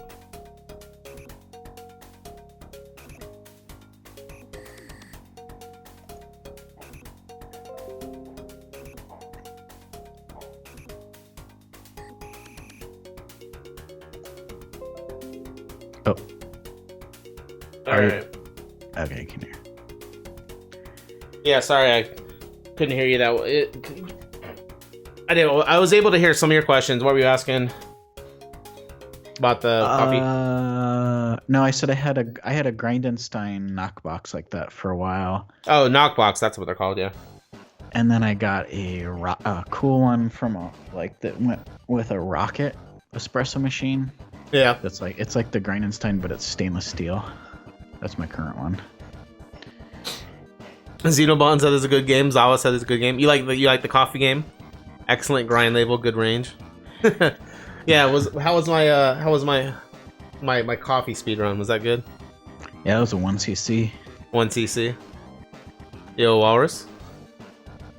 Coffee machine right next to the arcades. I literally, when I go play shmups in the morning, because I normally wake up and play like a shmup, like either Futari or Batrider, I'll go make some coffee, then go sit down and play some credits and, sip some coffee, some espresso when I'm doing it.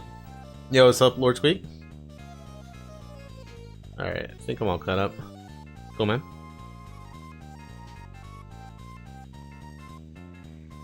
So good. I'm gonna send you some of this, and I want to know if you think it's good or not.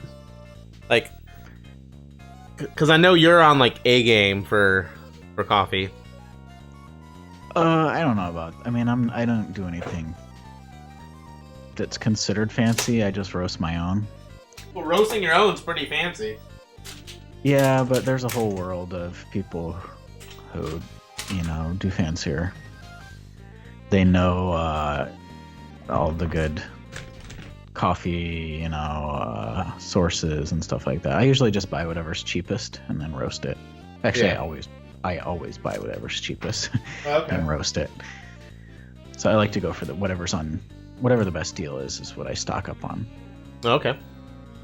Nothing wrong with that. I am frugal myself. But I mean, as long as you like what the output is. Yeah, I love it. Because that's what I figured out at some point. I was like, no matter what kind I buy, because I have my preferences. Like, I would love to just buy African coffee all the time, but it's expensive right now. But I realized it doesn't really matter which one I buy. If I roast it, it turns out good. So, What's involved in roasting? when I first got into it, I built my own roaster. So I just took a bread machine and modified it so that just the spinner worked in it. The dough spinner. Yeah. Hook that up to a switch, and then you use a heat gun, and you can roast a pound at a time with that. That's actually my favorite way to roast. With a heat gun? Yeah, regular heat gun. Wow. So it's called Heat Gun Bread Machine. You can look on YouTube for details. Huh. But you can do up to a whole pound at a time. It just makes a huge mess because the chaff goes everywhere. Yeah. And it is a fire hazard, so you got to be careful. But then I moved from that to a fresh roast, is what it's called, which I actually never really liked it, but I used it for a really long time, for a few years. And then then at some point I got this Bmore 1600, really nice coffee roaster. Oh, so you have a whole machine that does it? Yeah, and I can roast indoors with it. It has it's called I think they call it this supercharger or the afterburner, which burns the smoke that comes out of it. Yeah. So that it doesn't produce it doesn't fill your house up with smoke when you're using it. How much is a machine like that? So I got mine used for $150. They're $300 new. Yeah. Which it's really worth it because I pay $3 to $4 a pound for my coffee. That's the other side of it. I've had this thing for so many years. Yeah. That it's paid itself off a million times. So when you buy bags of coffee, how many pounds are we talking? I always buy because I buy through the Green Coffee Buying Club. Yeah. And the deal there is that everybody ships in the flat rate shipping boxes from the post office. Yeah. And So 5 pound? No, they can fit about 15 pounds in a box.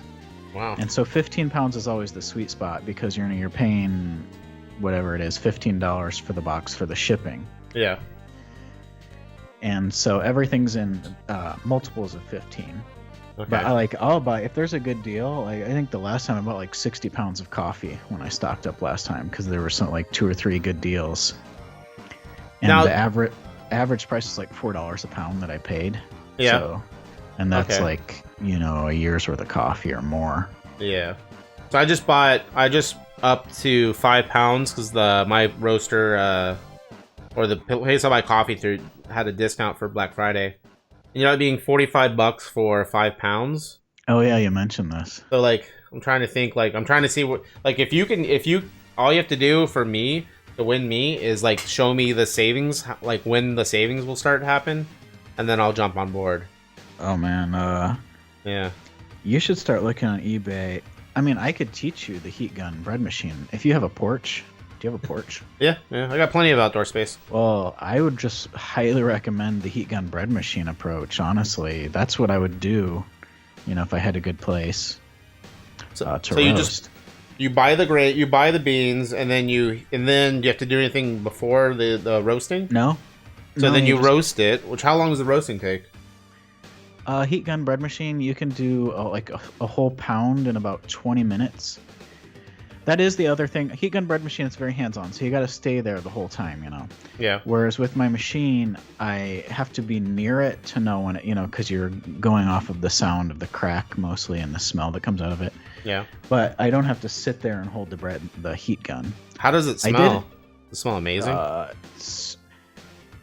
At this point, to me, it kind of irritates me because it's so strong. But everyone else on Earth thinks it's like the greatest smell that they've ever smelled, and it sits around for a day or two afterwards. Yeah. You keep on like winning me and then like losing me and then winning me and losing me. On like doing it. It smells like It smells like coffee cookies, basically. Dude, because like that machine I have, that's a Breville. I mean, it's not cheap, but like as soon as I saw I've that I seen could that pay in for cafes. it, I could pay for it with my coffee usage Yeah, exactly. and X amount of time. I was like sold. And I had a friend who has the exact same model, and he showed me how to use it, and I had one within a month. And then Nice. I actually liked it so much, I brought it to work and let people use it because everybody was buying Starbucks at work. I let everybody use it, and I made people coffee for a week, and then we had one a week later. So then That's at the awesome. end, I had them using the same roast as me with my machine, and they were buying the coffee. So then I had my coffee at work That's for the free. ultimate. Yeah, Yeah. it was great. I would say, I mean, the sooner that if you were thinking about getting a coffee roaster, the sooner you buy it, the sooner you start saving. And because, like, so if you paid $45 for 5 pounds. Well, that's only if I buy in bulk and with a discount. I normally pay probably $13 a pound. Yeah, so think about, so when you roast a pound, you get about 0.8 pounds when you're done, because 200 grams of it or so, 20% of it or so is water. Okay. But I mean, I'm paying about $5 a pound, and this is and then you also have the benefit of you can stock up. Like right now, I have like 4 or 5 different types of coffee. I have like a Ooh. Brazilian, Papua New Guinea, Uganda, which is really good actually. That surprised me. Like it was really cheap. And then sometimes if Africans are on sale, that's the ultimate. But they've been very expensive for like over a year now. Yeah. Now, after you roast stuff, is there a certain amount of time that you want to use it by? It's best within like a week and a half to 2 weeks for sure. After you roast But it? It keeps, for drip coffee, you could keep it for 3-4 weeks, I'm sure. Yeah. For your espresso, man, the 1 week spot, it's the sweet spot. Your whole cup will be crema. Yeah, I mean, I've always had... This is the first time I've bought this much. Normally, I just buy a pound or 16 ounces. Mm-hmm. So this is the first time I've bought like a 5-pound bag. I haven't opened it yet. I haven't gotten used to it yet. Usually when I do roast, like I just roasted the other day, I try to roast enough for 2 weeks. 2 because weeks? It, So just it a takes pound? time. Oh no, I'll roast. I think about 80 grams of coffee per day. So I think I'm roasting at least 2 pounds worth. Okay. You can roast up to a pound in the BMR, but you really shouldn't. It's really a half-pound roaster. Anyone who's roasting a pound is not getting the most they can out of the machine, I think. Yeah, I'll probably eventually take the plunge. I'd recommend either way. Like, the heat gun bread machine is really awesome, and you can even rig it up. So like, I had rigged it up with a clamp one time, so I didn't have to hold the heat gun. Yeah. And I could just sit there, in a chair beside it while it was going. I like You would DIY love stuff. because you're a DIY guy, yeah. Yeah. And tweaking, there's infinite tweaking capability, possibilities here. Yeah. Tweaking every step of the process. Yeah, you would love it. I'm actually pretty lazy nowadays when I roast compared to when I first started. I was very, scientific about everything. I kept everything recorded in a notebook. I was really playing with the variables. The BMR, the thing is, it has all these roast profiles built in, and so you can just you can play with it as much as you want. You can modify the roast profiles, but it has really good profiles built in. So I usually pick one of the 3 profiles. Nice. That's just different speeds and yeah, it's like you can look at the heat ramps basically. The way it'll take it to first crack faster with some of them. Some of them it'll pull it up really slow. And you can, of course, look on forums for, I basically made myself a chart of which basic type of beans I should use for each profile, which I could send you if you get a BMR. Yeah. What's the cracking you're talking about? So, basically, like lighter roast is what you like, I'm sure, like me. And that's first crack. So the coffee, it sounds like popcorn going off, basically. It starts pop, pop, pop, pop, pop, pop, pop. That's first crack. And then there's a second crack that comes. Second crack is when you're at, if you stopped it the second you heard the second crack, you're at like a full city roast. So almost to a medium roast. More, like a medium roast, more or less. Yeah. And if you continue into second roast, then you have a dark roast. Yeah. If you finish second crack, then you're at a French roast, basically. You've burned it, which is not a problem if you're doing espresso.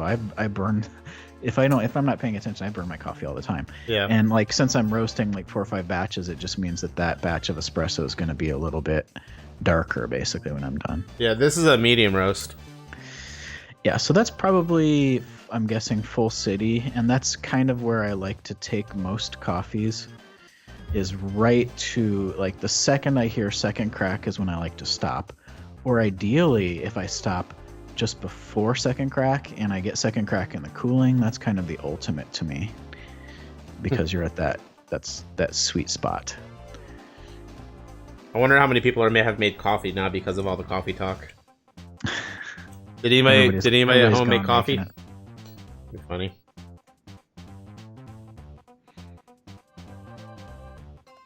But basically all you need to know when you're roasting is if you make it through first crack, your coffee is ready to drink. And then anything after that is just you're playing with the variation in it. So changing variables.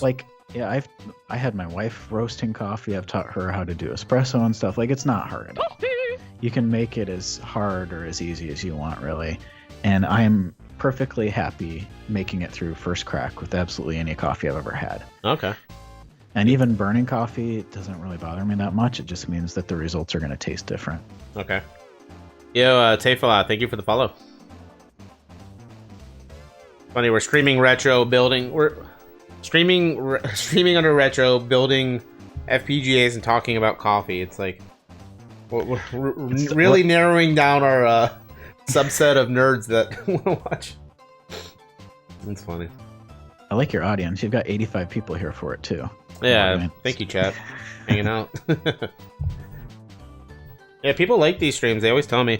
I think this is more of like a lurk chill stream. So people just like to sit back and have it going on in the background, which I'm completely fine with. Mm-hmm. That's what I do with your streams a lot. Yeah. And then if I hear something I can comment about, I'll run over and type something. Yeah, people tell me that a lot. because Or I I'll always try- I do attempt the to owl make it- screech when something happens.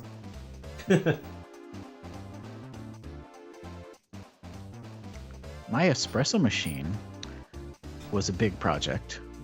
My current one, I've had a whole bunch of espresso machines, so I actually bought and sold like professional espresso stuff on eBay as sort of like a part-time job for like a year when I was in grad school. Yeah.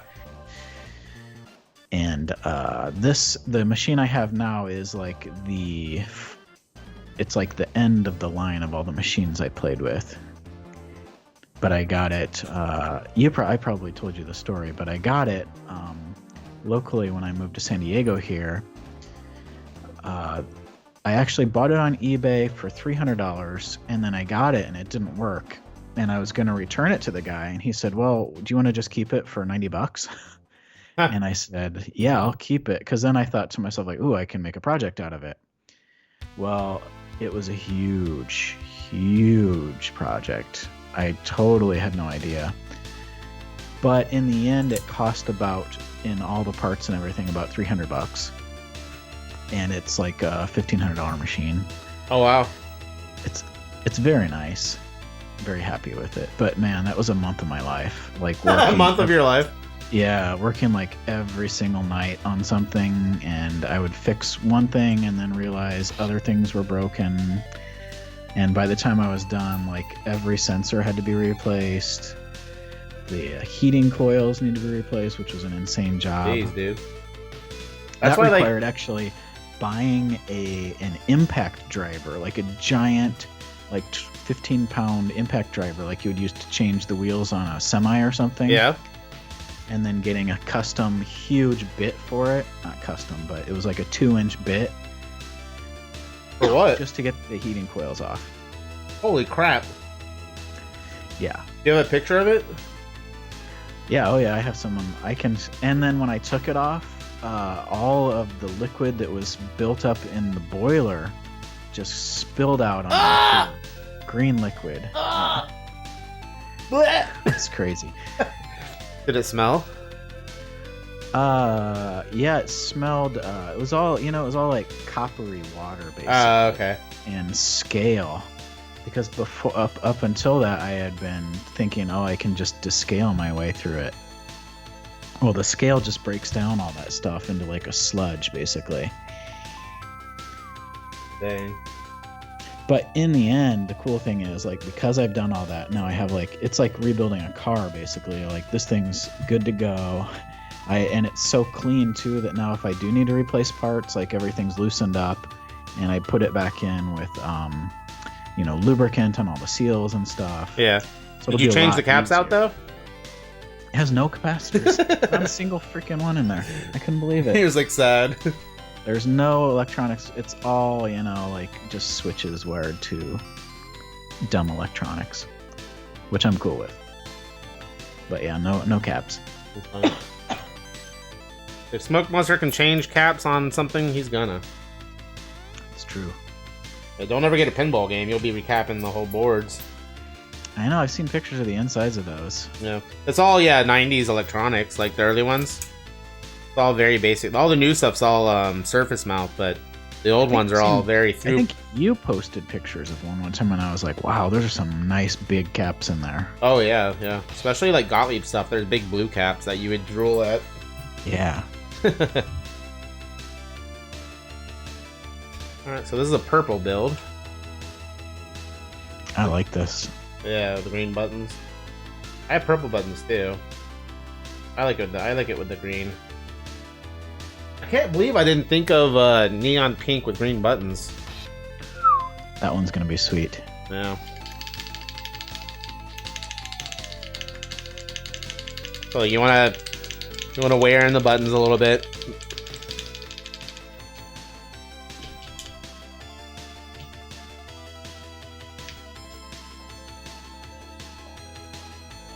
The only thing I don't like about not doing a translucent color is the etching has to be on the top side. So you can see it's not perfect, like I could click on it. Should focus right there. Yeah, so you can see it's like not perfect. Whereas on the underside, because it's doing a top scratch, which is a lot different than doing on the underside and then letting it translucent show through. Mm-hmm. So you can feel the texture here, and also it's like not perfectly white, but it still looks. I mean, it still looks good, right? Okay. Mm-hmm. So they are 256. I think everybody's 256 except for the one I've already built, though. I'm a dummy, dude. I use these SanDisk cards. I should have, I don't know why I didn't. I should have bought a bunch of them on Black Friday. Black Friday, yeah. Yeah. Would have saved people a lot of money. I guess it's just because it is a big investment. You know? Yeah, if you're buying everything at once, it Yeah. seems like a big amount of money.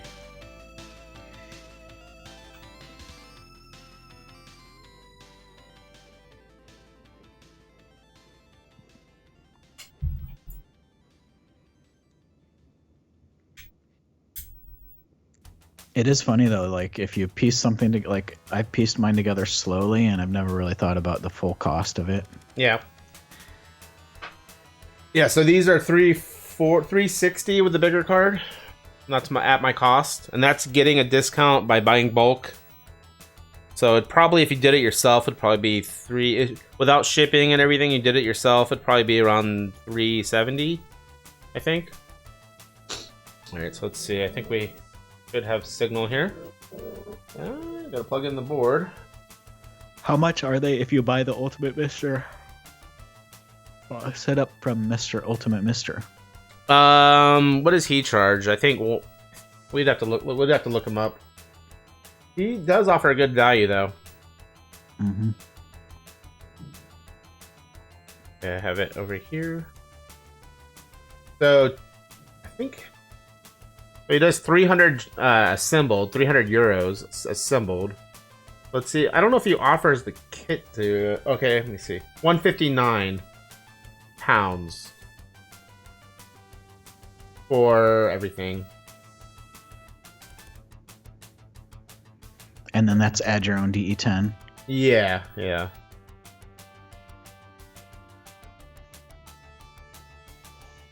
So almost $200 plus shipping. So they say 220 plus 140. So 360. And then plus an SD card, right? Yeah, plus an SD card. Yeah, so it'd be a little bit more than the ones I build.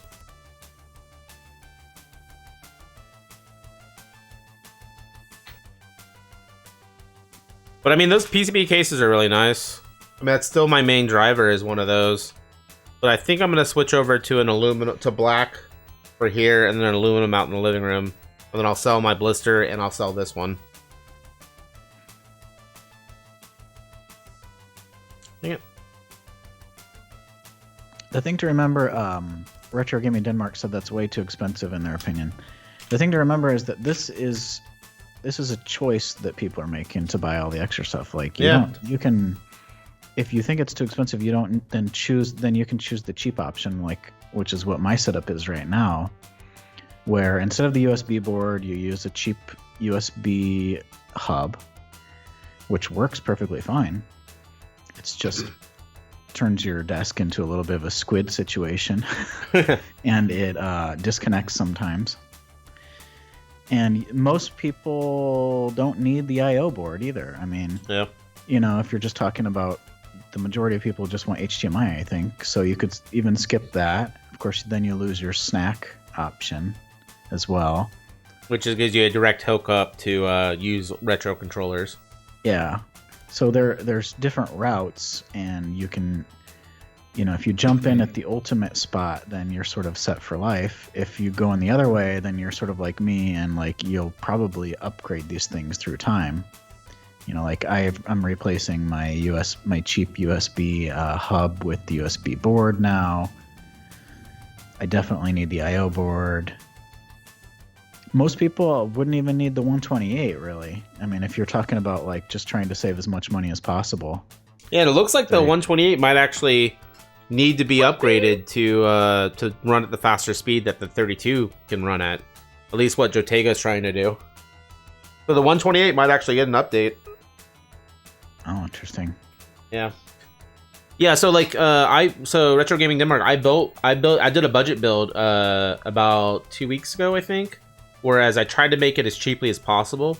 So we used just the D10 Nando, so 140. We used a 128 SD card, so that's $20, so 160. And then I used a $7 USB hub. And I had a top board made which just had the fan and the snack port. So it was all built together for under $200 because that person only wanted to do HDMI out. So that was actually that was a gift to the person who donated multiple times a bunch of games to me. So I gave them a MiSTer as a thank you. It cost me about $200. I mean, it's a modular system, so you can always, like Smoke's doing, you can always, Yeah, and actually, like, I have a video on this. You can do just the DE10 Nano actually does a ton of stuff. Yeah, just put a heatsink on there. At all. Yeah, you get the DE10 Nano. I mean, because I'm talking about, like, people, like in Brazil, for example, where the dollar is almost, it's like 5 to 1 there. So it would be, these little things that we do really add up if you're in Brazil. So say you just wanted the cheapest MiSTer possible, you could just get a D10 Nano and a 32 megabyte RAM board on there. Actually runs like 99.99% of everything on MiSTer. Yeah. And then most people even already have an SD card around somewhere that they could put some ROMs on, or they could do the networking path, like we talked about. Or an external hard drive that you have laying around. Yeah. Yeah. And then you're the cheapest on-the-go hub that you can get. So there are the cheap ways to do it. And I'll show you Retro Gaming Denmark. I have the real hardware with an OSSC and play on a CRT. I have the GB SCART or the GW SCART. I don't use any of this anymore. I'll use it. So this is the MiSTer right here that's playing on a CRT and does HDMI at the same time. So like, I don't know. I don't ever find myself using the original hardware.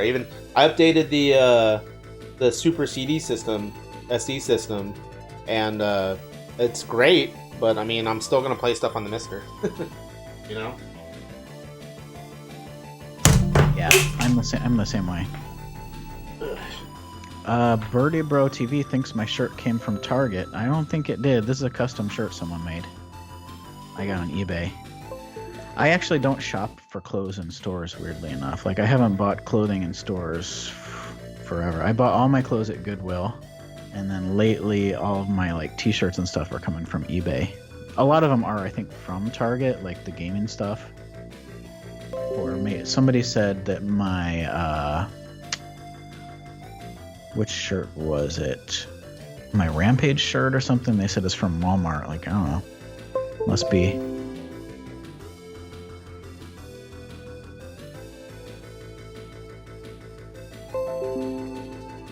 Yeah, MiSTer is really, it's a system that should appeal to anyone who collects hardware, don't you think? Yeah. I mean, because I think it appeals much more to hardware people than it does to people who are generally into emulation. Yeah. Like, I wouldn't use it if it didn't feel like playing on the real hardware. I was a real hardware, like when I started my stream, I prided myself on, this is real hardware, this is not emulation, over and over. And I'm like, I would show a camera on the real hardware. I don't know. It was important to me. Yeah. So it was a part of my brand. But when the MiSTer came out and when I used, the first time I played Gimmick on the MiSTer on a PVM, I'm like, oh, okay. This is the future, So that's what changed everything for me. I'm the same way. Like, I'm a hardcore old-time real hardware person. I do all the flashcard stuff.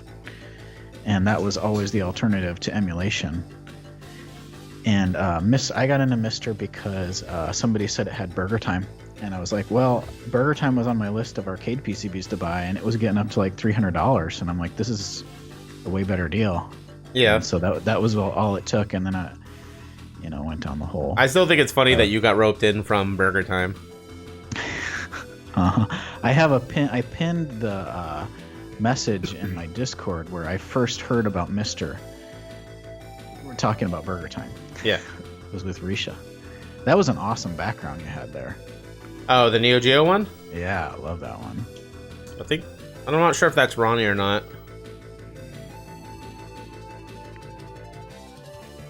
Okay. RAM works. Does buttons work? Yes. Reset works. My very first question I asked about MiSTer was if you can hook it up to arcade equipment. I said something like, can you put our MiSTer into a arcade cab? And back then, of course, you couldn't. But nowadays, well, actually, back then you could, but it was just a different, it was a different answer. It was much more DIY. Right. Yeah, we'll have a plug and play solution here soon. Yeah. I'll be getting one of those as soon as I can, I'm sure. So this is Rage of Symphony of the Night. Reign of Symphony of the Night.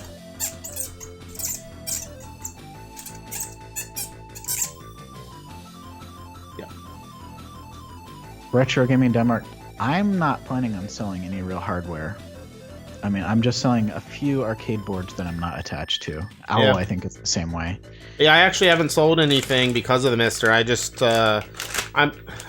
I'm too nostalgic. I'll never sell my Nintendo. It's my childhood Nintendo.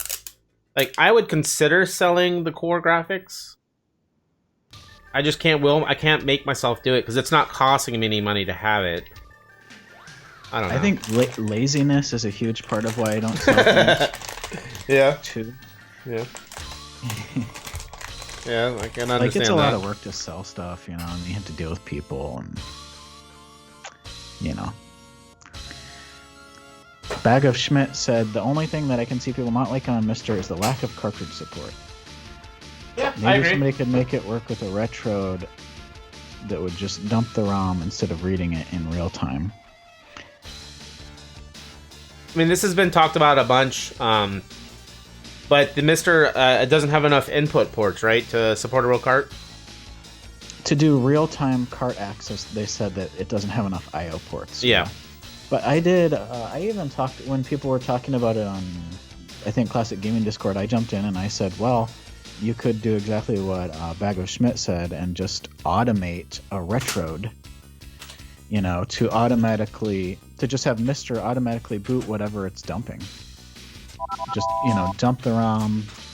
I think it's ridiculous, and I think that." I don't think anyone's going to make it happen, but it is theoretically possible that you could do that. But actually, it won't ever be part of the MiSTer project, no matter what. If you look at the FAQ, the very first answer on the MiSTer FAQ, the question is, will MiSTer support cartridges? And the answer is no, it will never support cartridges. So I think that it would have to be outside of the project if you did something like that. Yeah. And if it's just automatically booting the ROM, then you're still not playing off the cart. Exactly. You're playing your copy, so maybe there's something to that. You're playing your legally owned ROM. It's essentially catering to someone's vanity. But it really is. Like, there's no difference. A little bit. In fact, it might even be worse because you have to get, sometimes in order to get the perfect ROM dump, you have to do some tweaking and stuff a lot of the time, especially with like NES carts. But you have to mess with the header and everything, yeah. Yeah, so your blind dumping of your own carts might give you, or it might have problems, dirty connector, stuff like that. The chances of you getting a perfect no intro, one-to-one, bit perfect copy is going to be possible with a lot of games, but not possible with a lot of other ones. Right. So you're going to come out with a product. You're going to come out with trying to do the same thing, but coming out with an inferior result. Okay. Yo, Psycho, thank you. I'm glad that I converted you over. Mighty Scroll asks, the 128 megabit RAM slower than 32. So they currently operate at the same speed, the way that the MiSTer is currently run, and the CPU, the speed that it's run at. Jotego is trying, or Hotego. It's actually Hotego. I didn't know that, by the way.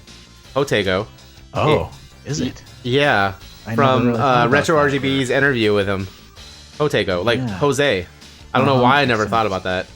But Hotego is trying to push the boundaries of the RAM in preparation for CPS2, and found that there's something about the way that the 128 is made. It's slower than the 30. It can't be overclocked or clocked to the speed that the 32 can. There's also more inconsistencies on the 128. So like some 128 modules can handle a higher speed and some can't. So he's trying to find the most compatible, 100% compatibility speed he can run at the current 128 at. What that means for the future, I don't know. I mean, but the Hotego is breaking something that's not broken, like kind of a situation. So, and what if Sorg ever wants to adopt the faster speed or not? We'll see for the RAM.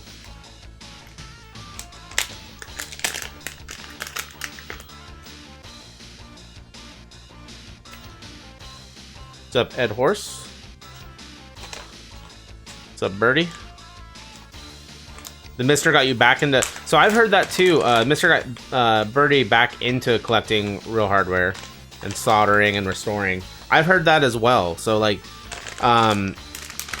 you find something on the MiSTer and then you want to own something. Like that's a completely viable thing. Like I want to own a Commodore 64.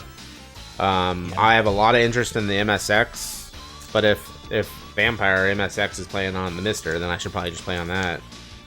I have talked about this with flash cards, because people used to say, like when the EverDrives first came out, this is hilarious looking back on it now, but people used to say, oh my god, now that the EverDrive's out, Super Nintendo games aren't going to be worth anything, and look how that turned out. They're worth 10 times, 20 times more than they were 10 or 12 years ago. You end up being able to play those weird games. Yeah. And then questing after them. It's like the first thing if someone gets a Super Nintendo nowadays, the first thing they do is like Super EverDrive. Yeah. And so what they're doing is they're gonna keep collecting most likely, or they weren't gonna start in the first point. And so they're getting their Super EverDrive and they're mapping out exactly what they're gonna buy. Yeah. Same thing with MiSTer, probably like consoles that you would have never had access to and maybe even heard of in a lot of cases. People might be considering buying them now if they really like it on there. Yeah. I think it's that thing, like the more roads you build, the more traffic you have. It's like True. Even just saying the name of something, the more that it's said, the more people are going to be looking into it on eBay and places. Yeah. I've had a lot of people during my streams, when I do those random games, the 15-minute games, people will be like, oh, that looked amazing, I just bought one. Yep. Or I do that all the time when people are streaming. I'll look on eBay, I go, how much is that card? Yeah. Just curious. Yeah. The PS1 core got you in there. Nice. Yeah, I think even still with the PS1 core and the MiSTer, I would still want a PS1 digital with the X Station. But that's because I'm nostalgic for the PlayStation. I have to keep my piss station alive. You've heard that story, right? No. About how my roommate peed in my PlayStation? What? Yeah, I had a horrible roommate. I had a horrible roommate in college that would get so crap-faced that and he was selling drugs and he didn't shower. He was a bad human being. We can just say that. He peed in a PlayStation 1. I mean, you don't even have to add the other stuff onto it. Well, I'll tell the whole story. That's fine. I've told it a couple times. So he ends up coming home drunk. Well, there's a common room and then there's two side rooms, and the two people sleep in one room, two people sleep in the other. So he was my roommate, and this was a second year of college. No, it was the first year of college. And he comes home and he mumbles when he comes into the bedroom saying something. It was 4 a.m. And then he used to pee with the door open, so I didn't think anything was normal. was abnormal. But then it sounded louder than it should have been. So I end out hearing one of my roommates coming out of the room and yelling at him. He's like, "What are you doing?" He had opened my PlayStation and thought it was the toilet. Oh god. So he peed inside of my PlayStation 1. Yep. So luckily I have an OCD roommate that completely took everything apart and cleaned it and cleaned the common room and everything. And we actually locked him up in my closet for the rest of the night. And he just like fell asleep in the closet. He was such in a bad mood or such in a bad state. But then yeah, we ended out getting him kicked off campus right after that. I have a funny well, that's horrible. Sorry. No, that's funny. That's my piss station. It Back still in works. high school drinking days, we were drinking at one of my friend's house he had like a room in the basement, and like we couldn't alert the parents to it, so we were like peeing in cups in the closet. And I remember like it was like later in the week, and he's like, "Yeah, you know, I forgot that we peed in those cups," and they were just sitting in that closet for like a week. He had to deal with it. I bet that smelled beautiful. Oh yeah. Yep. Luckily, no PlayStations were harmed. No PlayStations were harmed. That was my original PlayStation that I modded though. Like I had like a mod chip in it and everything. And it's one of the ones with the port in the back, the parallel port thing that you want for PSIO and stuff. Yeah, the PSIO and everything. This is the. Sometimes I can't get these heat sinks started. The peeling them. There you go. I have 2 PlayStation 1s. Yeah. One was $3.99 at Goodwill. I took a picture. I was so proud when I got it there. That's a good price. I love the PlayStation 1 hardware. Is really nice, actually, when you crack them out. It's probably why yours survived after... Yours survived, right? Yeah, after that incident? And the CD drive's starting to die now. That's the only bad thing. That's why I was thinking about going next station and digital.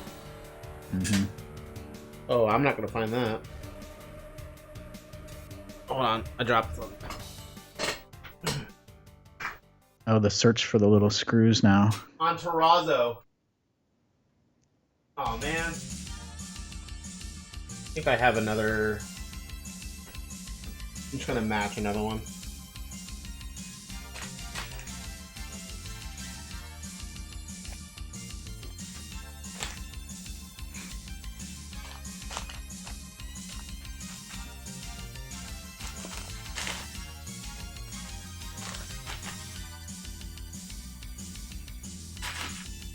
First word. The problem is I need my phone with a flashlight. I'll go. I have a different flashlight. Never mind. Man, I have some huge respect for your standoffs collection. That's serious. You see how these? Okay, so you've asked how many MiSTers I've built. This many. These are all the original standoffs for D10s. Oh my god. So that's how many MiSTers I built. So 4. Yeah. That's. I'm eventually gonna send these to Zero himself just so he can do something with them. I don't need them. Oh, and these. I bought a whole bunch of little bags like that of different sizes of them. Yeah. To stuff in between arcade boards that are sandwiched. Yeah. Neo Geo, 4 slots, stuff like that. But nothing that serious. Alright, be right back.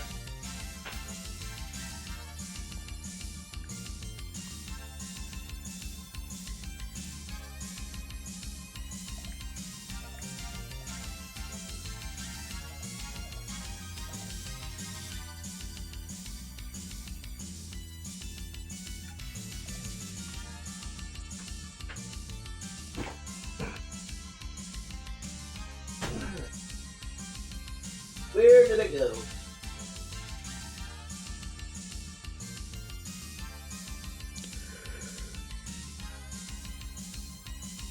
Got it.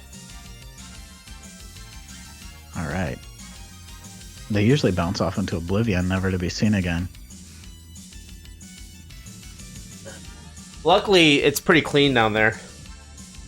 I have a big... So, for all of my consoles and the PVM and the MiSTer, I have everything on a long monoprice bar, like a big metal bar of 12 ports. And then I have all the wires plugged in that, and that's all pushed against the wall. So it's like, it's moderately cleaned up by the surge protector. Nice. Yeah, have you ever seen it? Mine's not clean at all. I have one of those I have a really long bar that I got. Yeah, like this. And I didn't think it through because I was going to mount it under my desk. But my desk has this keyboard tray on it, and there's no way to mount it because the keyboard tray like divides the desk in half. Yeah, so it's not like perfectly clean, but I mean, it's moderately clean. That's like, very clean. Yeah. But everything's like labeled what it is. Let me show you mine. If I can't. Oh, no, I can't. My cable won't reach. If I could switch to webcam 2 on Skype somehow, I could show you. Actually, I probably can. You should be able to. Let's see.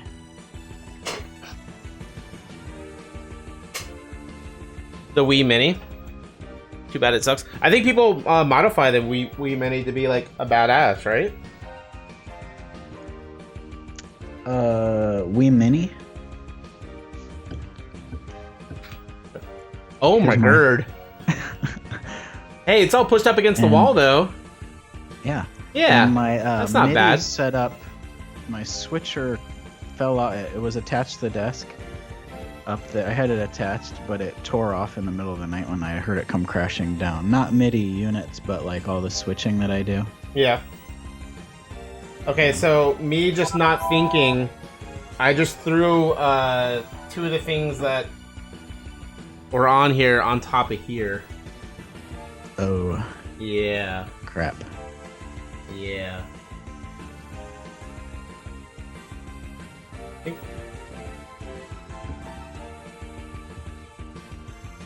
I just need to find the... I have to find the same piece again. That was underneath. Chat, where is it? Do you see it? The female to female in here? A goofball. I zoned out for a second. Oh. Nope.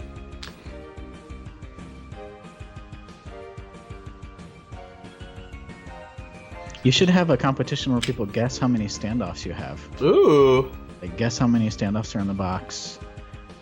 Get to request a game or something. Then I'd have to count the standoffs. Yeah.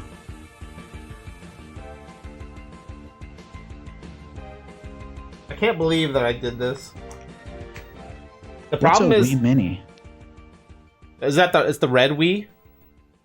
Oh, okay. I can't weigh them because they're not all the same size.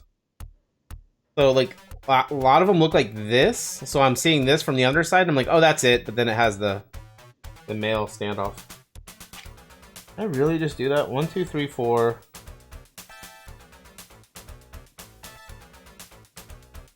Yeah, so I'm just missing one thing.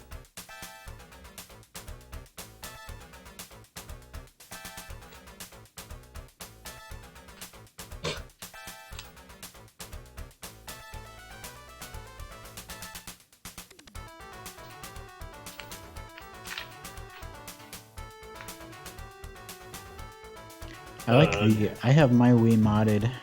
I did the soft mods to it, and I have it set up to so it can do native Sega Triforce arcade. Triforce stuff? Good, like, yeah. Nice.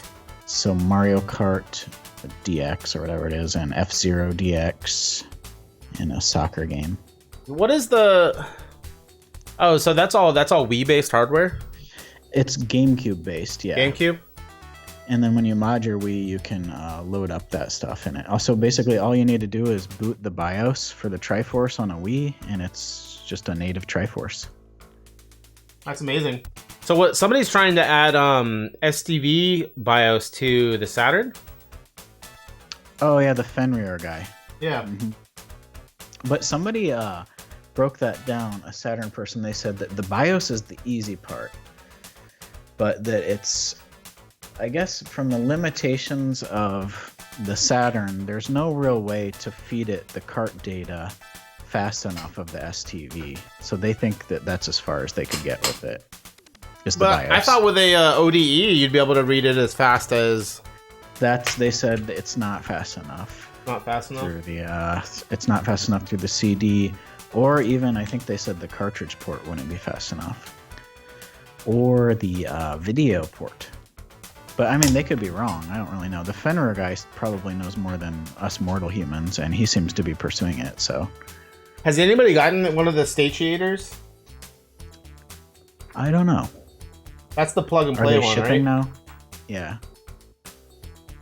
I think the beta units went out or something a while ago.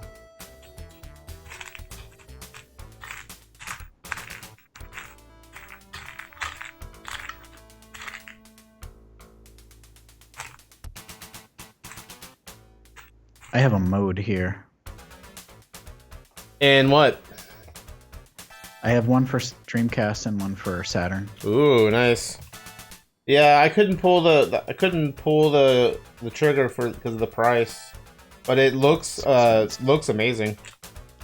I just planned to get one, and then I bought one from a buddy whose Dreamcast I was modifying, and so ended up with two. Oh, okay. Basically traded it for stuff that I had already paid for in parts. So I wonder if I have any extra standoffs.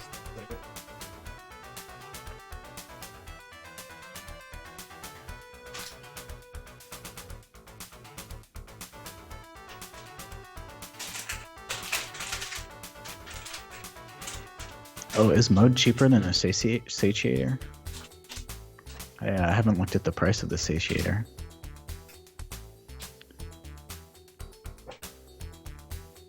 It'd be a lot cooler if the modes, you could just buy one for, Dreamcast and Saturn. And Retro RGB even found that really would have been possible, probably. What? To just make it so you could swap in the mode between different units, Like if they'd put a mount basically where the CD drive is for it. And then you could just swap out your mode, like get one for the Dreamcast and then just plug it out and put it in your Saturn. Oh, easily hot swap it? Yeah, Yeah. that would have been the ultimate. But having to buy one for multiple makes it a lot. Well, I have like a GDMU clone in my Dreamcast, and it's just so cheap. It's such a good value. Mm-hmm. I had the original GDMU, and then I had sold that a while ago, maybe last Christmas.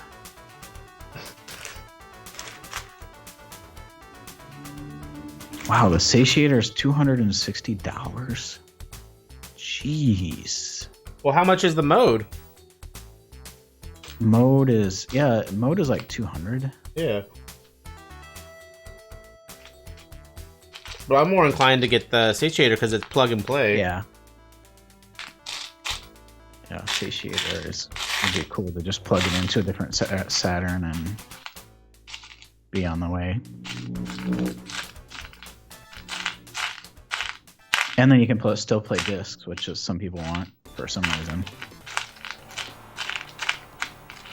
Guess I'll just move on for now, and then I'll deal with it later. Ugh. Darn it.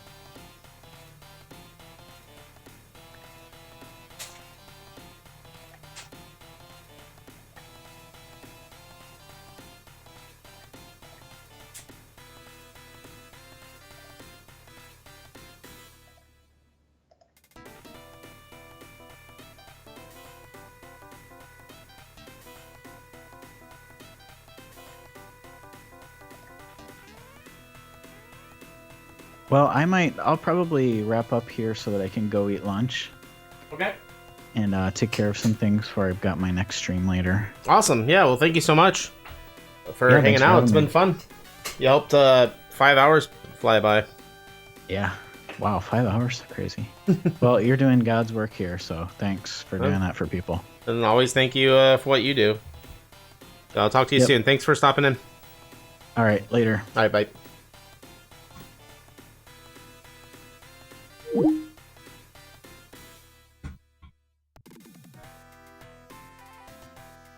Sweet. Yeah, thanks, Smoke, for coming in. That was fun. All right, chat. You have my attention. What do you guys want to talk about?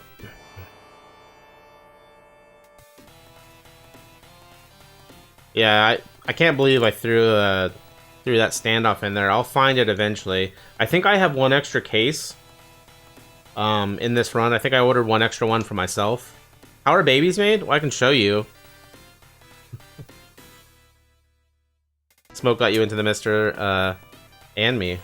Awesome. How did you find me through Smoke? Through one of our streams together?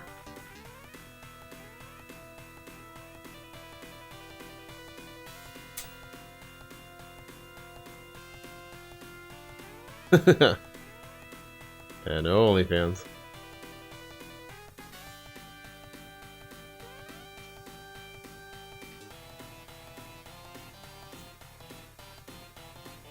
Cats on your head. That's a name I miss. The first time I saw MiSTer gameplay was cats on your head. 'Cause she was one of the first people that I had seen with it, and I asked her husband a bunch of information about it at the time. I miss cats. What's up, Stitch? How you doing?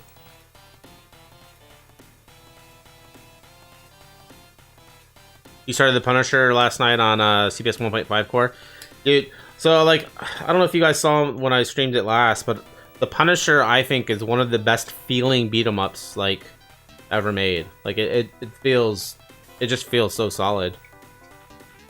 It sounds beautiful. It plays beautiful. It always offers you different ways to like play it. The weapons feel good. The combos, like, it's just a solid game. Oh, so you found me through that 2064 thing. That's awesome. That's funny. Yeah, I was the first person who figured out how to edit the master file for booting stuff on the EverDrive 64 to play Viewpoint's 2064 on real hardware. So I did a stream of that as soon as I got it figured out. Risha ended up helping me as well with that. After the fact, cleaned it up a bunch. But yeah, that's cool. Yeah, because he asked if he could use screenshots for Retro RGB. That's cool that you found me that way.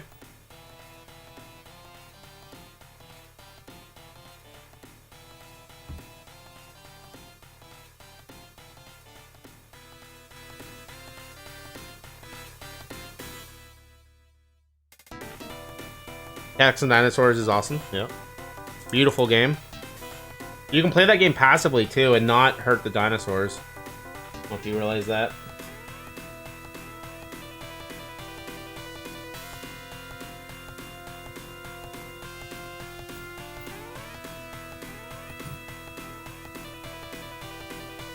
Yeah, I don't want to hurt the dinosaurs, so I always play them passively. So if you'll notice there's opportunities where the villains will beat the dinosaur to wake them up. If you get to the person before they hit the dinosaur will just be passive and won't be able to hurt you. What's up, Dark Saku? You can also ignore them, so they get into an agitated state. You can avoid them for like 3 passes, and then they'll be passive, and they won't try to. Their hurt box will go away.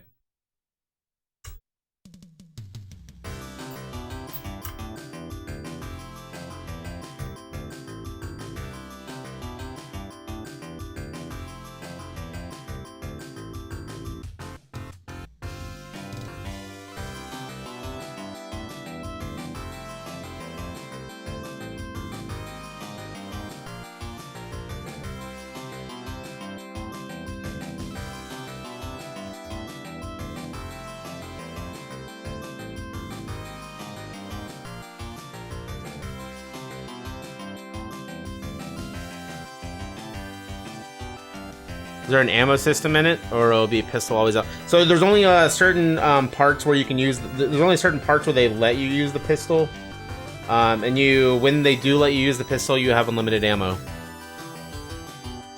Oh, that was coffee. I went and we brewed. We made coffee, and that's the remnants of it. Yeah, some cat jams. What is this? Racing Hero. Interesting.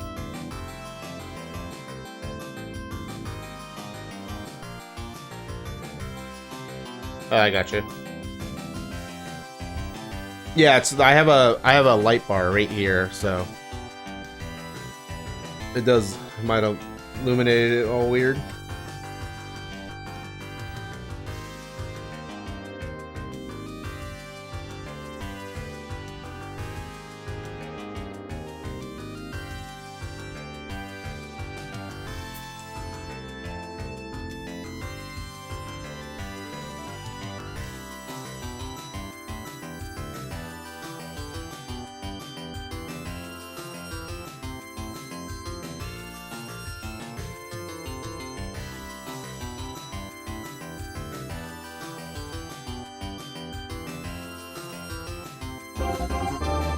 Yo.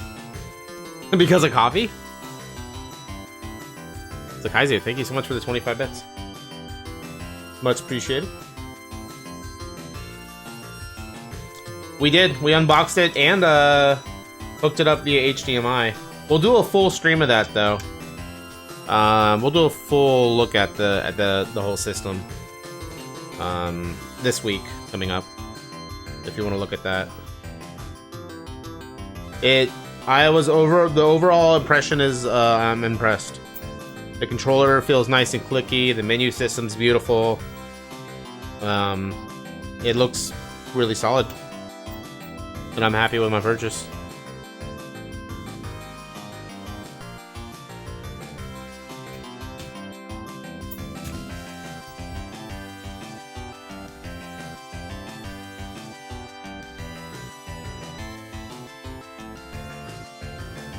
I can drag it over here again if you want to see it. Really pretty.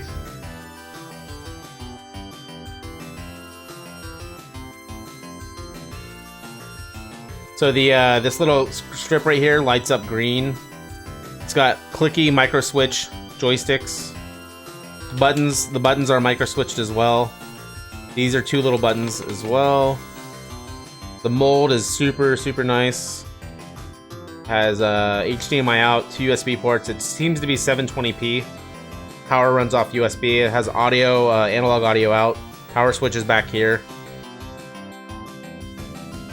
Oh, you have one. Okay. Never mind.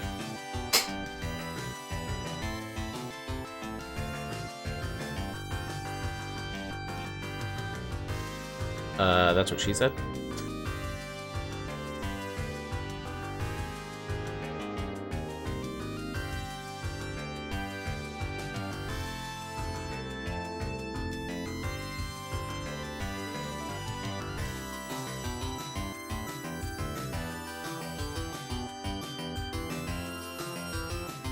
Oh, bridge.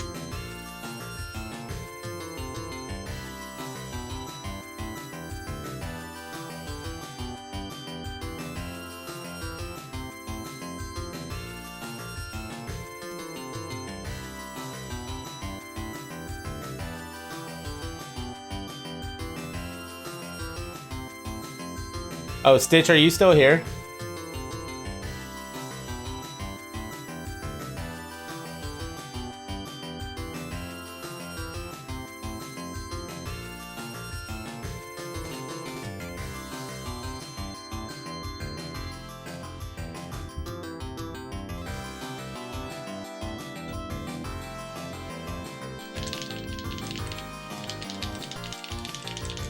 You love the buttons on it? Yeah, the buttons are nice.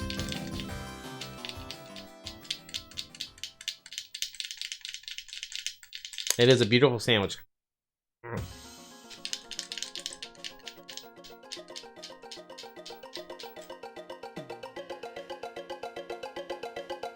That's a Namco sound font. What is this? Hawk? Yeah, Metal Hawk. That's impressive, right?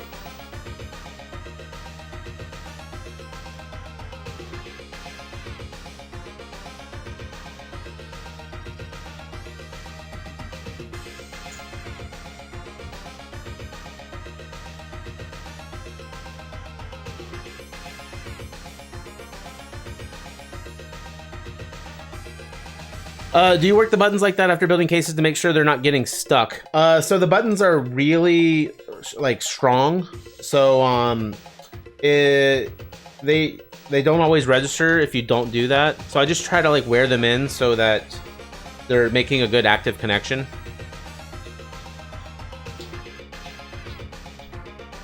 Because the more you use it, the easier they get to register. They're really clicky, like they're really like strong buttons.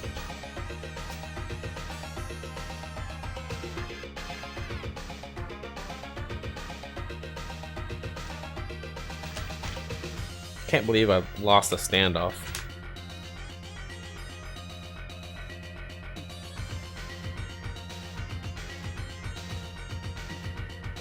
Alright guys, I gotta use the restroom. I'll be back in just a minute.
Yeah, this is the update, all script by the Epsilon.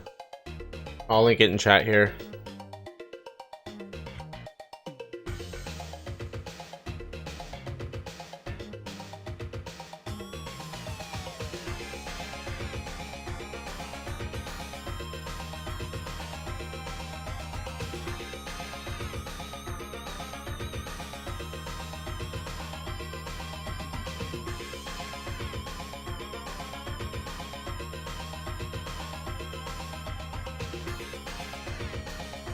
So this combines a bunch of scripts that are pre-existing and also were built for the update all script. This runs the normal update script. This runs a Tego updater. This runs an unofficial core grabber. It grabs a MAME getter, so it grabs the ROMs from archive.org for all the arcade stuff. And then arcade organizer. So then it takes all the MRAs and creates this organized folder, which we can look at here. So like here, right here. So the organizer will give you everything by alphabet, core, year, manufacturer. So it gives you this super nice, and it's all symlinks to the MRAs. So it's not like, it doesn't really take up any more space or anything like that. But yeah, it's super nice.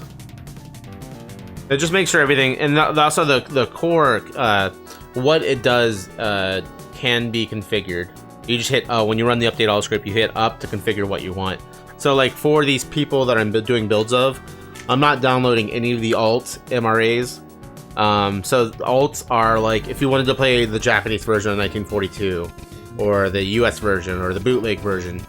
So, because most people won't play them. So all you'd have to do is configure the update all script to grab alts, and for the Jutego core to grab alts, and then it would grab all the alts for you.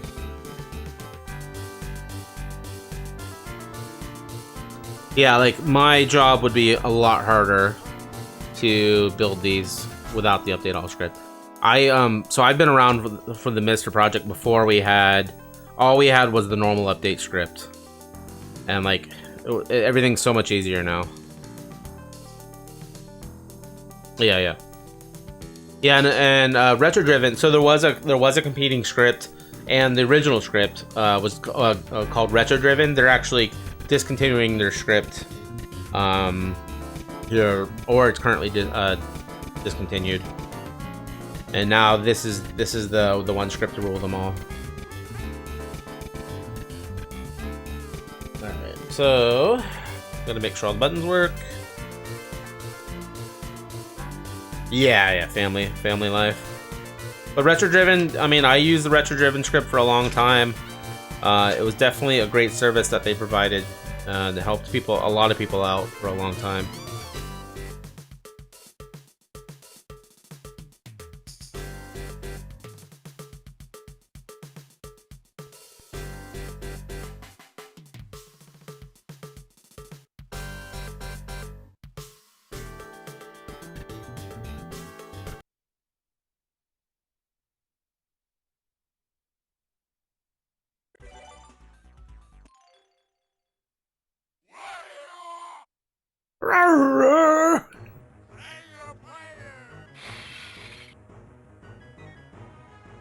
Game's so good, dude.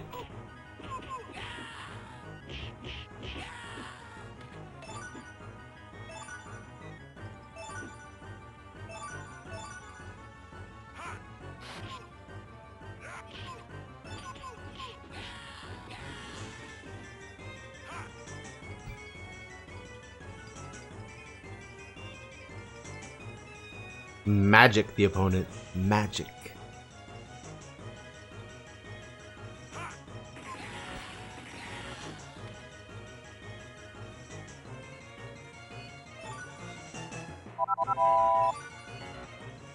Thanks. It's something I just implemented. It's a OBS plugin. Once I test it out and make sure it's completely stable to recommend, I'll let you guys know.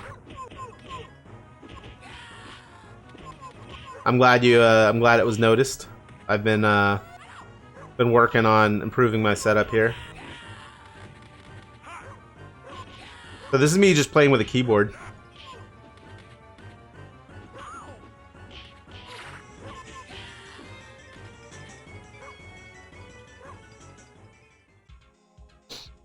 Yeah, it looks like, okay, so menu, reset, and home. Home. Uh-oh.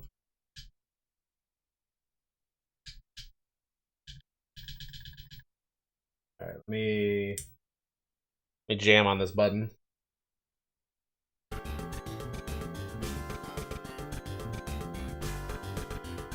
You missed the list. Talking about for builds? Yeah, I contacted you on Discord.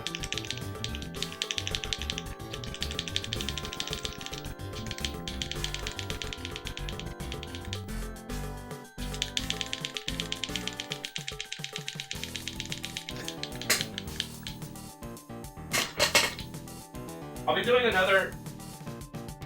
doing another run in January. You want to get on that one?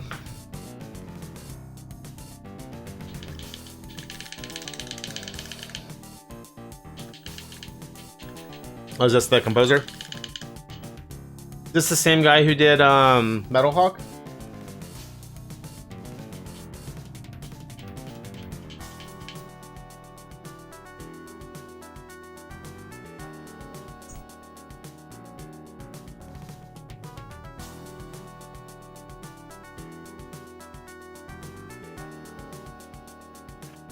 Yeah, it turns out like this run's a little bit smaller. Normally I do at least 10, sometimes up to 12 builds, but it looks like I didn't even think about my timing with Christmas right here, you know? So, no, we're only building like 8 of these, I think. That's why I kind of been taking my time. Oh, no problem, Vampire. I mean, hope things are okay.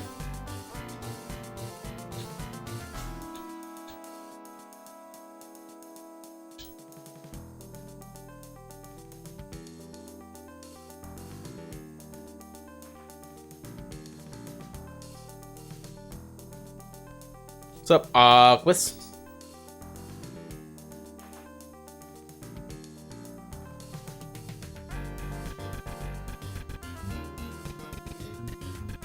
This game doesn't want to see?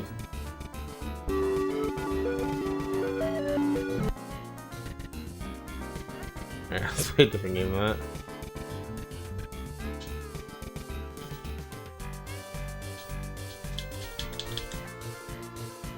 Might need to reseat this this top IO.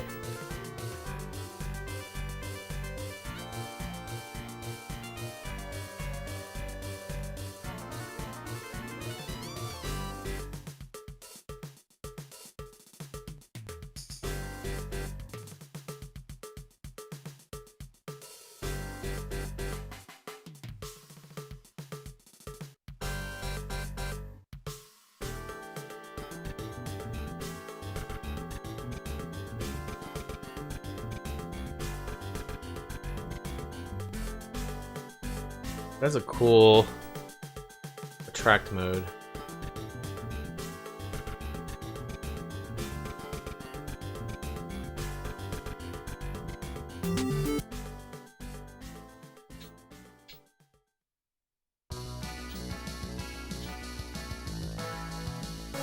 Was that a reset? Alright, yeah, I'm gonna reset this top board.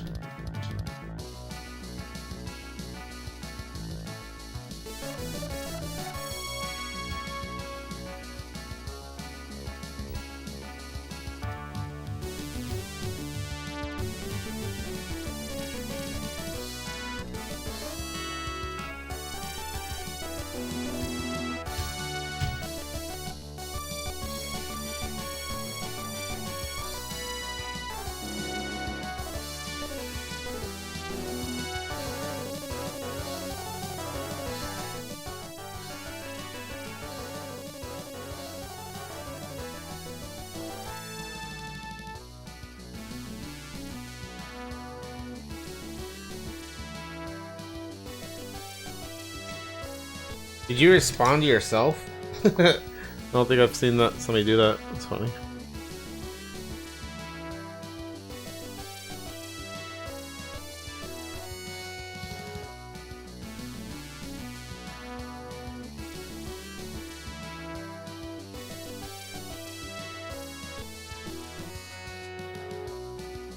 Yeah, no problem. I just thought it was funny. Alright, so yeah, we're gonna reseat this top board. Sometimes you have to reseat them. It's not a big deal.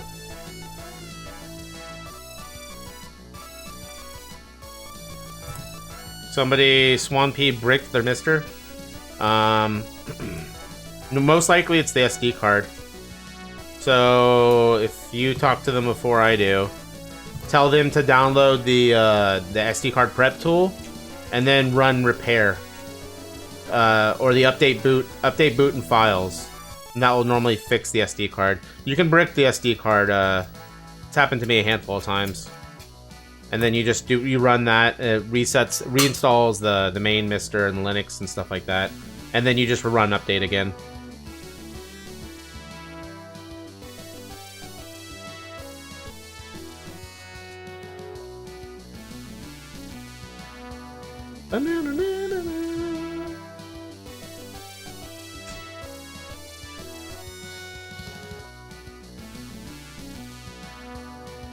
He sent it in, and Mr. Donna?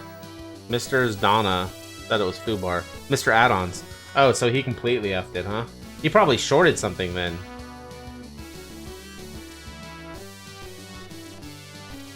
I think the case install is a little advanced. I mean, I did one, and it did take me a little understanding on how to do it. It's more advanced than doing something like this. Alright, we're just gonna do a couple reseats here.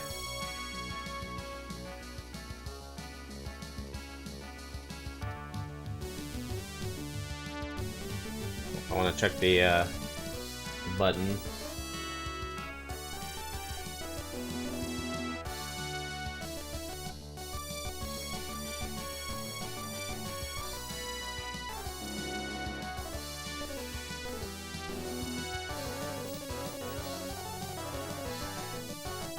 MisterAddons is now officially Mr.'s Donna.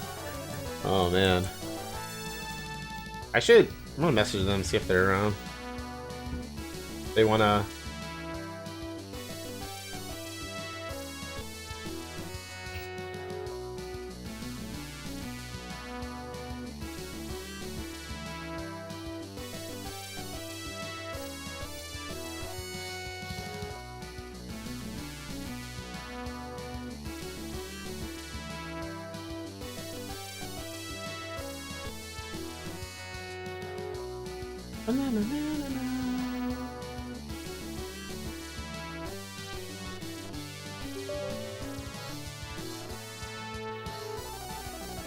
Prepare to install. Actually, I should probably let that.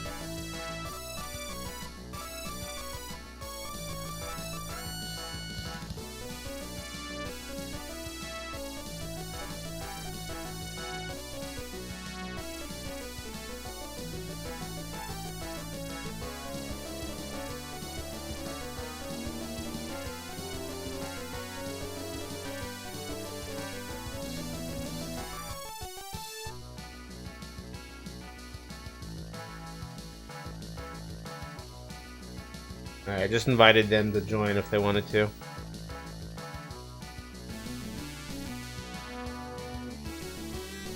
Oh, jeez. Uh-oh.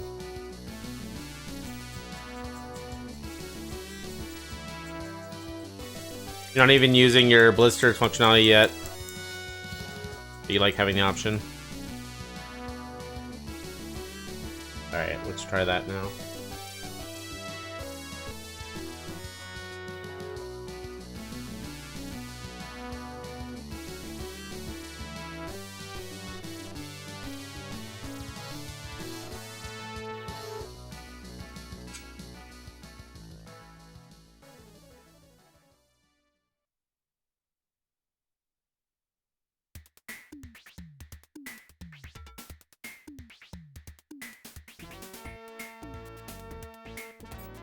What do you guys got going on tonight?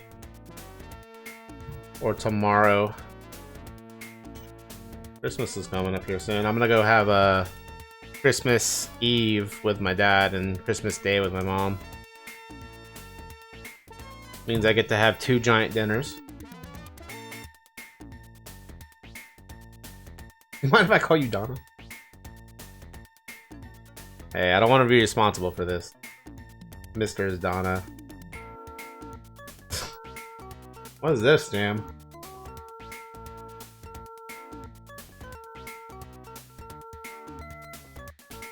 Dynamite Ducks downtown? Never heard this.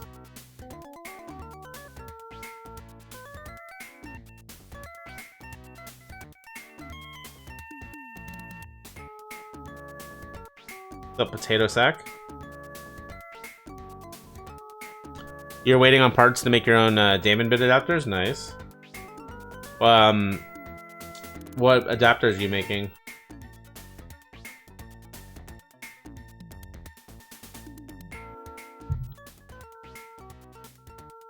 Oh, jeez.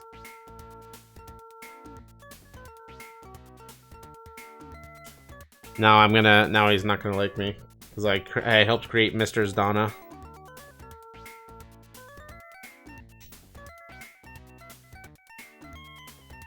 An Asus into your wife's computer. For Christmas, big upgrade from a GTX 960. Finished up your MiSter build for a brother-in-law. And you received a Cat House game for received my Cat House game NES AV mod. What does that do?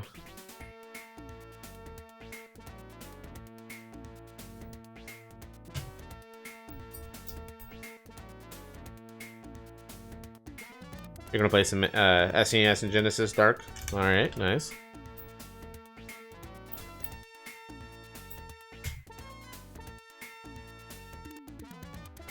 So you can do a composite out of yes, okay, nice. Yeah. I helped RGB mod Famicom. It's so crazy. Because you have to completely replace like a board that's in the back of the system.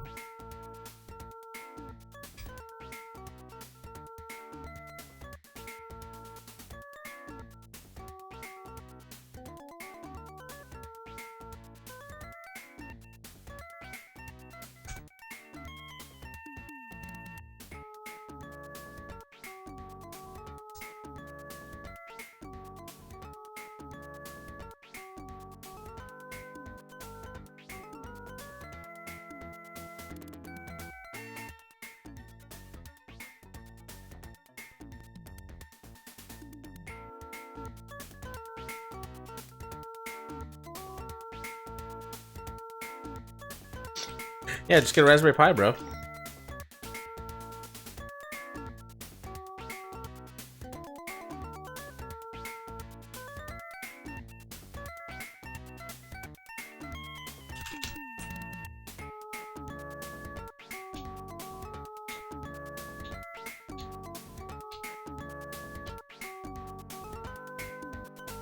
I don't think the home button's working yet.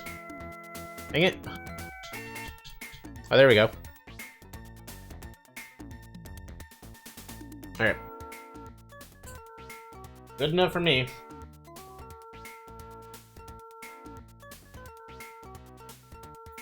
Alright, so whose is this? This is... Excuse me. This is honey consistency. I have not seen honey consistency in chat here before. Green, okay.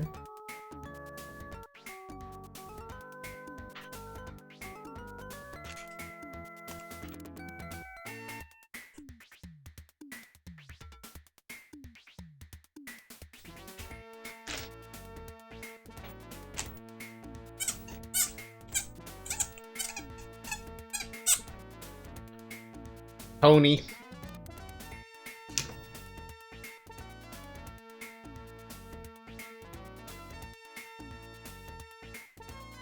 It's pretty.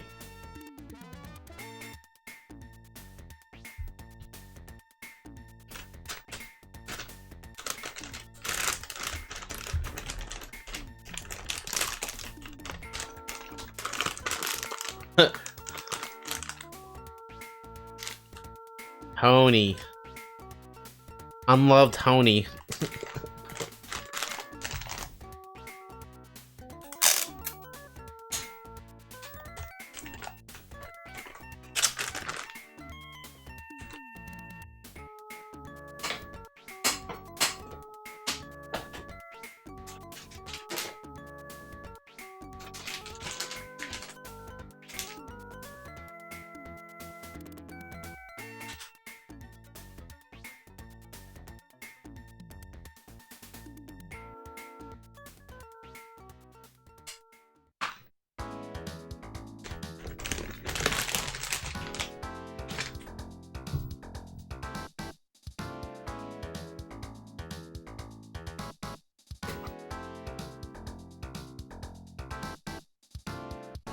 Outrun? No?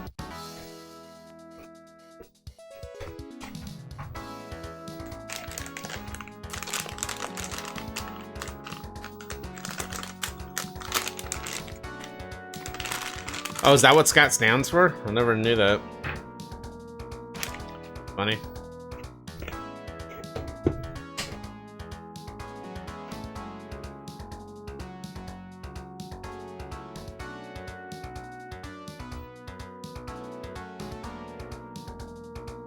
I'm glad you're enjoying it, Bird.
Don't Google scat.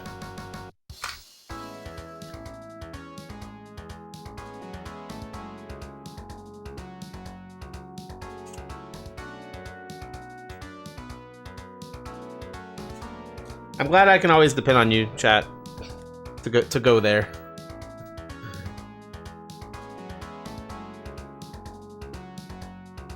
Yeah, this is a hot jam.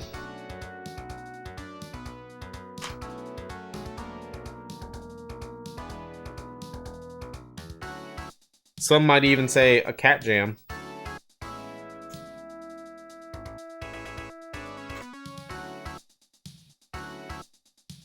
So you just take off all the standoffs that comes on the D10.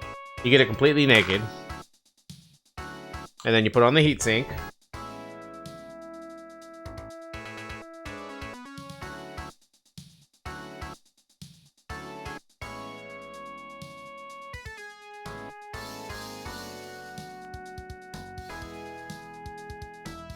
Whoa, Splash Wave's overrated? Controversial opinion.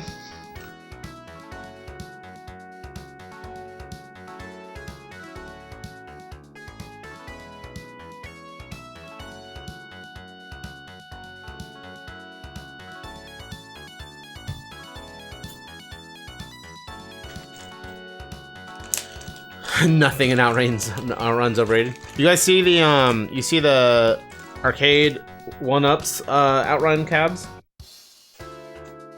Little miniature Outrun cab. Pretty interesting.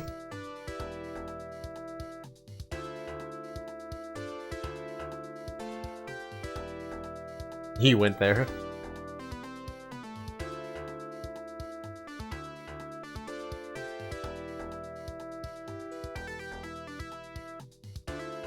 So, you got to learn Toki difficulty, Aquas. I was watching that. Toki's hard, isn't it, dude? I keep on looking at this camera, but you guys are actually at this camera. Toki is a difficult game.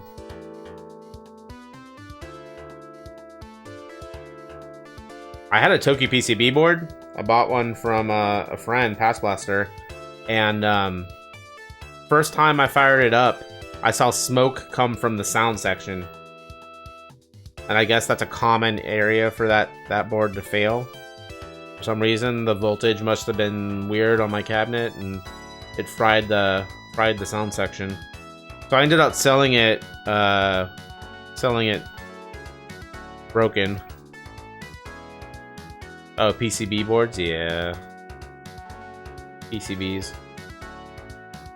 PC boards. ATM machine.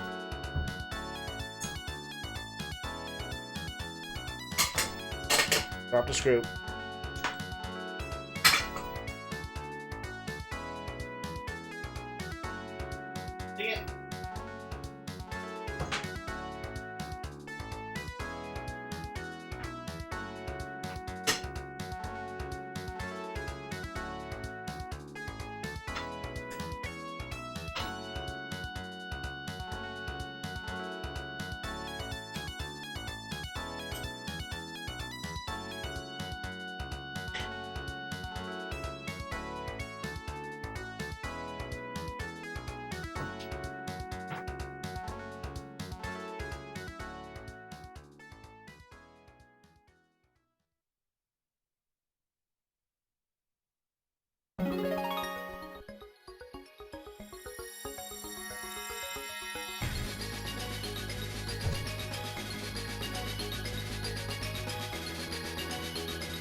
I found the screw, but now it's a little black. I hope you don't see plumber's crack. Why do you guys always look at feet?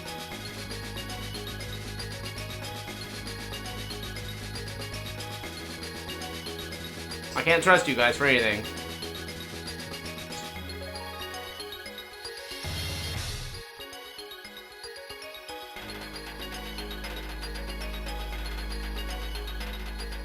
Looking for a tiny little black standoff, dude.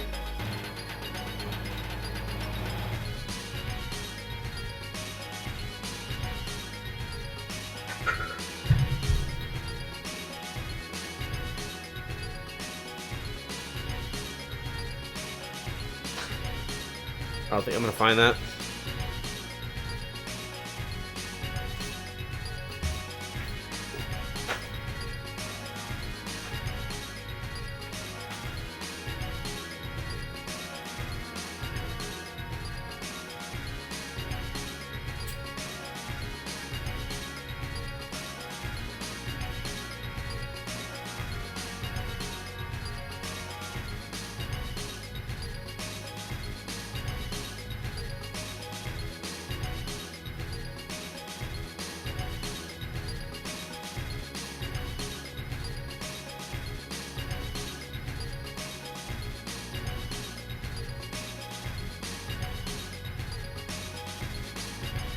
So now in one of my case builds, I'm missing one standoff, female to female, and oh, that's not even that screw.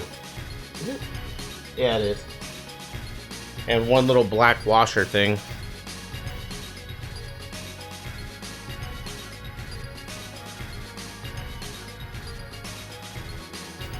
I guess my butt crack showed. Don't clip it. So this update all SH is just dragged into the MiSTer SD card in the scripts folder. You have to right click and save it correctly to save the raw file, and then yeah, you put it in your scripts folder, and you connect your MiSTer to the internet, and then you just run it.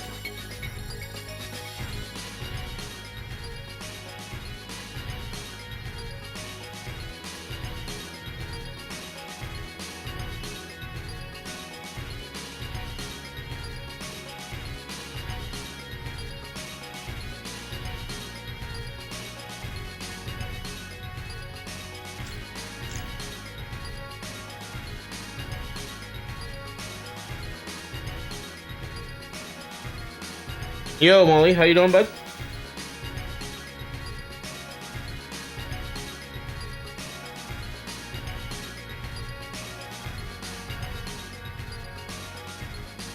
Yeah, we're doing well. We're on second to last build? The last build? I think it's the last build of the night. This is Easy Good Nights build. But we'll be building another metal one when the second black case shows up.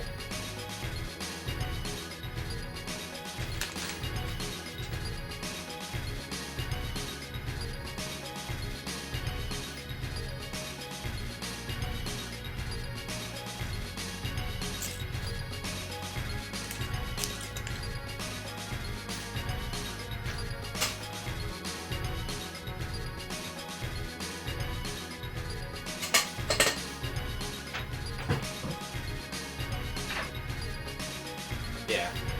I have terrazzo floors. Look at these floors. Those are worst case scenario dropping a screw floors. You know?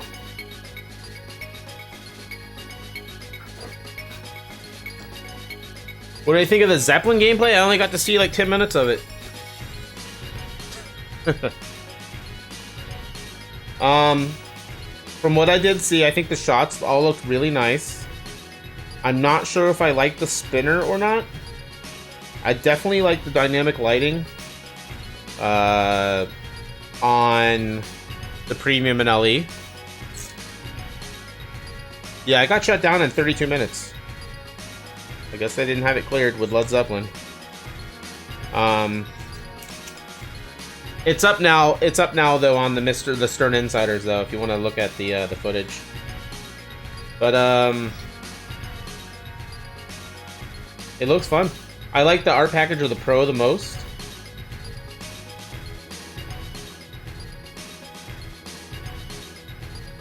Okay.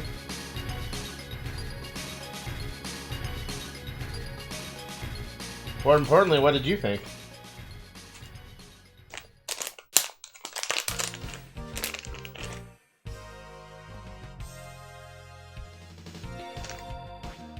Yeah, I'm not sure if I like the spinner or not. Because, like, I thought at first it was kind of a cool idea.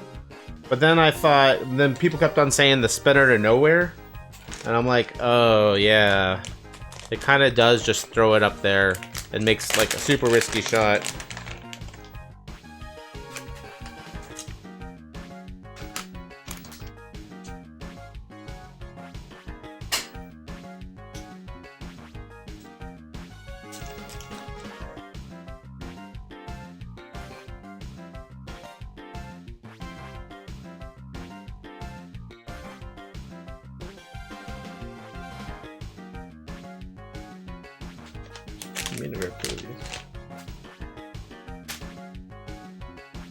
I think we're gonna have enough left over to do another build, so I might do the silver build, the silver metal case build. Oh, maybe not.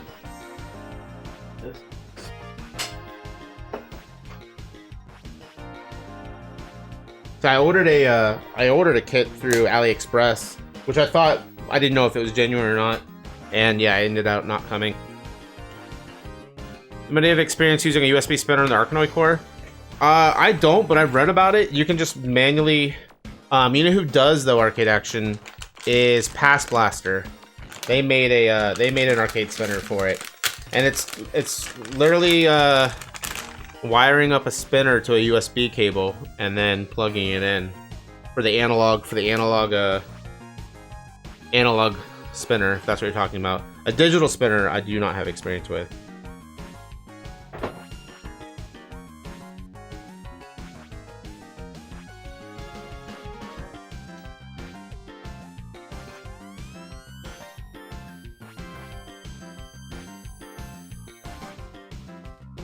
It's kind of hot jams. Running up Solo 1 on Dirt Fox. Huh.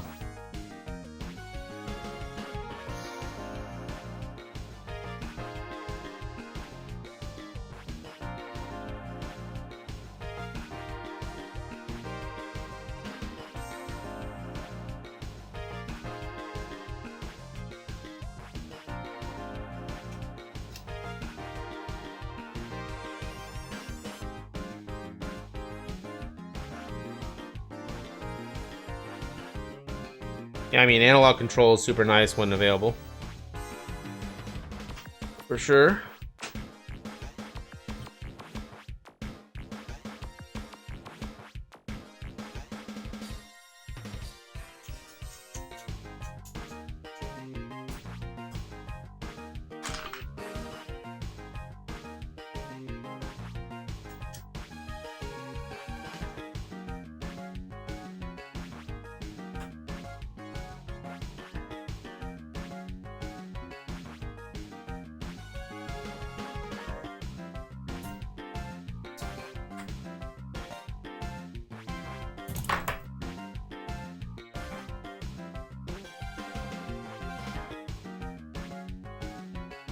Oh, that's cool.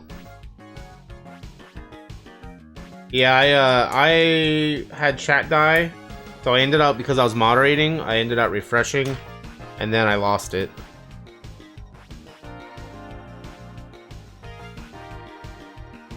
Wait, we have a D10 here. Yeah, I'm distracted, obviously. Alright, let me put this back. I might not need this right now.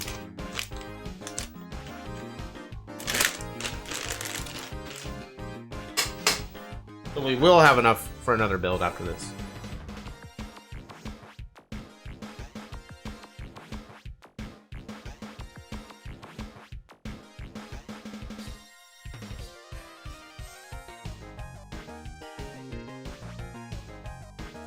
Oh. What, with the person that killed the board did that?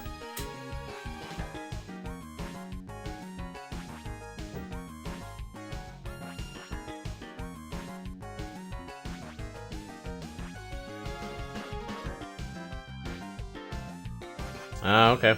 Well, that is unfortunate. I don't know why they would use that versus the recommended pad. This thermal paste is conductive, so if it leaks on and to the other components, yeah, it's gonna fry it. You're a huge Zeppelin fan, so the theme is pretty great to you.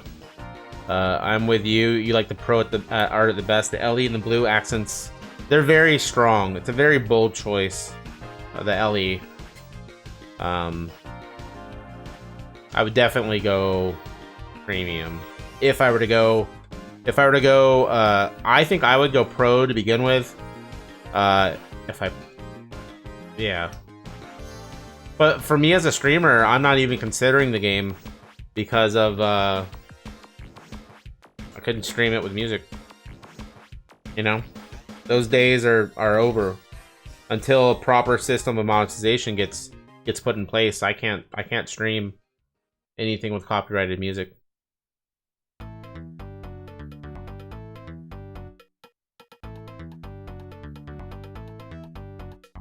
I don't have an IO.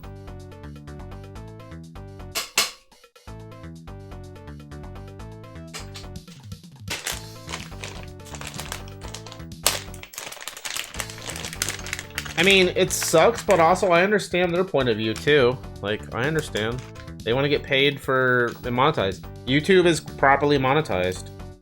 Like, so if you I did the Avengers unboxing stream the other night, and the Twitch algorithm did not recognize anything, so I didn't get any strikes or anything that I know of, because it wasn't muted after the fact. I then, just in case, what I did is I exported the video and put it up on YouTube, and YouTube automatically blocked the video because it recognized the Beatles song, and it recognized like 5 songs that were played over the speakers because it had they have a jukebox there. So, YouTube like is able to properly recognize the signals and everything like that. Like, there's a couple solutions that are, probable or would work to fix the whole situation. The streamer has to pay like a streaming license for streaming music. So say you have a Spotify for streamers, so you pay a flat fee, or it could be per view. So I could pay the initial price of me listening to it, and then plus how many viewers I have. But the viewer listenership should be a lot smaller than the price, the cost of it should be a lot smaller than the initial person listening to it. And then the whole splitting audio that people thought was going to save them, that doesn't save anything, because it still saves a copy of your VOD with the music and a copy of your VOD without the music.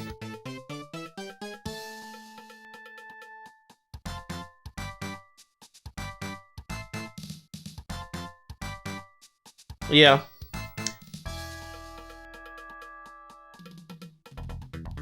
Yeah, I mean, Twitch wasn't prepared for it.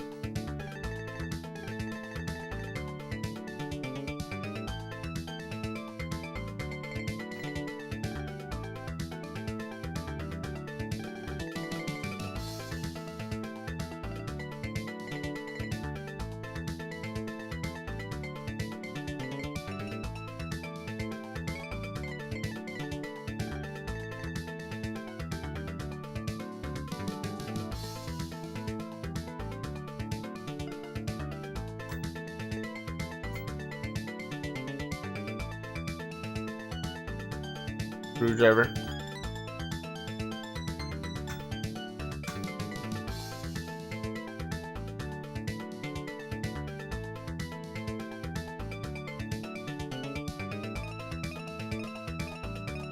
You're not sure if you're a fan of the new LZ pin cabinet art? For which model? Arcade Action. Any game licensing music should allow... Yeah, in the license, I agree.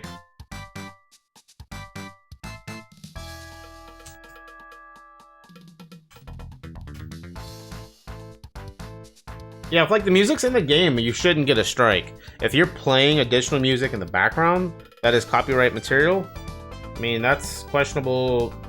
If there's not a way, you know, system in place for them to monetize on it, I mean, I get their point of view.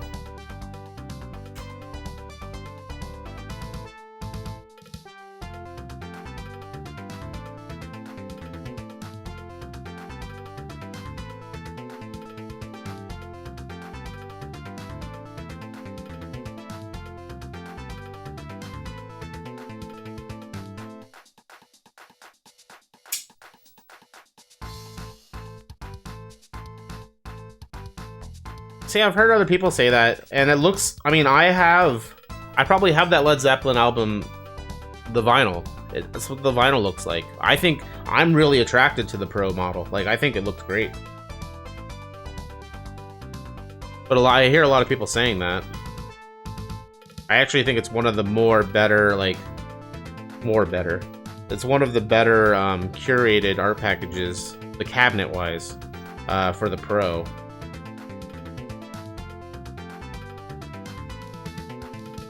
Yeah, they have a setting for that, but I guess they still left it in a song that could get you a DMCA strike. They released another patch to make sure that song wasn't there. Funny.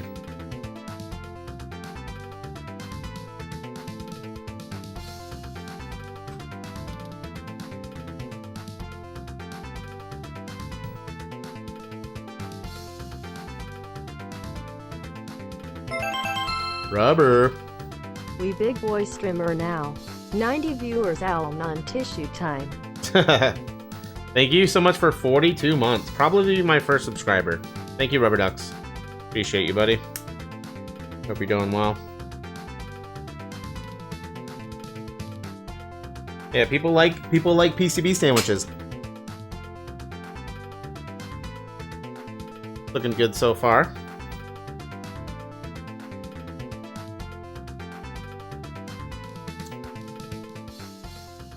We're putting a top on it now, Sushi. I do have the metal case over there too, we can show you off.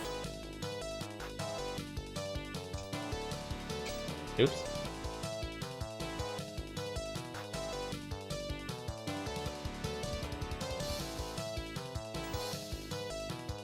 Just build stream every day. If I could do this for a job and get paid for it, I would.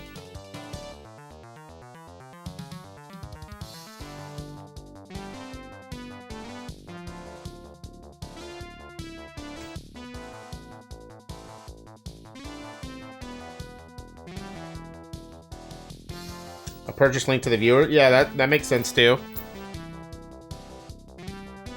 I don't know. They'll like this will all blow over in a couple of months. It's only gonna get worse, and then it will get better once they actually implement a system. Right now, it's a shit show though.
Yeah, and that's what's so funny about the whole thing is that the DMCA, the thing that they're using like to enforce all this is like an antique.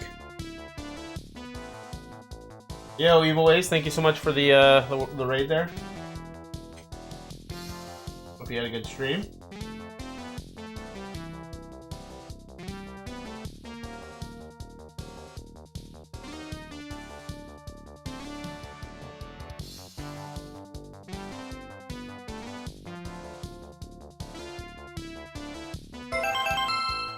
Aquas. Shades Rick. Shadrick. Aquas. You know what you should add back to your chat? Since you're serenading everybody.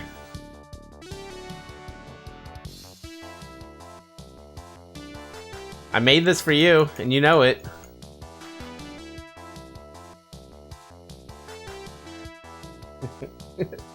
Pork Rick has to be the weirdest Rick there is, dude.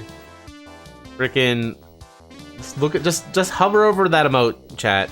It is a pink gimmick wearing a rainbow striped Speedo, and it's supposed to represent one of the girls in Mushi Mushi Pork.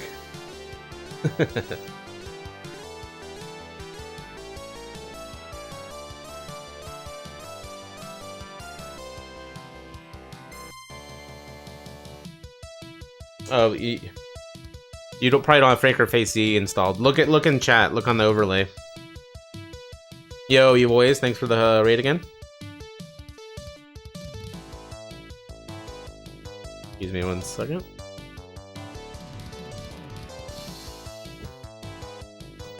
Oh, didn't hook the internet up. Kind of need the internet.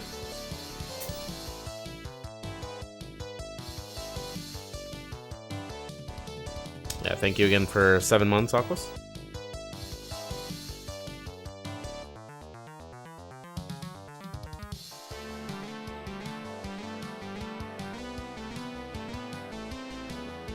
How's the build going? Going well.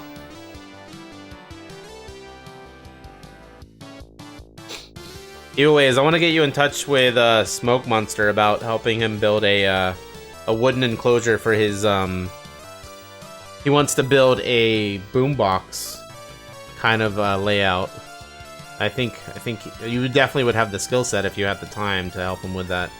He has 2 like metal speakers that are from an arcade cabinet, or speakers that have metal mounts, and then I see the Capcom amp in the middle. So he wants to build like an enclosure with like an acrylic in the middle to see the amp.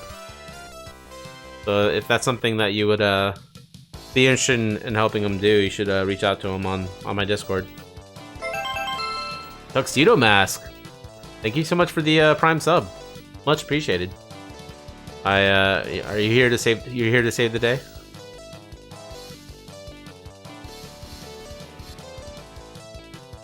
Yeah, thank you so much for your Prime sub. I thought you'd be into that. And SmokeMonster, of course, is you know, all the ROMs that we use on the MiSTer are curated through them, so they help keep everything organized and up to date, and do a lot to help people out with the MiSTers. So giving back is always nice. You're not here to save anyone? Okay. Well, I still thank you for your Prime sub.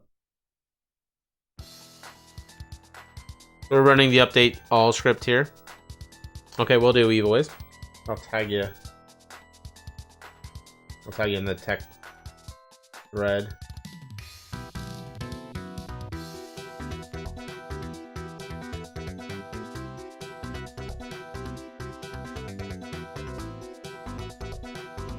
Wait, Evil Ways, are you not in Discord? I don't think you are.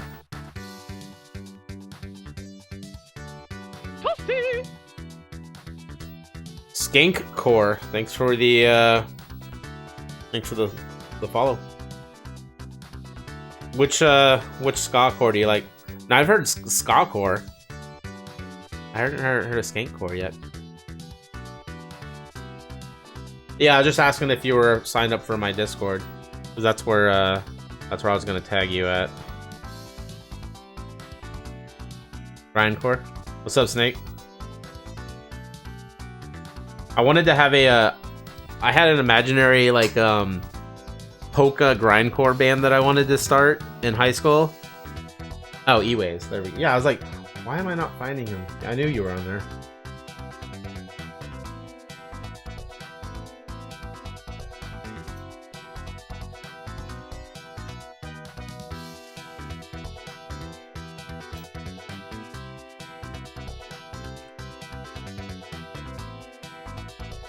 There we go. I tag you. Attack.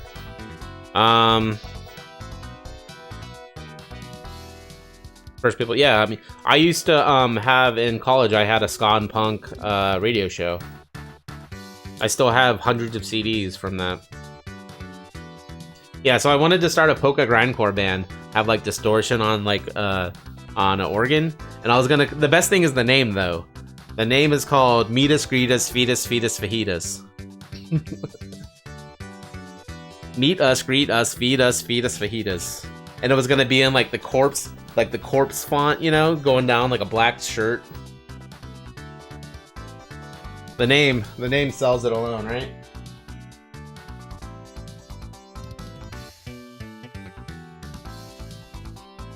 Op Ivy was so good. Op Ivy, of course, is a lot of people's first introduction to ska or punk. Alright, let's see if everything works here.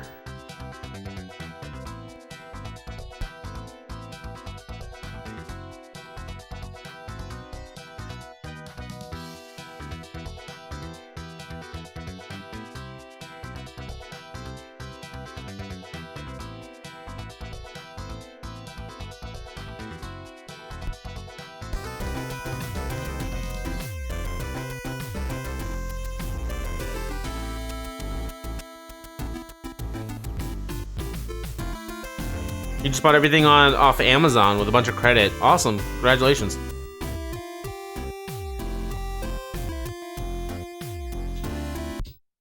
Okay, middle and reset work. Okay, all the buttons work, so that's good. I think this one's good to go.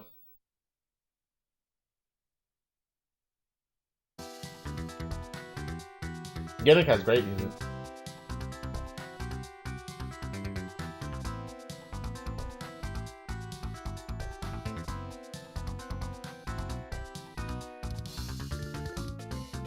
Whose is this? This is Easy Good Nights. They're actually local to me.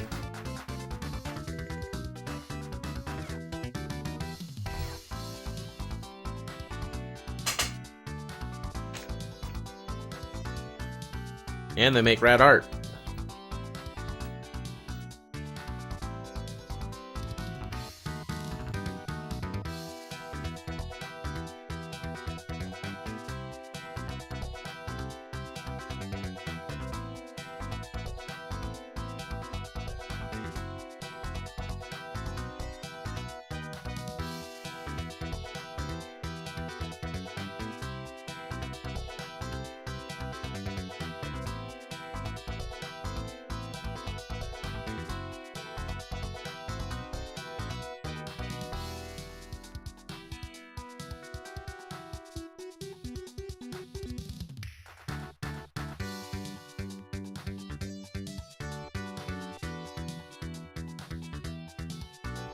Yeah, look at this. This is their art.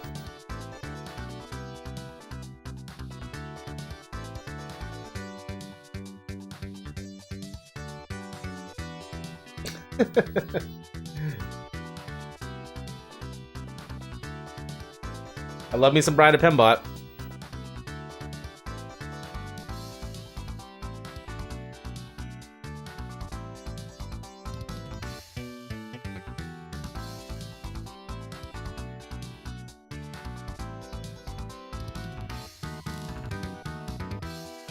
Some of the hack versions gimmick. Yeah, I've played most of them.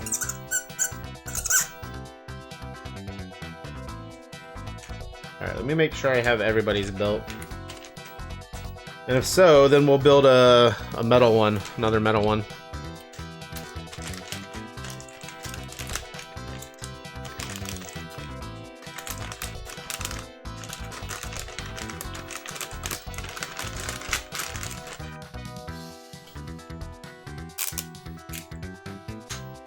Ooh, did I forget the D card? Smaller one? Did not. Did on somebody's. Oh, I think it's on the one. Okay, over here.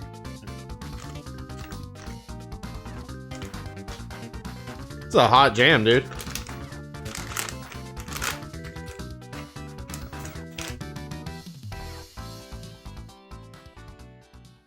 Oh, it's still Outrun. That's why.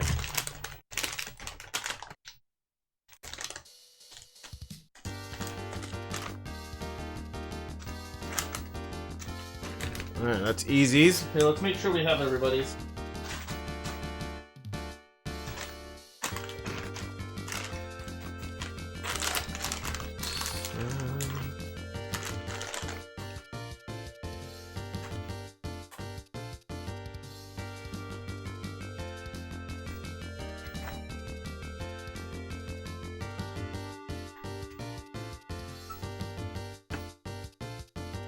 Got a spider crawling on me.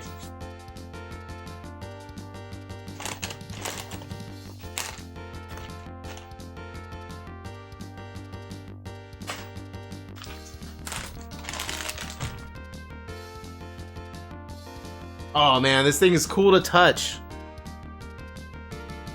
So nice. Alright, so I think that's everybody here.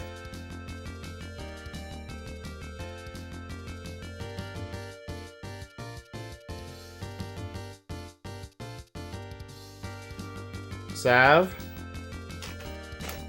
Briefcase. Bald Nate. Rain. Honey Consistency. Jas. And Easy Goodnight. Alright, so these are all the viewers' builds. So I have parts to do another one, so I'll build another one. We'll do a metal build.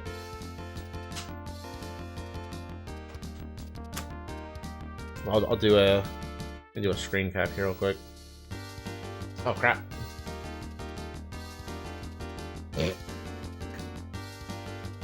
There you go. So yeah, look at this metal build, dude. So nice.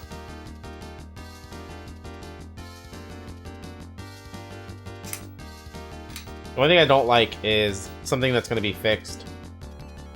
How far the buttons hang out. You're never gonna. It's not something that matters.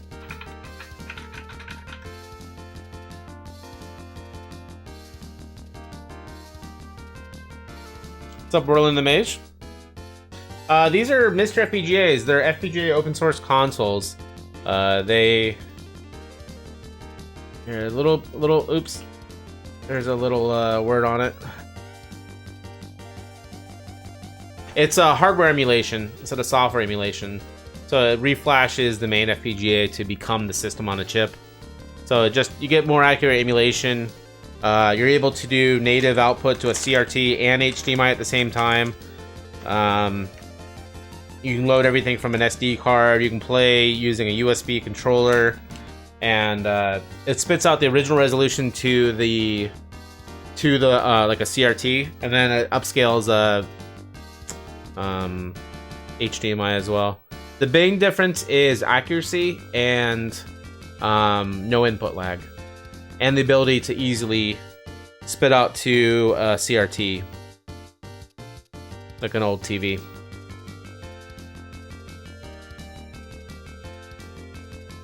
Alright guys, I need to use the restroom real quick. Be right back.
I haven't drank nearly enough water tonight.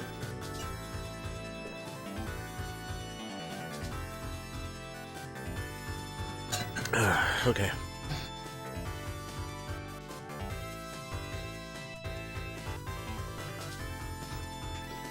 So this metal case build should go a lot smoother than the last one. Now that I know what to do.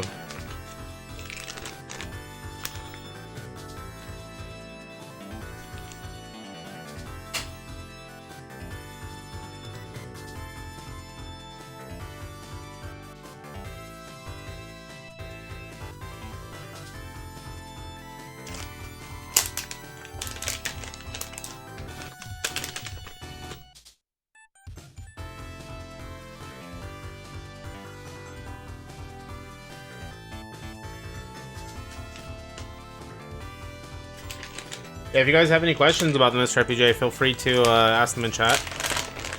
Or if there's anything else you want to talk about, bring it up. But this is the metal case, the aluminum case from MisterAddons. I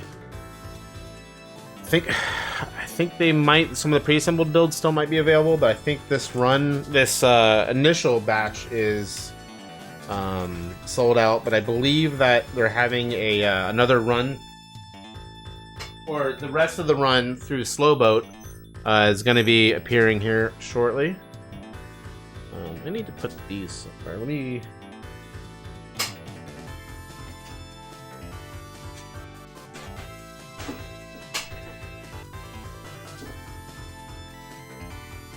There we go. Where can you get the purple case? So the laser cut cases that I've been using today are from Zero himself. You can message them on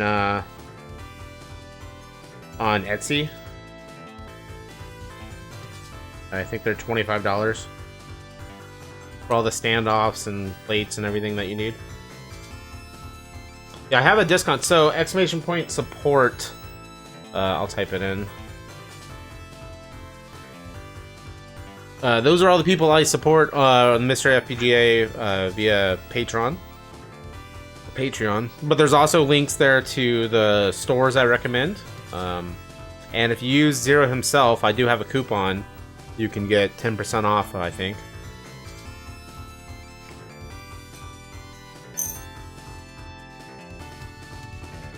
Just going to make money after they ban all the... Oof. Watch. Bad language there. What's it says?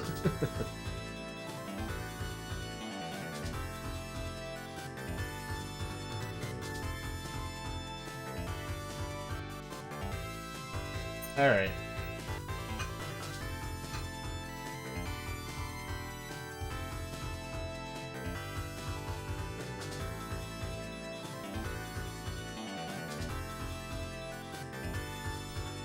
So if you were to use a, there is a UK person who sells cases as well. So I'd probably recommend going through somebody in the UK. That way you don't have to pay crazy shipping.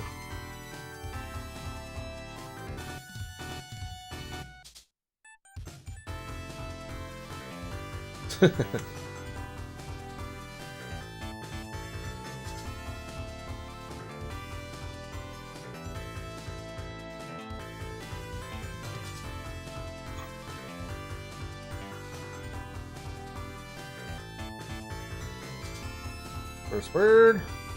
It's gonna be too big.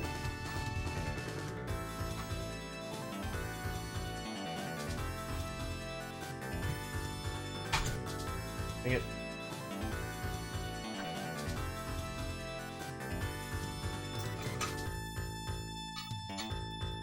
MisterAddons.com.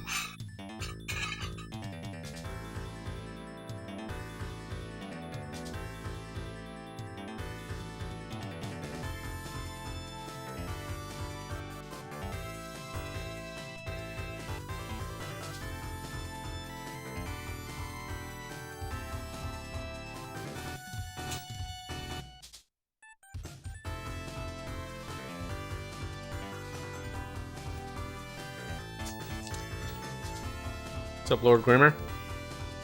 Yeah, me too, Molly. These are my favorite streams.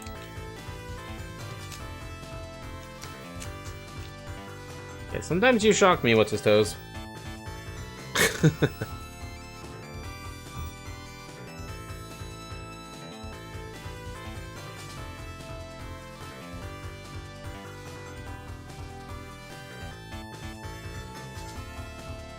Alright. Just have to mentally remember how to do this.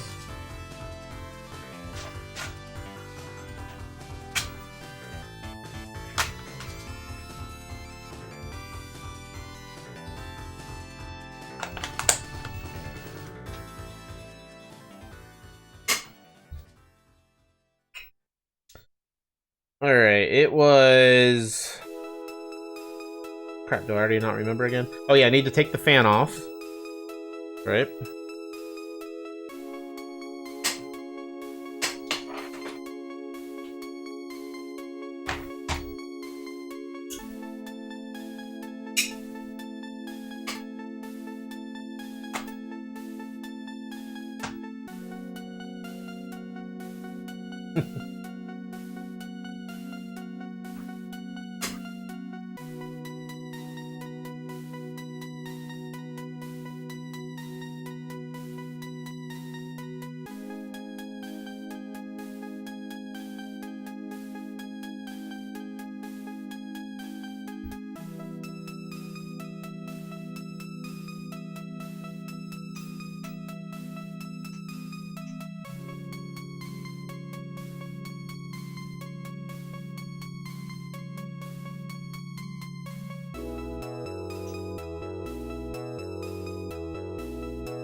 Where was this one? Yeah, I think I can dig into this enough to grab it. Oh yeah, I can link the toolset. Unless somebody has a link from earlier.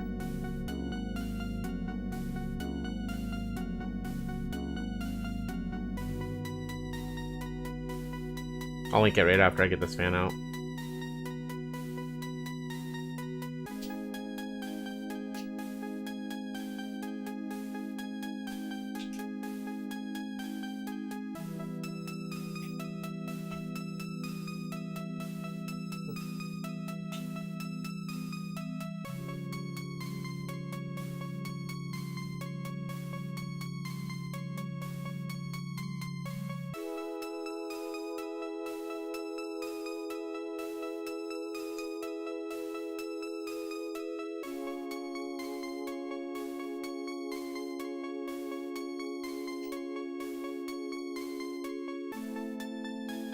There you go. Thank you, Walrus.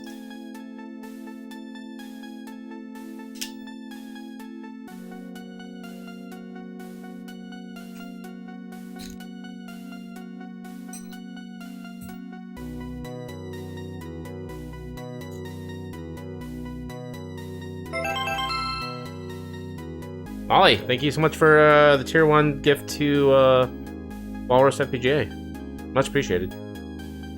And, you also did 5 rewards. Thank you. Always appreciate you, Molly. Thank you. And what you do for Dead Flip as well. Where is...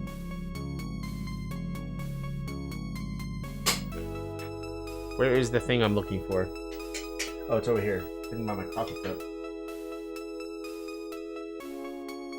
There's the audio inboard. It's not needed, but since I have them laying around, I'm gonna install it.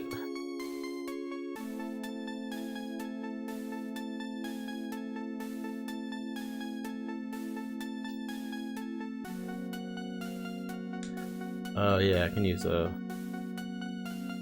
my own screws. That's what I did the other one.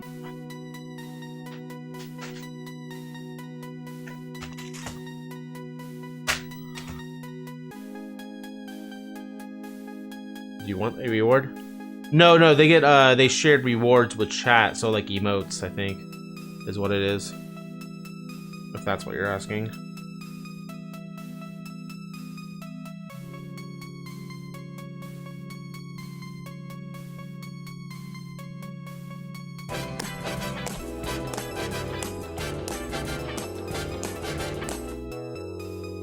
Menu.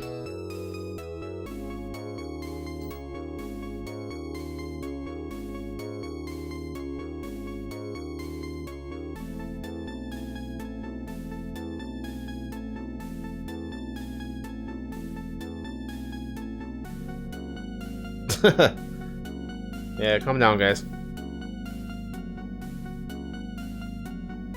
Everything's fine. I just don't like. I mean, what's his toes says some questionable language at times. I just don't ever like to point fingers at any kind of subset. Or imagine being called an imp or a simp or you know whatever. It's like I just don't like negative language towards anybody. Like it's just not needed. At least not. That's how I normally feel. It's like I don't ever point fingers because I don't want fingers pointed at me.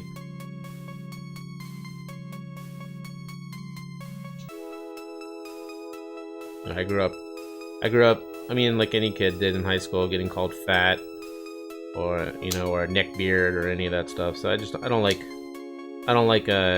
talking discriminatory about anybody. But, yeah. Alright.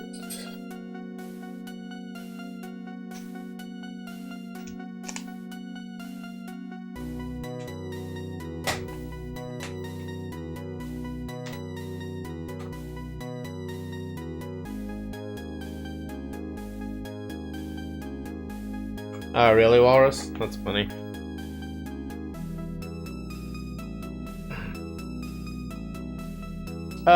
Yeah, Joss, we fixed your button. Did you see your build?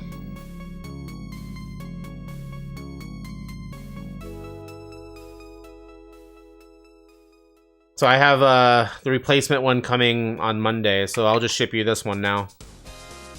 Because I already had them. I already had a silver and black in stock. It's really, really nice. You're gonna be really happy with it. Yeah.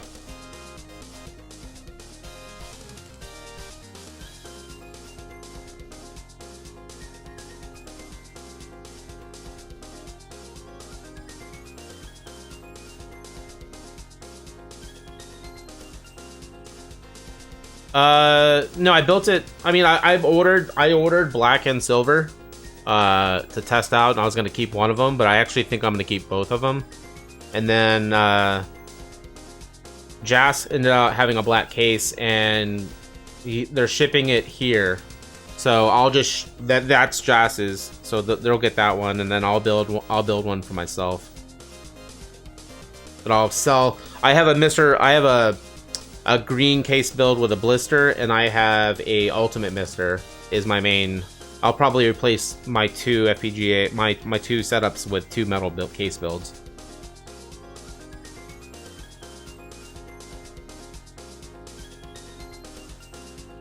All right, so we installed the ADC in there. All right, and then I think from here, this is where we yeah, this is where we install this stuff.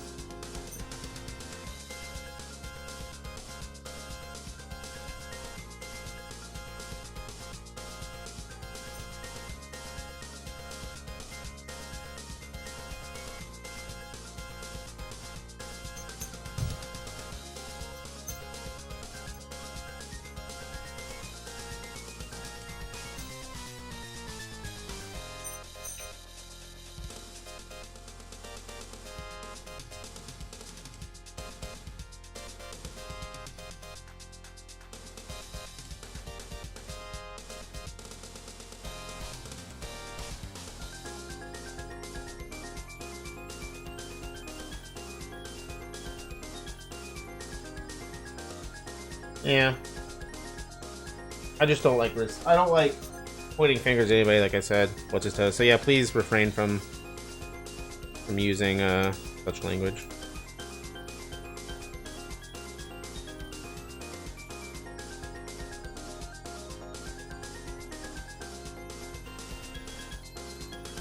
Balls deep in FPGA stuff.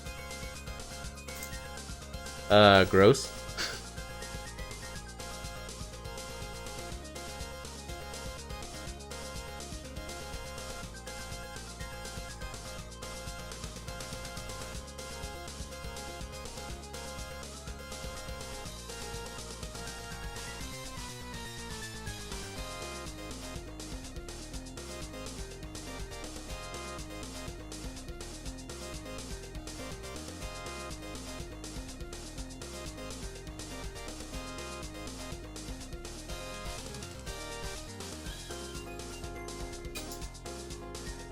Don't drop stuff. Yeah, it's an awesome setup. You're able to play stuff pretty flawlessly via HDMI or CRT or to a VGA monitor without input lag. Computers, consoles, all kinds of stuff.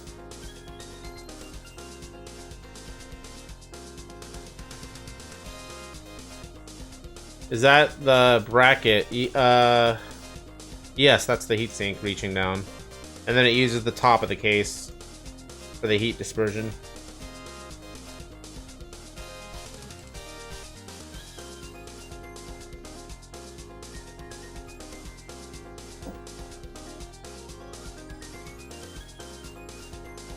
Alright.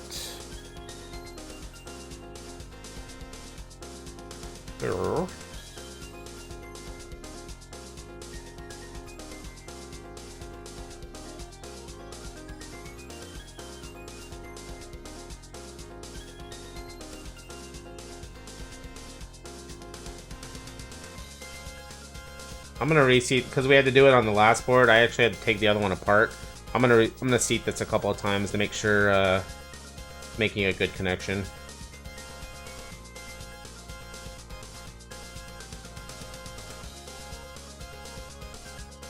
All the pieces of my build. It's a acrylic kit, I/O, SD RAM, analog I/O. This is the analog. Man, here. Let me grab one of the other ones. You don't need everything too here. So there's the DE10, which is in the middle. There's a powered USB hub. There's an analog I/O here, which isn't required, but it gives you analog out, audio and video wise. And then I have acrylic plates and 3D printed buttons here for the top and bottom to protect it. And then a 128 megabit RAM module. The USB hub comes with a bridge right here to bridge the D10 to the USB hub.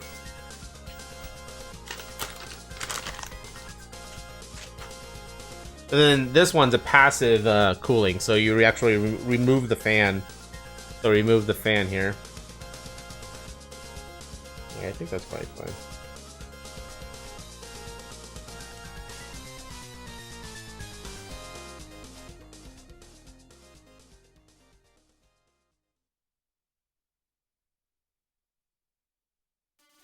Have I played the NES multi-card thing?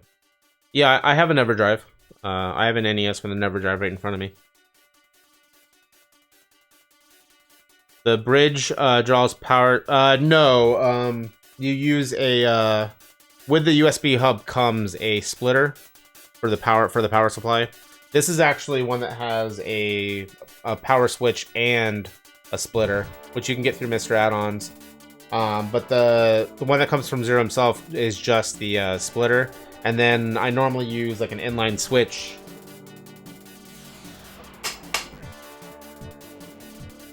Like all the cases that I build come with a an inline switch, and then you use the Y splitter. So that's how. But the one from MisterAddons is combined.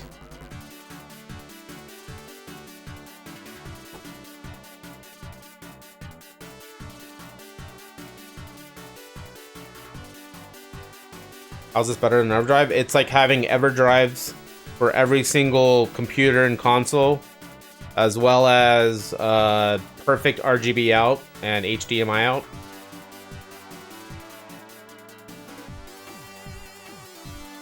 Skybridge, the acrylic case comes with all the hardware you need. So does this metal case.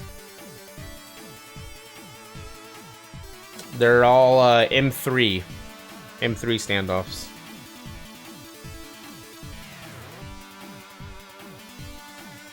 Yeah, and don't think you need, like I've mentioned before, don't think you need all of this to the game on the MiSTer FPGA. You could just buy the DE10 Nano first. I forgot the pad. And then expand from there. Any disadvantages? Not being able to use the original carts. About the only disadvantage I can think of.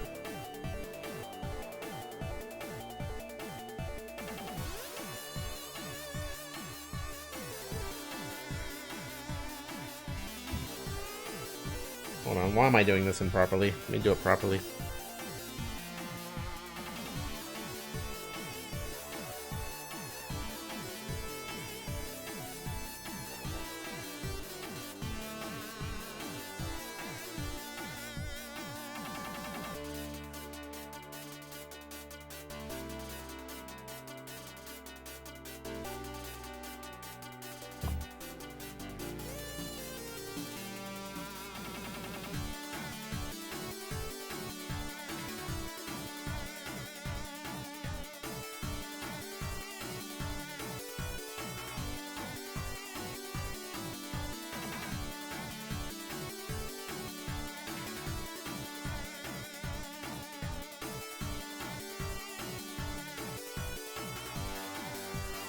Yeah, you can have some wires. Yeah, that's worth mentioning.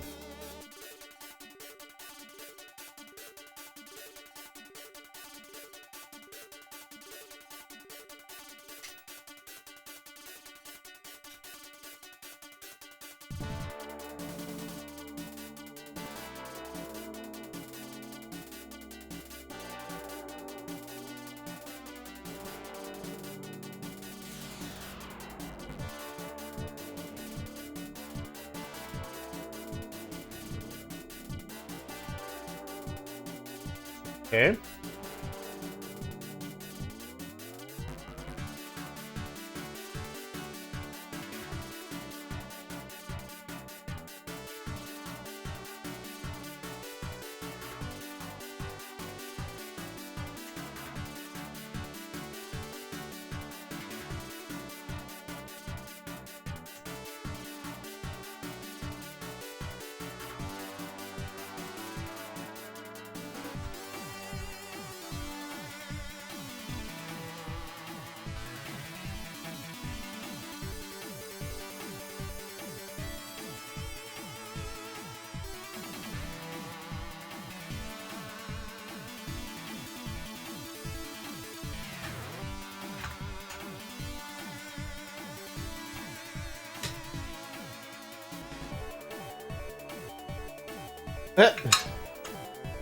Look how I put on the USB board.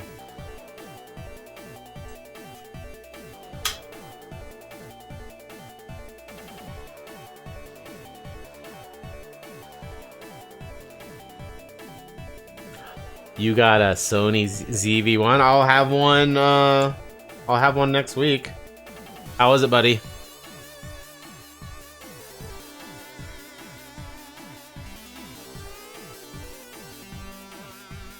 Yeah, look at this. This is my iPhone.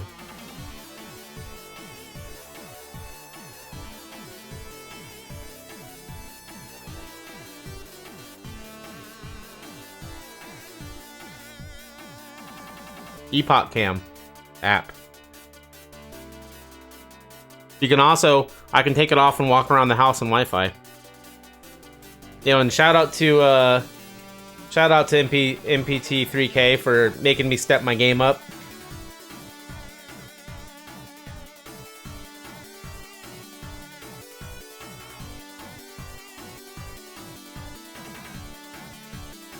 Appreciate you.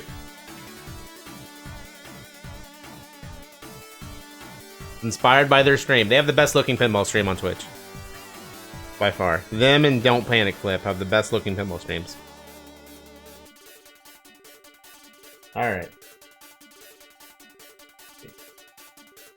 Every now and then, you know, I always make people step their game up, so I appreciate you coming around and making me step my game up.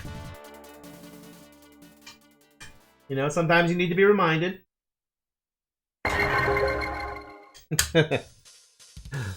Yo, thank you for the 200 bits, menu. Much appreciated. Who's that?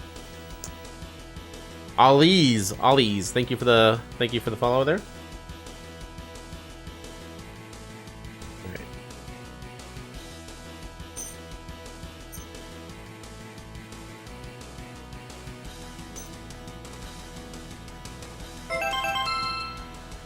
Molly. Oh, to Manu. Thank you so much for gifting a sub to Manu. Much appreciated. Be sure to go give them a follow on Twitch here. They stream real and physical and digital pinball.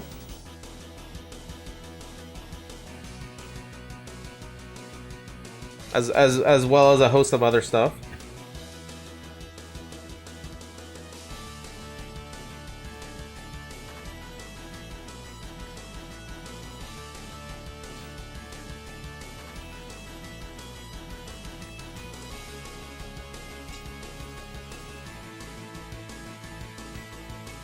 Make sure I was on cam.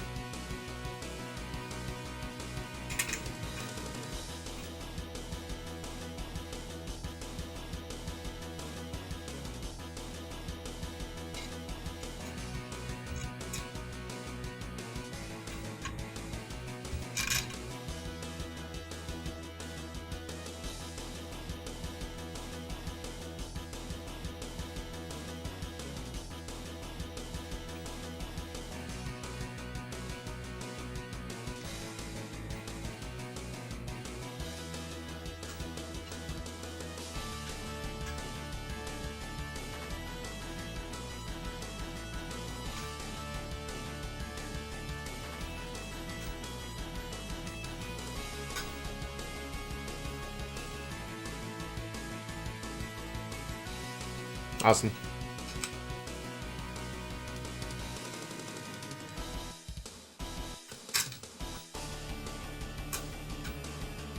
And when I eventually get VPX set up, Virtual Pinball, I'm going to surely need their help. So.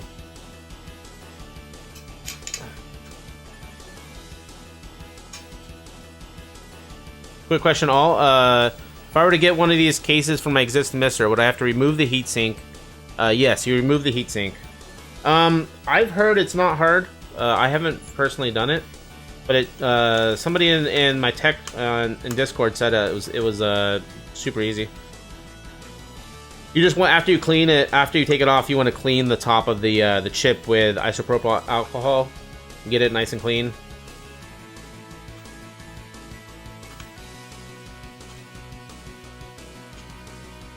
Is the hardware Phillips head? Yes, everything's Phillips head.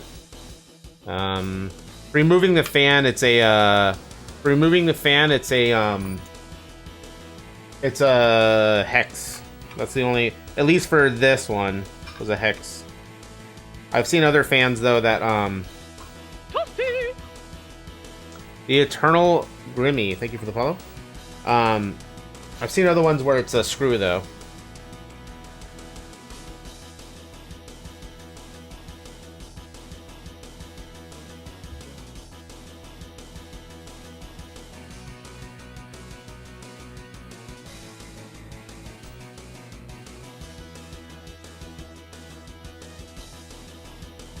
No, it's too far away.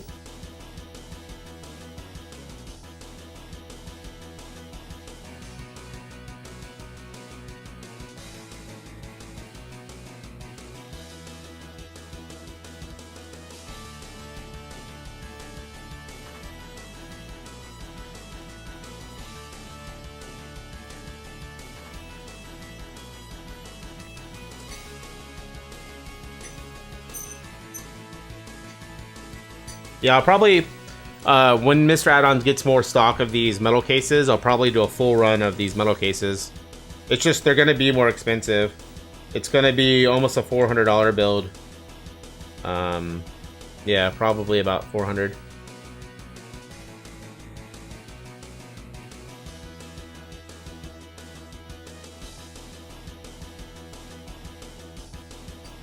So there's a groove at the top. It's like a V channel, and then this has a top pointed V. Are the components generally reliable? Yes, they're industry. They're built for like constantly being used as like constantly on type stuff.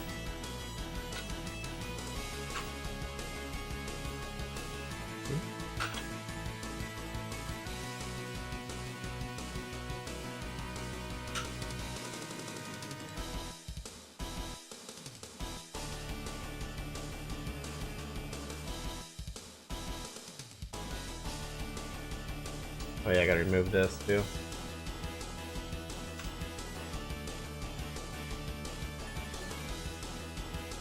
Just remove the 2 bolts here.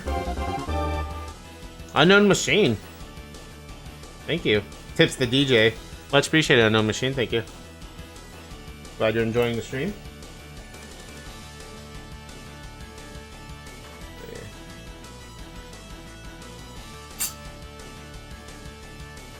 Oh, this is looking sexy already.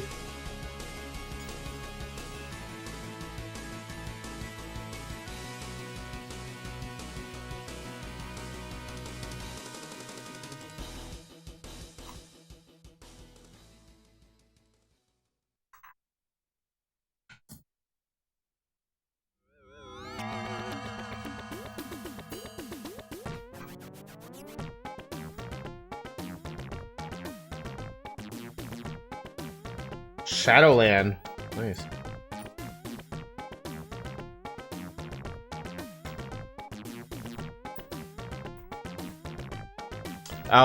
You should check out some of your local machine shops, see if you could run my own cases. Yeah, this thing's already perfected. Some ghost dude. I helped design the acrylic plates though. I mean the acrylic plates were my idea. So I helped design that one.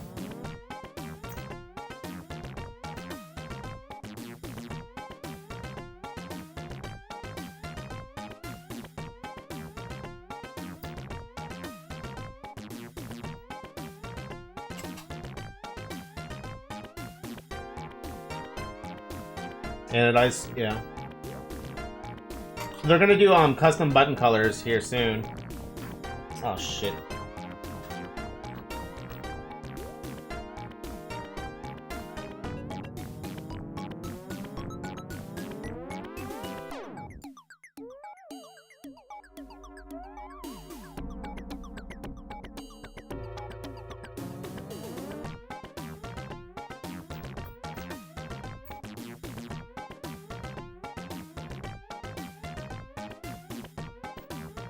Yeah, I'll show you.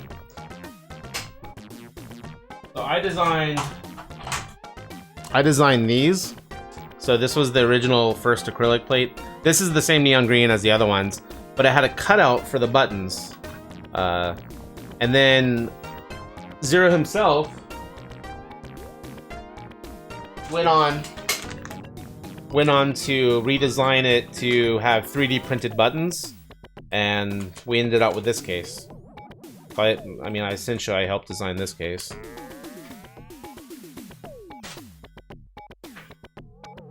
And I had these printed from a local laser, laser from Proc, which has been in the arcade. A personal friend, but has been in the arcade scene forever.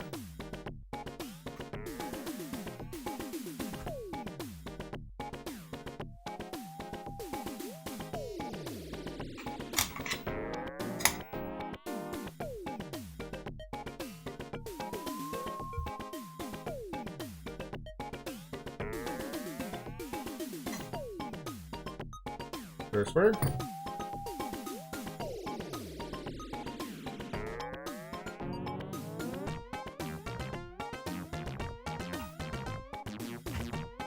This is kind of a hot jam.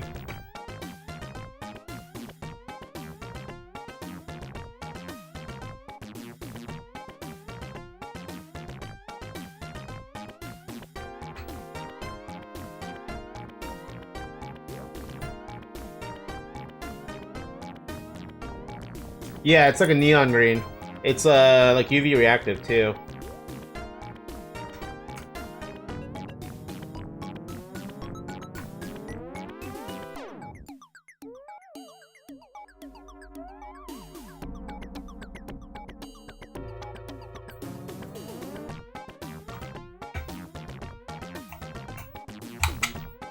Okay.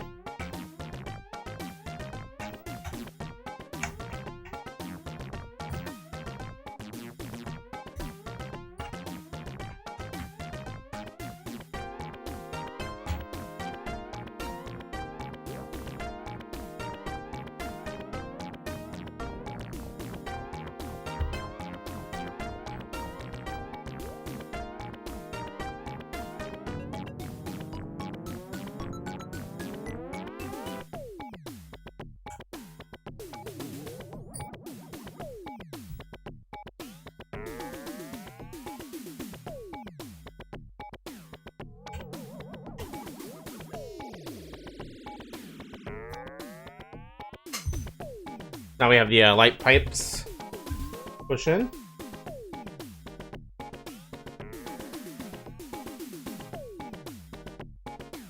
Kill COVID. Yeah. I use this case as a antibacterial doorstop.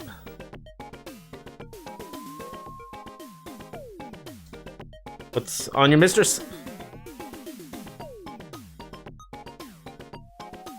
On your MiSTer setup, what's the most recent cave shmup that you've tested to run accurate?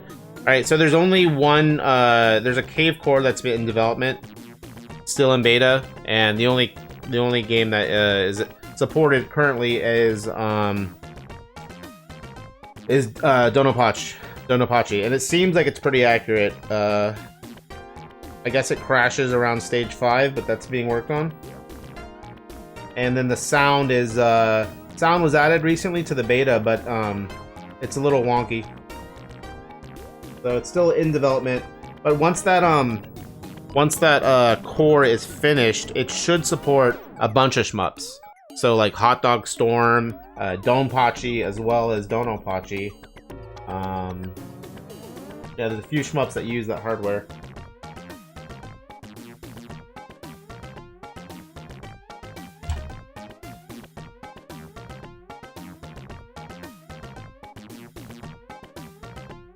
So, yeah, I mean, there'll be a bunch of shmups for that Cave 1000 hardware when that core is finished. And then after that, they plan to work on the Toplan Rev 2 hardware. So that's Toplan Rev 2 is all of the big boys. Armed Police Batrider, Battle Garega, Battle Backarade, like the good ones, the really nice, awesome shmups. Some of my favorite shmups. The later Cave Gen hardware probably won't come to the MiSTer, just because the decryption is not fully understood. I mean, I have a Futari Black Label board. You can check out a 1cc of it recently in my VODs. And I also have 1cc's of yeah, so that would be no Ibera.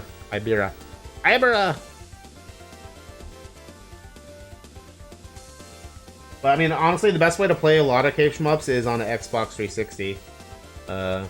You can talk to Evil Ways there in chat. They just did theirs and they're very happy with it. I have an Xbox 360 that I use for a lot of shmups as well, or a lot of the Cave shmups.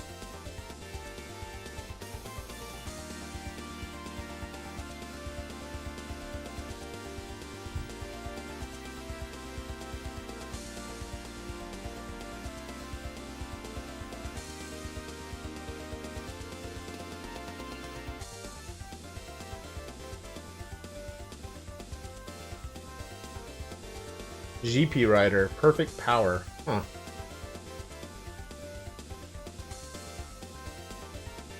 Yeah, so we've been listening to arcade music all night. Been pretty nice.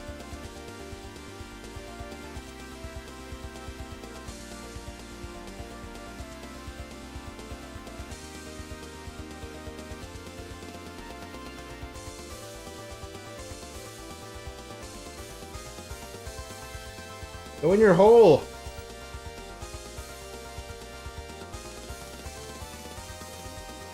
Doesn't help that I have sausage fingers.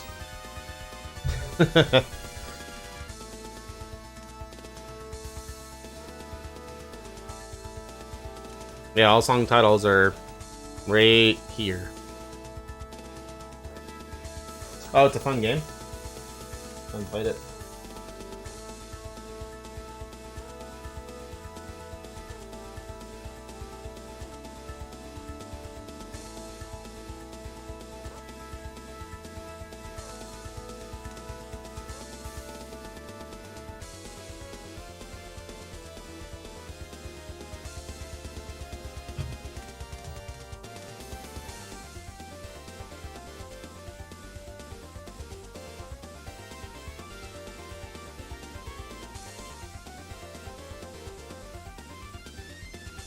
Dang it.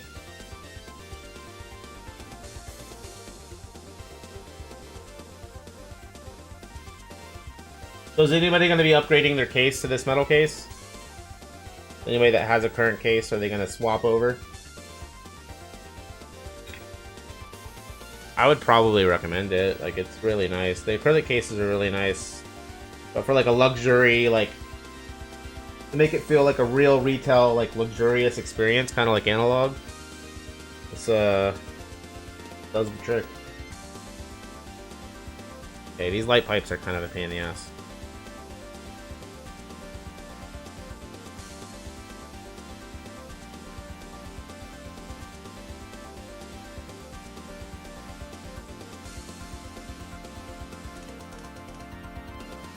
At least for my sausage hands.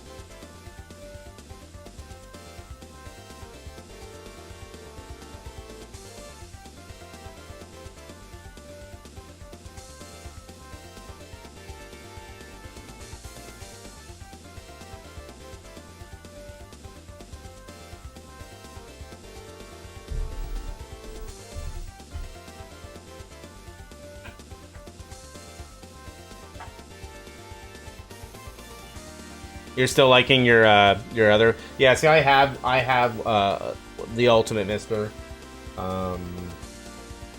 smaller USB version over there. Which one wins, chat? Silver or black?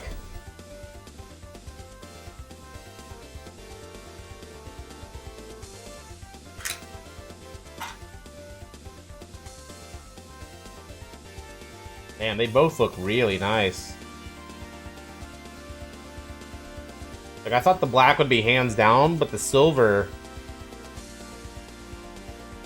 looking hella tight.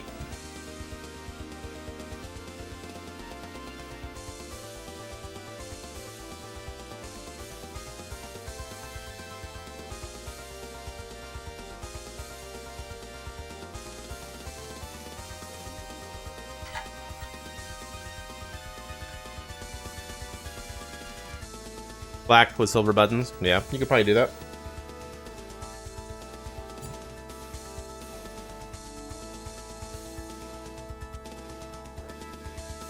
Yeah, Molly, I'd be glad to build it for you if you want. Or I don't want to rob you of the experience if you like doing tech stuff like this. It's a fun little project. So they currently, I don't. You'd have to talk to them if they'll be willing to mix the buttons up. But because of, I mean, I asked MisterAddons, I'm like, would you be willing to make gold buttons and gold top and then purple buttons to make this look like Super Nintendo and make this look like Mega Drive or Genesis? And they said they're on their next run they're gonna get custom buttons made. Yeah, they both would look good mixed up. You have one of Zero's purple cases, the Joker case. Yeah, I like it. Might have to build a second one. Oh, gotcha. Oh. Alright, let's test to see if it works.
Yeah, Smoke was here for the first 5 hours. Shmup pixel art. Ooh, that's beautiful.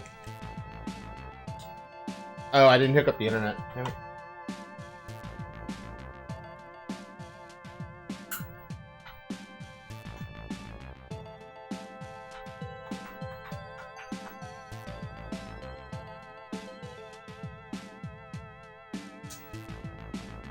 Alright, good night, Walrus. Thanks for stopping in.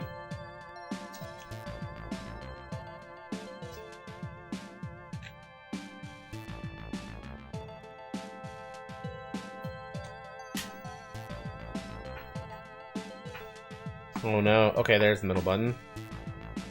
Home button, please. Okay, home button works. And let's go into a game here.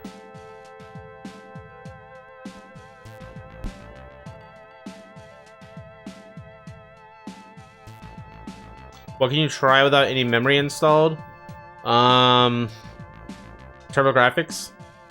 The TurboGrafx core will run without memory. So will Game Boy Advance, I think. Genesis as well. Okay.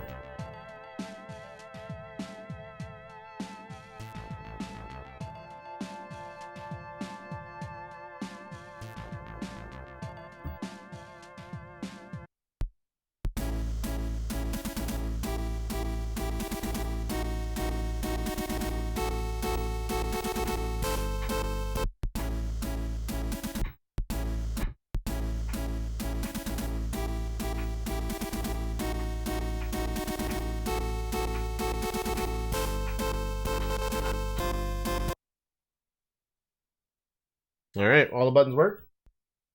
Run the update. As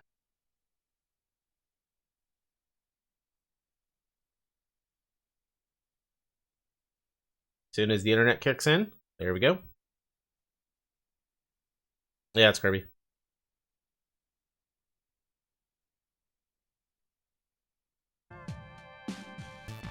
So I think I'm gonna keep this silver one and put it out in the living room next to the analog NT.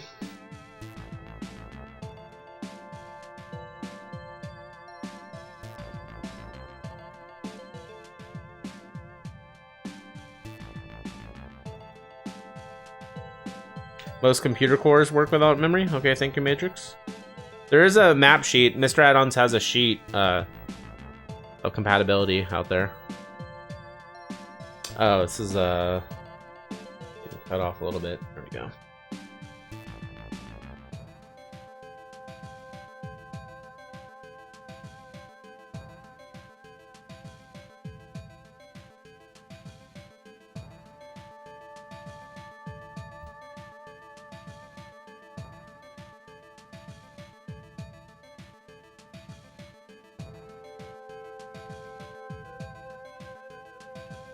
Well, either ways, I have the OG. Here, I'll show you. I'll go grab it.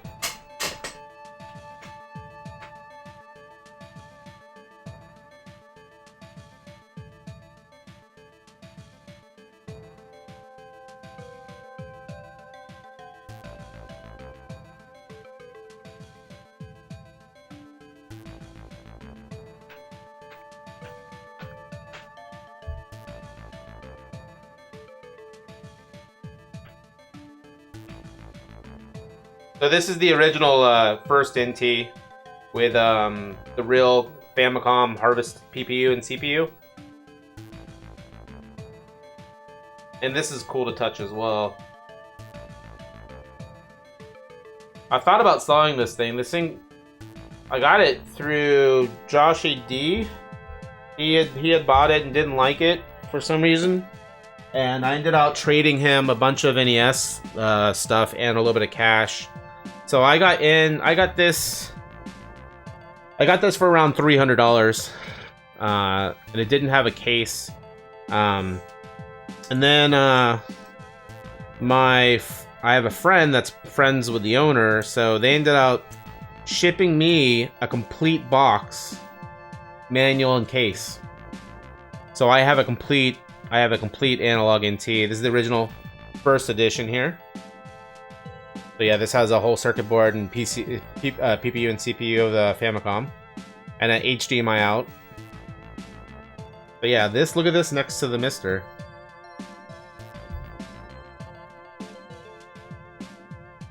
I mean, this has this is a smooth finish. This is a little bit of a textured finish. I still think they look nice next to each other, though. This thing's a brick, too. I mean, this is a solid piece of aluminum. Look at this thing. It's ridiculous. This thing is gorgeous. So the second edition actually includes an acrylic bottom, so you can see into it. This is, like I said, the first edition. So I've been thinking about selling this. There's just, like, no need for me to, though. Like, any of you guys want to spend a lot of money? I have the whole setup complete. I even have the insert. Like, if you wanna, like, these metal doors, I guess, ended up scratching some carts.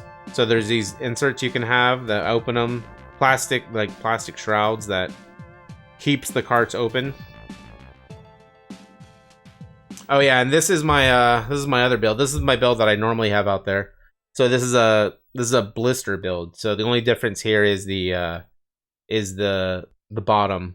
It's a USB hub with 2 of the HDMI port outs, and you use a dongle. It's an HDMI to the retro computer or the adapter to, like, so you could hook up like a Nintendo controller through that port right there. So blister is an alternative to snack, but I recommend going snack going forward. So this is the build I have out in the living room.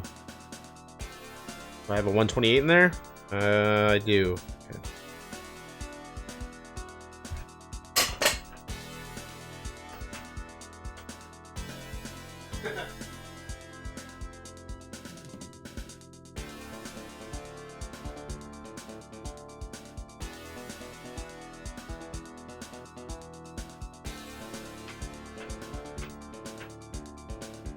And I'm over here trying to get a secondhand PCB case. I mean, like, yeah. I think I would do better off just selling my PCB case. The fully thing assembled.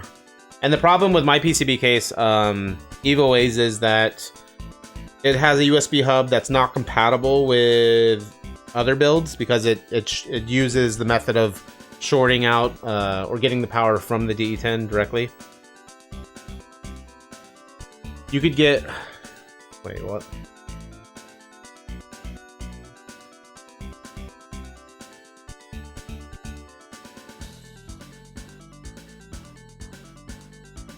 Test Bishop, to set this up, there are 2 ways to set up the SD card. You can download an SD card setup tool, or you can flash an image to an SD card.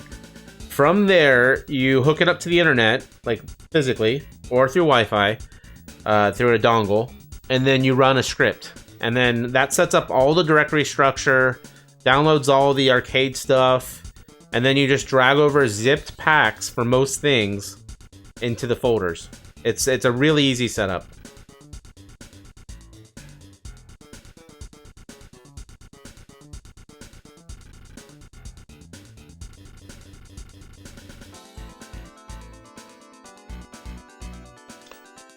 So, well, there's not an issue with the 128 all megabit. As Jotego's trying to push stuff out of the bounds of the scale of the MiSTer, the operating MiSTer. So he has found that the 32 is designed so that it can be overclocked more than the 128, but that's not a flaw of anything. That's him pushing the bounds. The 128, might get redesigned for that, but we'll see what happens in the end. You just got a Mega SG. You love the MiSTer, but you still want to play your cards. Yeah, understandable for sure. Analog time before you can get one. I got you. What's up, pimp? Well, welcome back. I think I'd get 1,000. I think I'd get 1,000 or 1,300 for the NT that I have.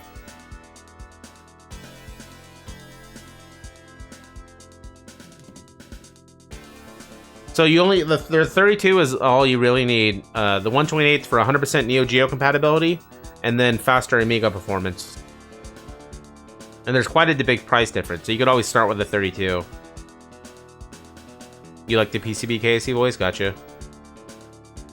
And you can also use network storage. You can also use a hard drive.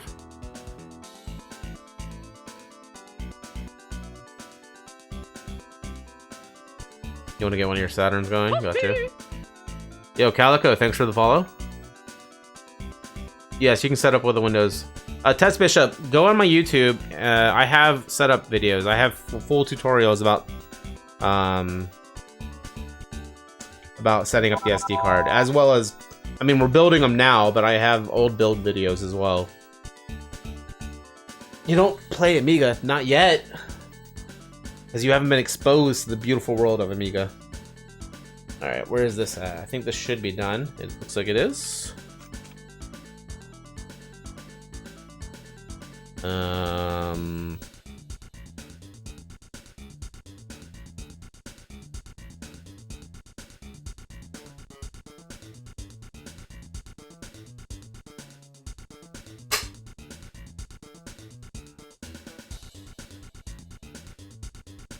The Punisher.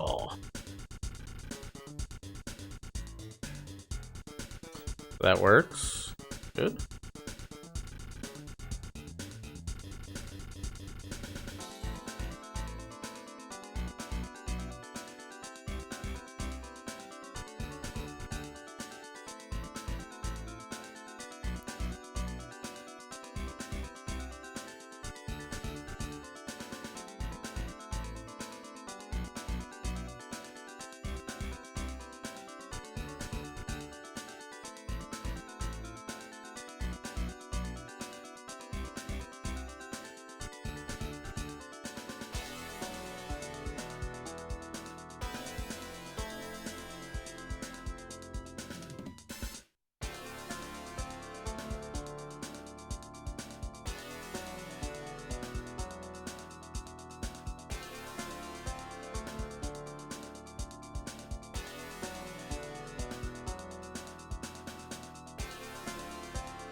You still have your 500, gotcha.